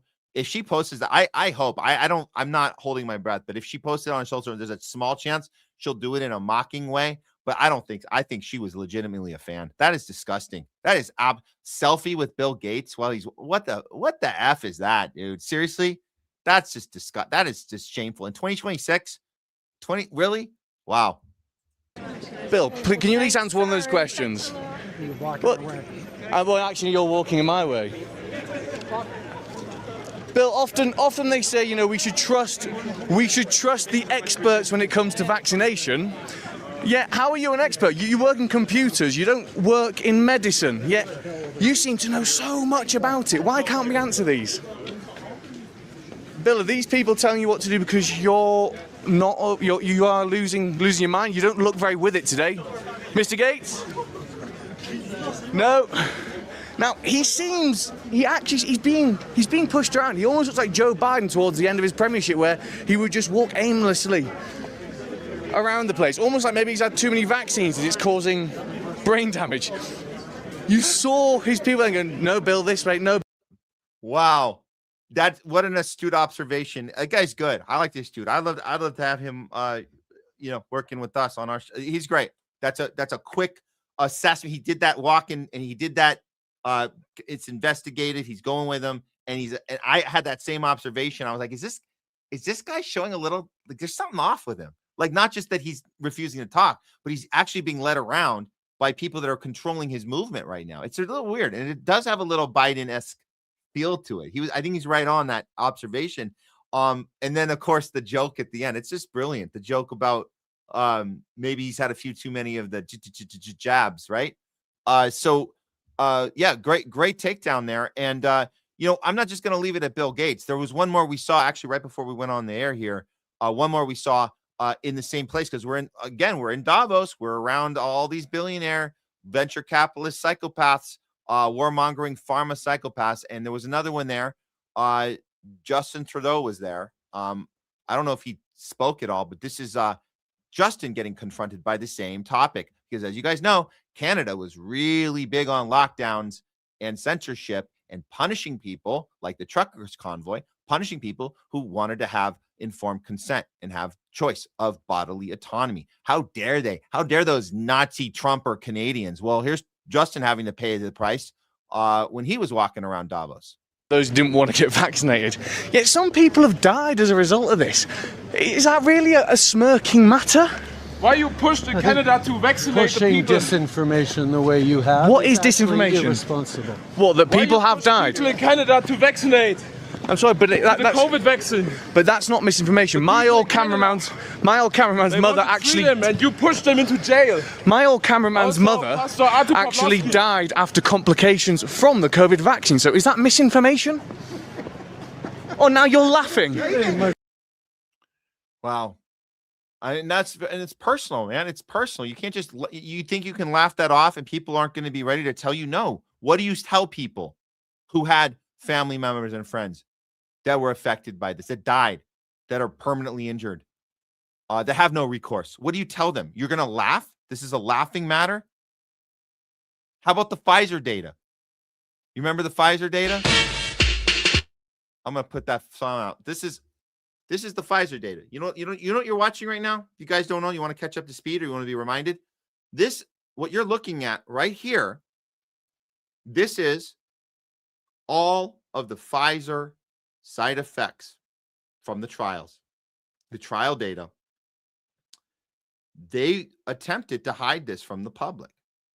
Look at all that. Every single one of those things came from the vaccine trials. Every one of those deadly side effects or life-altering side effects, whether it's neurological, whether it's cardiovascular, a lot of it affecting, you guys know the drill, affecting younger, healthier people, particularly young male athletes, which is the opposite, interesting enough, is the opposite demographic that was affected by COVID itself, which would be the unhealthy elderly people. So the vax affected people that didn't actually need a vax at all. Nobody actually needed it, but people that really didn't need it were young, healthy athletes. I'll play this one more time. You guys can see this is Pfizer. That's the top sheet.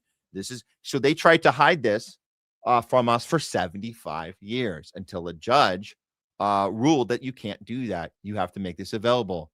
And we have to stop being in the mindset that once you whistleblow something, once you reveal something, once you have something like this document available to the public, we have to stop fooling ourselves that changes anything. It doesn't. This document was available to us years ago. I believe at least 3 years ago, we got that court ruling. This was in 2023, maybe halfway through. I can't remember the exact date. But imagine, look at the time that's gone by. We've had this. How many people have you, I'll tell you how many people I've talked to. How many people have you talked to? How many people that you could imagine if you did bring this up? Would they even want to see this? They don't want to see it. They don't want to see it. They don't want to hear about it. And if you told them this actually got released by a judge in 2023, one of the reasons they don't, there's a few reasons they don't want to see it. One reason they don't want to see it is because if we're right, if it's true, they'd have to reassess their entire philosophy and they'd have to look at the choices they made, and not just with their own self and what they put in their body. They have to look at the choices they made about how they treated other people who didn't. That's the other thing. So those are big reasons why not to look at it. Another reason, and this one we don't talk about, I want to talk about this third reason. Another reason why people don't want to look at this is because they're still wired, and I think we're all guilty of this.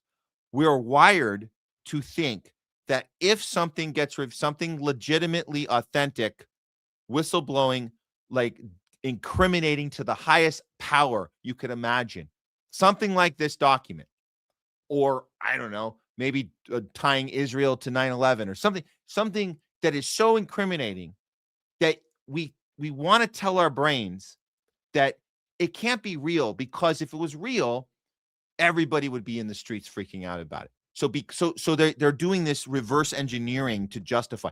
The reverse engineering is, well, if this was true, then people would be furious and in the streets. So it's because people aren't furious and in the streets, even though we are furious and we try to get in the streets, they don't see it as a world-changing event because Rachel Maddow still goes on TV and says Putin's still taking over the world. And she never took the clip down of her saying, if you get this vax, you won't get COVID, you won't transmit COVID. That's a fact. She told us that's a fact, and that clip is still up on MSNBC. So another reason people don't want to see this document, I'll rotate it one more time here. We'll end this part. Another reason people don't want to see this document is because they don't want to believe that the real world we live in is a world in which things are available to people. It's all there. That these people in Davos, they don't do closed doors meetings anymore. Pfizer doesn't do closed doors meeting anymore. The idea that there was a time when you'd want to hide this from people, a judge said, no, you have to release it. All we're teaching Pfizer, we're teaching these people, and this is just the way things worked. I don't, maybe it's because of AI, maybe it's because we're just so, just integrated in just, we have screens in our faces all the time that nothing makes an impact anymore. Nothing makes an impact anymore. So they might as well just do this shit out in the open because we share it with people and they just don't want to believe that we're in a world where you reveal shit to people and the world just keeps going as it is. You reveal Jeffrey Epstein to people and the world keeps going as it is. You say there's pedophiles and there's a Mossad operation that is global. It's a cabal that's global and there's actual proof. There's hard evidence and everybody's in on it. And every world leader and royal families in UK and all just celebrities galore, Hollywood and DC and everywhere. They're all in on it. There's documented proof, but yet the world keeps going the way it is. And that's where we are. So no, I don't think there's any document in any of these topics that can come out that will change the world. We just have to have the conversations and keep changing it one at a time. That's all we can do. Change one mind at a time. Break it down for people. Take time with them. Explain to them what the world would look like if they were right versus this is the way the world looks like because this is the world we live in and the stuff that we have to share is being shared and it is available and it still doesn't make a difference, but it is still very effing accurate. That's it. And that's it. And Trump's not going to save you. We showed you guys earlier in the show. Trump is still on the same stage, the Davos WEF stage, telling us that Operation Warp Speed was a huge success and everybody thinks it was amazing. And that's it. So before we wrap up the We Know What It's Not segment, you guys know that we like to check in with a couple of these incidents that happened in the last week or so, completely unrelated to the Pfizer data you guys just saw scrolling on your screen. Nothing to do with that at all. I just wanted to report that these tragic incidences happened, and that's all we're doing is reporting on it. But we know what it's not. We don't know what it is, but we know what it's not. I just want to make that clear. But here's just a few for the week. Here's one. 18-year-old high school football player dies suddenly in his sleep. Family mourns heartbreaking loss. It's always these kids that are playing sports, right? This football player, 18-year-old football player. Wow. High school football player. This was in Pennsylvania, passed away in his sleep at the young age of 18. Demarius, he was a star athlete, Cedar Crest High School. He breathed his last breath on the night of January 10th. Cause of his death has not been confirmed as of now, but the school has stated that the teen died of a medical event. Oh, man. His family could only reveal that he passed away, quote unquote, unexpectedly. Poor kid, poor family. Condolences. That sucks. Young active football player. Here's one. Here's a God, there's so many of these influencers. I can't believe we should just do a whole list of influencers. Esther Thomas died suddenly after unsuccessful surgery. Well, what surgery was that? Well, she had 136,000 followers. She worked with collaborators on skits. She had this one in a Nigerian partner she worked with. Her name was Shidra Madhu. Madhu said in the Instagram clip that announced her death on Sunday, the 11th, that Thomas was complaining that she was having stomach pain back right before New Year's. Her condition worsened by New Year's Day, January 1st. She was hospitalized. Madhu claimed that the scans were done. Doctors determined that Thomas' her fibroid had grown so big. So the doctor suggested that Thomas undergoes an operation to remove the fibroid and relieve her pain. And then Madhu, her Instagram partner, alleges that the doctor said that her friend Thomas, that the operation was successful. Yet she did have complications and died. Tragic. Happened so fast. Here's a weightlifter, dude. Brazilian real life Popeye dies at 55. Well, we know that the 55 is the new 85, right? You guys know that, right? 55 is now the new 85. Anything happens to somebody that's 55, they lived a long life. It's bound to happen. Perfectly normal, perfectly healthy, bodybuilder.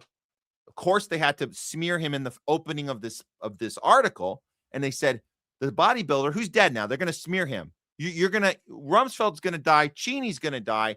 No smearing of them. They get proper send-offs by the media. But this dude, this Popeye bodybuilder, Brazilian Popeye lookalike, real life Popeye, they have to smear him in the first line of this article by saying he once boasted about injecting dangerous oils into his body. Oh, well, that must have been it. The oils.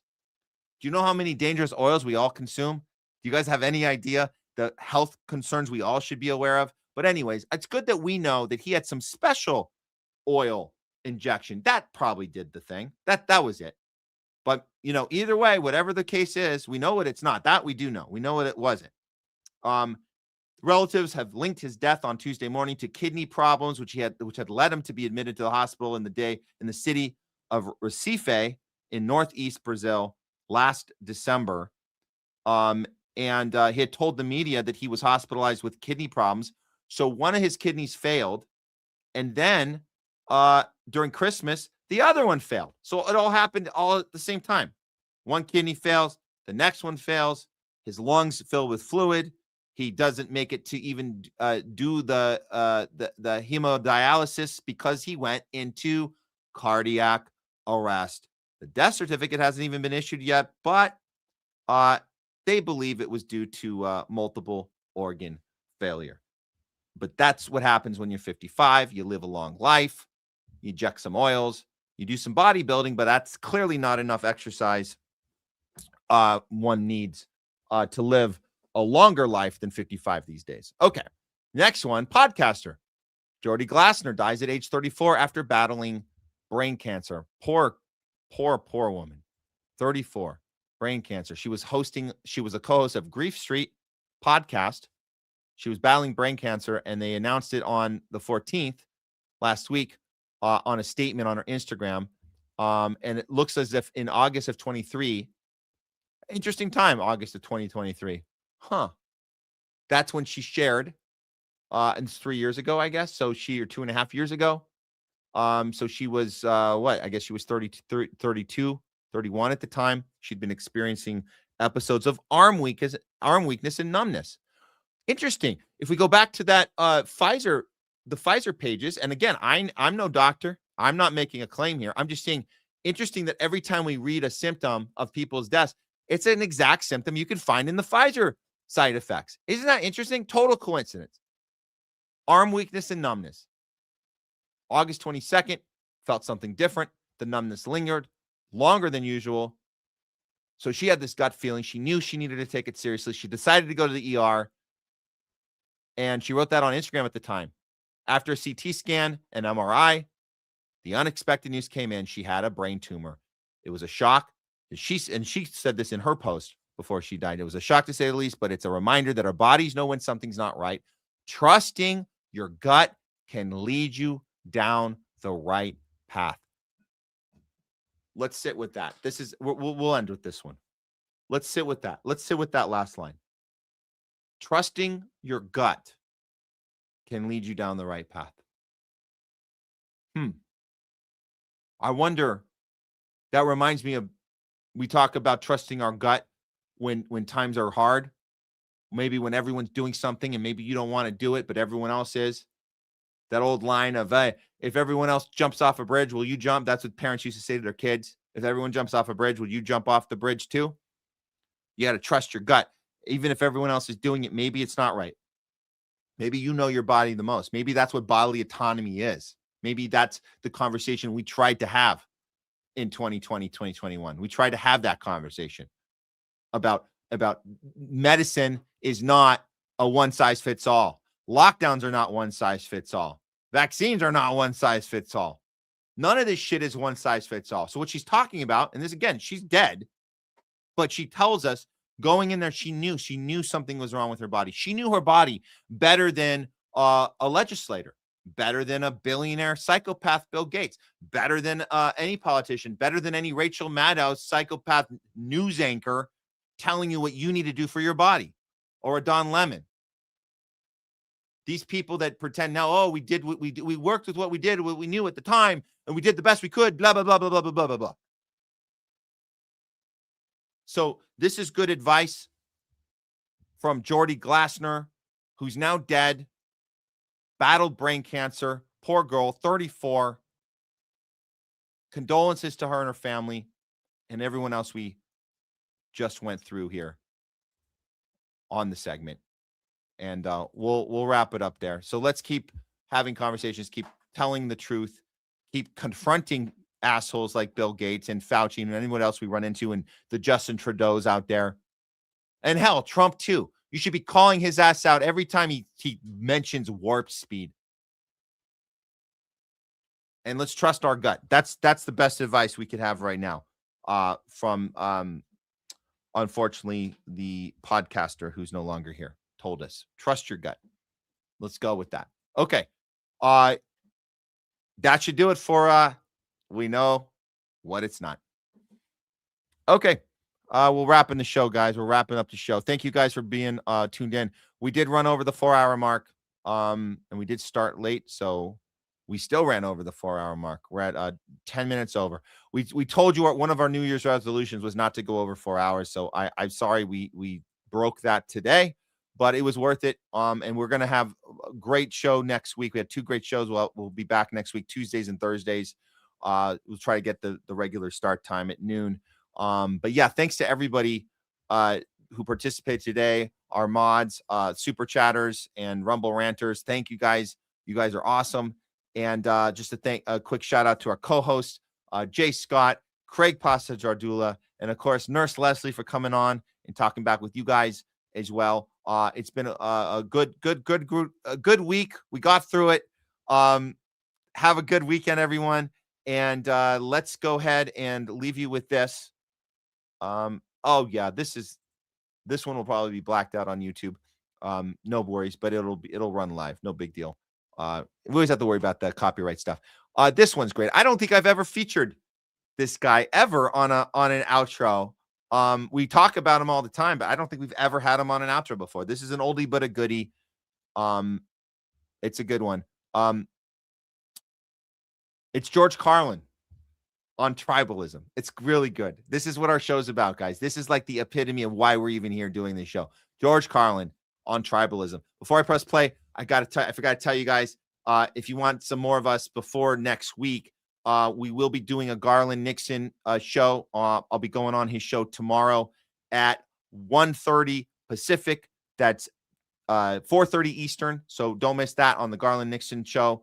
We'll be on there having a discussion.